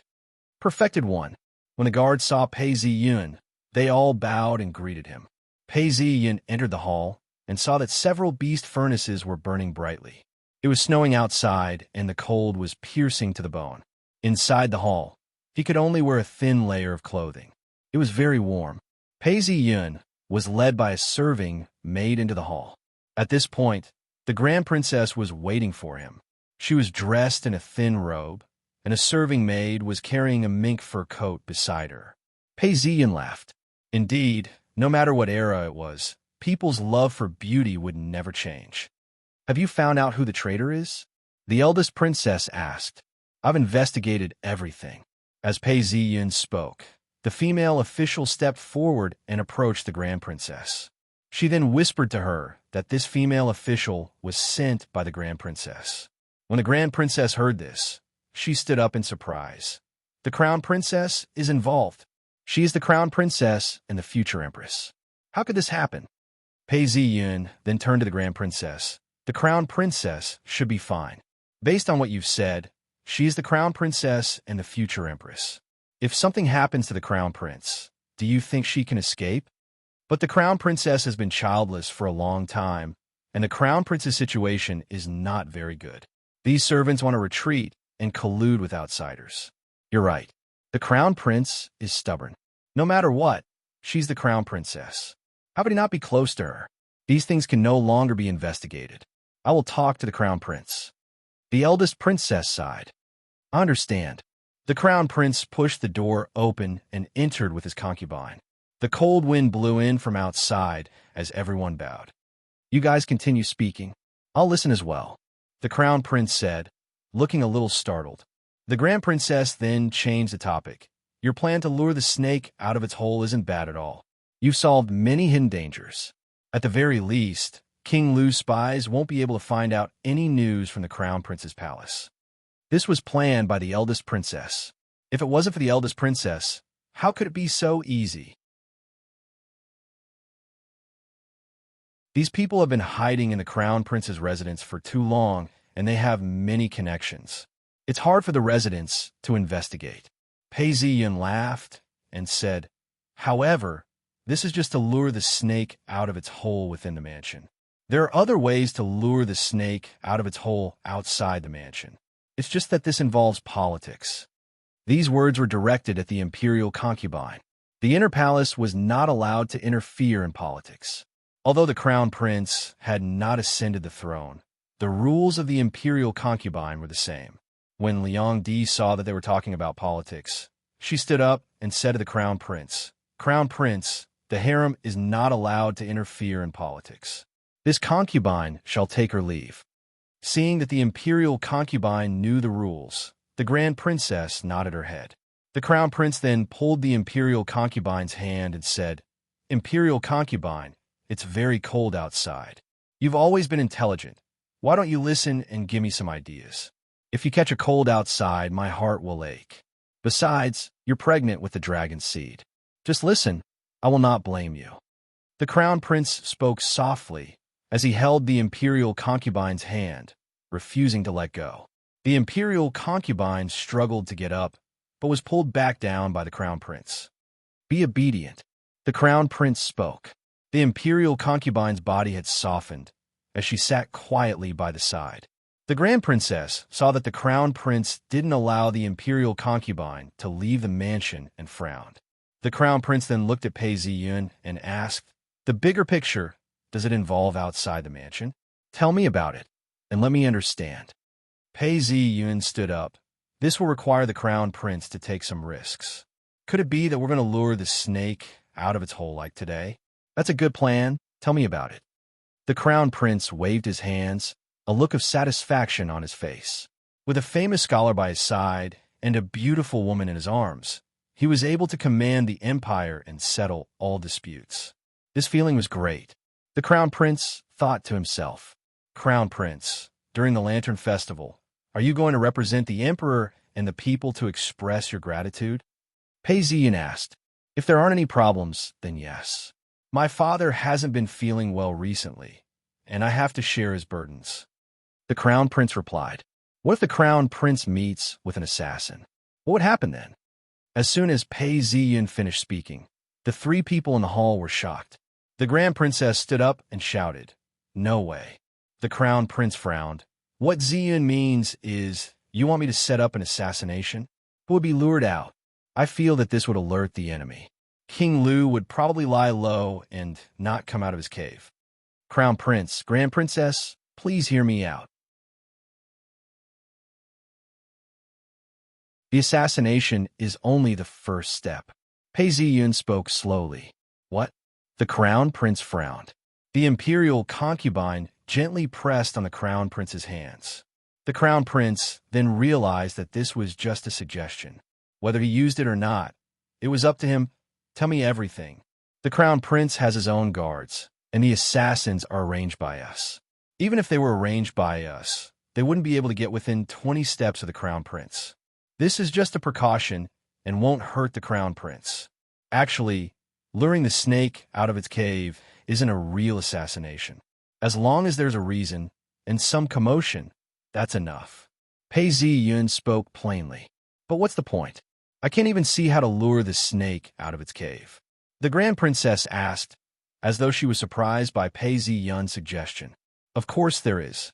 Crown prince, grand princess, how many generals can your men deliver this to?" Pei Ziyun walked to the table and wrote down a few words. "King Lu's order. This is an urgent matter. I order you to send 10 soldiers to protect the crown prince." When Pei Ziyun finished writing, he handed it over to the crown prince. Seeing the script, the crown prince was astonished. He looked at it once and didn't understand what it meant. He then looked at it again and was puzzled. The grand princess stood up and looked at it in shock. The imperial concubine was deep in thought. She couldn't interfere in politics and thus didn't speak a word. She was extremely cautious in front of the grand princess. Seeing that the crown prince didn't understand, Pei Ziyun spoke plainly. "During the Lantern Festival, King Lu will be in front of the emperor. Since I've killed so many black robe guards, I shall send someone to use their uniforms to deliver this message to the generals in the capital city. Let's see how many of them respond. If the crown prince and grand princess have men with King Lu, then it will be perfect. Mobilize the troops? I'm sure these generals wouldn't do such a thing." The crown prince's expression was solemn as he spoke. "Of course we can't mobilize the troops directly. That would be too obvious. But what about the soldiers in the palace? That's what the order means. There's a high chance that someone will respond to it. Then we'll be able to distinguish who's close and who's distant. We'll be able to lure King Lu out. Besides, during the Lantern Festival, the generals won't be able to locate King Lu. At such a crucial moment, some will hesitate and some will retreat. But as long as one or two of them follow the order, it will become a fact. Regardless of how they respond, it's for the safety of your highness. Or perhaps they're King Lu's henchmen." The crown prince was assassinated, and the generals responded to King Lu's message. What does this mean? Pei Ziyan spoke plainly as he raised his pen. Now that things have come to this, it doesn't matter if the message is real or fake. It doesn't matter who's the instigator. Just the fact that they responded to King Lu's order is a grave matter. This would expose King Lu's hidden power and influence. The Grand Princess finally understood what was going on. She looked at Pei Ziyan in fear.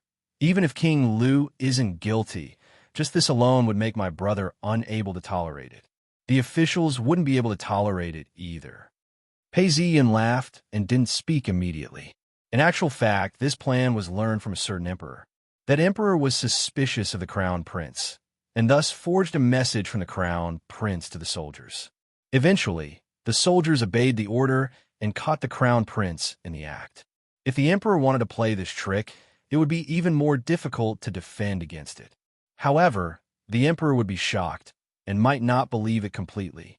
I believe that King Lu wouldn't be so easily killed.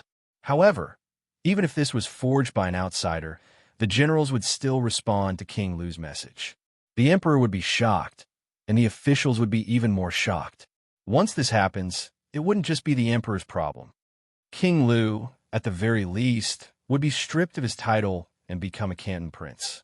At the very least, he would have to spend some time in seclusion, right? The few generals who responded would at least lose their official positions or even be sentenced to death.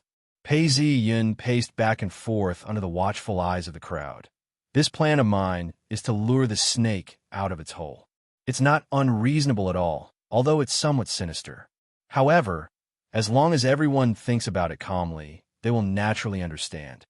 The pus cannot be allowed to rot inside. It has to be squeezed out. If we don't squeeze it out now, when the critical moment comes, King Lu will raise his arm and call for the generals to respond with 100,000 soldiers. At that point, the emperor would be in deep trouble. Even if the crown prince had the edict, so what? Thousands of soldiers would enter the imperial city, and everything would be a mess. I'm afraid that not only the crown prince, even the emperor wouldn't have a good ending. In the worst-case scenario, the entire world would be in chaos. Now that the pus has been squeezed out, King Lu's position in the army would be uprooted. Furthermore, if he wasn't in cahoots with King Lu, he would have passed this message to the crown prince and the emperor. Even if it was to protect himself, he wouldn't have responded to the crown prince's order. Hence, he wouldn't have killed the wrong person. Everyone who responded to King Lu's order has been dealt with. Even if there were some people who didn't manage to squeeze out the pus, if they didn't respond to King Lu's order, would King Lu still trust them? And would they still feel that King Lu trusted them? Yes, we knew that this message was fake. However, they didn't know that this was their true reaction. If King Lu doesn't feel disappointed, wouldn't they feel guilty too? With both sides doubting each other, King Lu would find it hard to control the entire army. The way of a sage is to look at one's actions and not one's heart. Since King Lu doesn't have the ability to cause trouble, he is the crown prince's good brother and the emperor's good son. This is the crown prince's sincere intention to protect King Lu. Such a heart is worthy of the emperor, worthy of the emperor, worthy of the country, and worthy of the ancestors. Hearing Pei Ziyan's words, the crown prince couldn't help but stare at him in shock. As Pei Ziyan spoke, his hands continued to draw. A ferocious tiger descending the mountain had been completed. This ferocious tiger was filled with killing intent as it charged down the mountain. Its eyes were bloodshot, as though it was about to devour its prey. The crown prince came to his senses as he spun around several times before saying, "Wonderful! This drawing has been done perfectly. When the ferocious tiger comes out of the mountain, someone will definitely die. Luring the snake out of its hole is even more wonderful." As he spoke, he nodded his head and clenched his fists. His face was flushed with excitement as he hammered his fist. "All right, let's do it this way. If this succeeds, I shall confer you the title of true sovereign." The crown prince shouted out. Hearing these words, the grand princess had a look of worry on her face.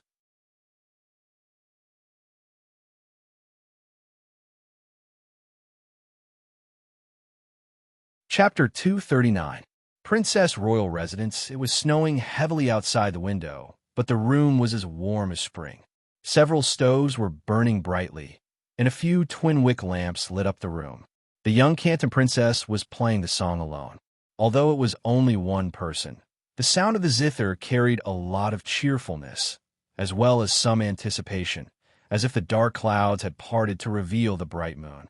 Under the snow, the sound of the zither echoed in the courtyard. The eldest princess walked forward with Chun Xiang, the court lady, at her side, holding an umbrella. The snow falling on the umbrella made a rustling sound, and the snow crunched as they stepped on the snow. When they arrived at the little Canton princess's courtyard, they saw two servant girls dressed like dumplings, their faces red from the cold, waiting for orders in front of the small building. Eldest princess. The two of them bowed. Show. The eldest princess couldn't help but feel happy when she heard the sound of the zither. After the song was finished, it seemed like the sound of the zither was still echoing in the snowy night. Mother. The moment the young Canton princess turned around, she saw the grand princess pouncing into her embrace. You're still practicing the zither in the middle of the night. Don't you feel tired? The grand princess said lovingly. I'm not tired at all. My zither skills improve a little last time. Now when I play the zither, I feel like there's water washing away the impurities on my body. The Canton princess bowed down. Mother, why are you back so late? You must have gone to discuss some matters with the crown prince and Pei Ziyan, right? The eldest princess laughed. You're so weird. Mother, what did you talk about today? The Canton princess asked. You're not the one who asked. The eldest princess stroked her hair. The fewer people who knew about this, the better, even if it was for the little princess's safety. Mother, the other day, I heard young Master Pei's flute playing and was moved. I wish to visit him tomorrow. The Canton princess spoke shyly.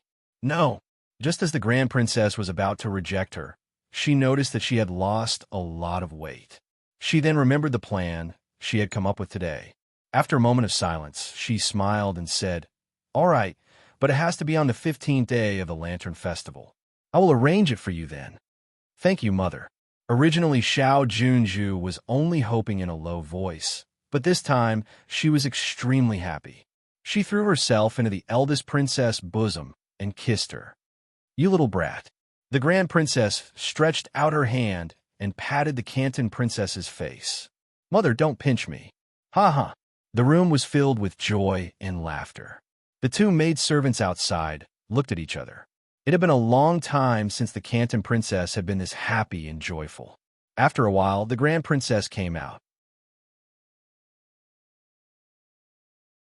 In a blink of an eye, the zither started playing again.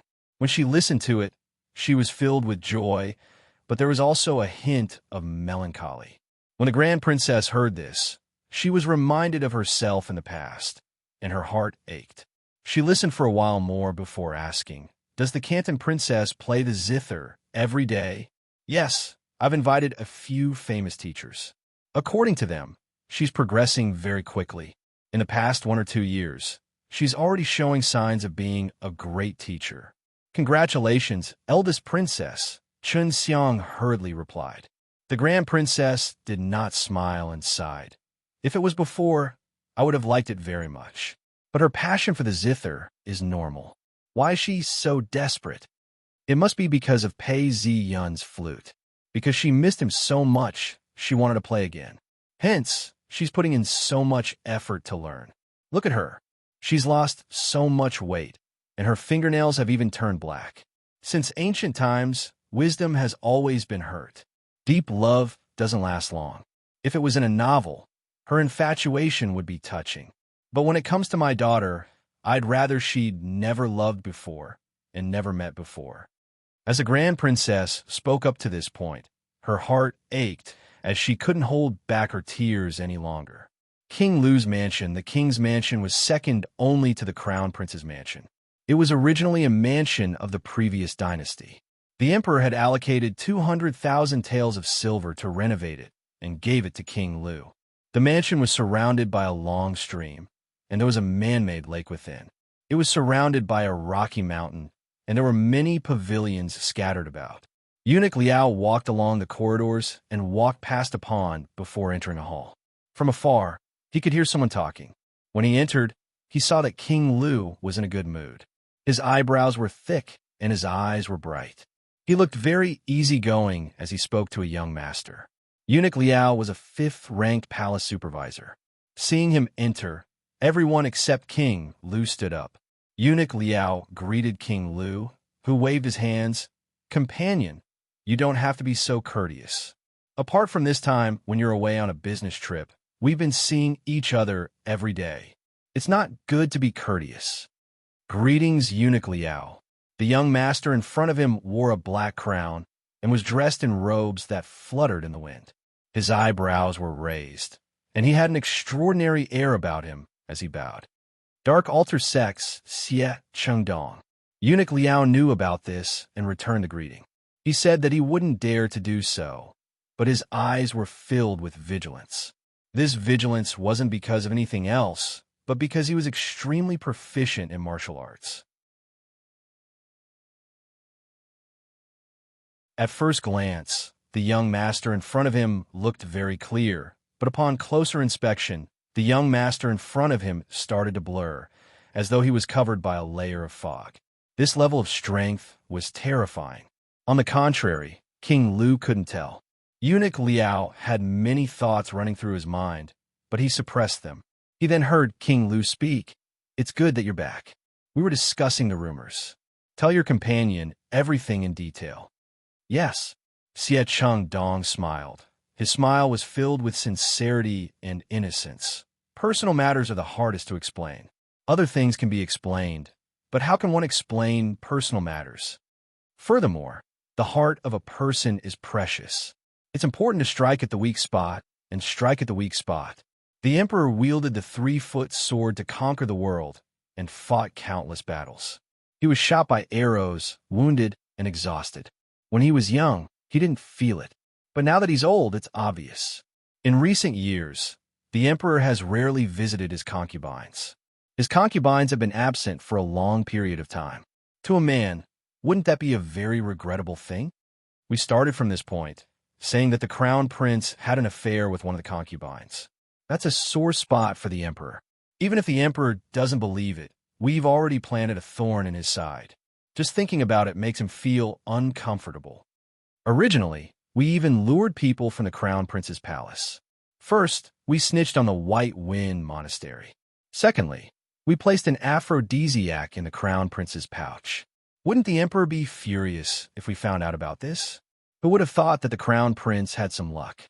Halfway through, he was disrupted by someone else. Even if he was disrupted, that's fine. As long as he had roots in the crown prince's palace, he could always start over. Who would have thought that a few days ago, the crown prince's palace would be completely wiped out? Even so, we purposely locked the person we lured into the crown prince's concubine. We wanted to find out about this and incur the wrath of the crown prince and his wife. This would infuriate the emperor even more. Who would have thought that after waiting for a few days, the crown prince's palace would be completely wiped out? All 3 of our plots fell through. At this point, Xie Chengdong sighed. According to our investigations, this has a lot to do with a new sect leader of Free Cloud sect, Pei Ziyan. He's a huge enemy. HM. Hearing this, King Lu cleared his throat and didn't interrupt. However, the matter of us spreading rumors about the crown prince has caused a huge uproar. Everyone wants to know about the affairs of the imperial family. According to what I know, the rumors have spread like wildfire. There are dozens of different versions of the story. Some of them even spread the rumors to other concubines. Eunuch Liao listened attentively and didn't interrupt. At this point, he paused for a moment before he bowed and asked, "The law doesn't apply to the nobles. I wonder how you managed to convince the people from the crown prince's palace to betray you? The law doesn't apply to the nobles." Xie Chengdong laughed as he spoke in Beijing dialect. Just by listening to his accent, one could tell that he was a local, but the first is the land, and the second is the nobles. The more important a place is, the more valuable it is. It's difficult to use Dao arts there. The capital city is the most important place. Ordinary Taoists wouldn't be able to use their Tao arts there. However, ordinary people's residences are much weaker. A Taoist with a certain level of skill would still be able to use their Tao arts there. Of course, if it's the center of the country, even the strongest Taoist would find it difficult to use their Tao arts there. King Lu and eunuch Liao listened intently as Xie Chengdong continued. Speaking of nobles, the crown prince is a noble, and so is King Lu. Even you, eunuch Liao, who is a fifth-rank martial artist, is a noble. But there are many who aren't nobles in the palace. For those servants who are of no rank, if they are close to them, they might be protected. But what about those who are further away? Of course, even if that's the case, being in the crown prince's palace, they would still have some protection. The problem is that it's hard to guard against traitors. What if the servant or maid is dissatisfied or has a burning desire to betray their master? That's why these people can use the art of seduction. At the most crucial moment, they would be forced to do things that they wouldn't dare to do otherwise. King Lu and eunuch Liao understood what was going on and looked at each other. Xie Chengdong smiled as he took a sip of tea. He wasn't trying to undermine himself, but rather, he was trying to prove himself. This was because of the experience of the previous dynasties. If a servant of no rank were to report to his master, he would die. This was to deal with situations like this. If not, Taoists would easily stir up trouble. However, the dynasty had only been established for 10 years and was still in the early stages of the dynasty. Hence, there were many loopholes that could be exploited. However, if something were to happen, the imperial court would be able to learn from the historical records they had passed down. Eunuch Liao then asked, even if these rumors spread like wildfire, the imperial court wouldn't believe them. What's the use of that? The officials and the commoners have different opinions. However, 3 people can become a tiger, and the public's words can be corroded. Xie Chengdong looked at eunuch Liao and spoke. If King Lu wishes to replace the crown prince and ascend to the throne, you have to have the status to replace him. The officials are all intelligent people. As long as King Lu ascends to the throne, they will obey obediently. But what about the commoners? Is it really that nice for King Lu to say that he's usurping the throne? We have to lay the foundation now. The commoners didn't believe it first, but after a few years, they started to believe that the crown prince was licentious and tyrannical. After a while, I'm prepared to spread the word that the crown prince likes to kill people and eat their embryos. He's a beast in human form. Then when King Lu ascends to the throne, he will obey the heavens. When eunuch Liao heard this, he thought to himself that Pei Zi Yun was indeed shameless. Was this how the rumors about these characters in history were spread? Then he suddenly understood. He stood up and bowed deeply. Thank you, young master, for your foresight. This old servant is extremely grateful. Xie Chengdong hurriedly stood up. I don't dare. You and I are the same master. How can I not do my best? When King Lu heard this, he folded his book and said, apart from the rumors, I'm sure you have a next step. Previously, your companion wasn't around. The next step is for the 2 of you to work together. I'm sure you'll be able to bring out the best in each other. Yes, the next step is to spread the rumors. All of us in the upper echelons know that in the past 10 years, we've been reducing the number of towns. This is something that any emperor would have to do. But the next step isn't clear. Or rather, even if we explain it clearly, we don't dare to think too much about it. We can spread the rumor that the crown prince has written a petition to reduce the number of towns. I'm sure the crown prince has a few words to quote. If King Lu were to express his goodwill, how would the towns respond? That you're tuning in to the Warrior Lore YouTube channel. Don't forget to subscribe and join us on this journey to catch the most captivating stories.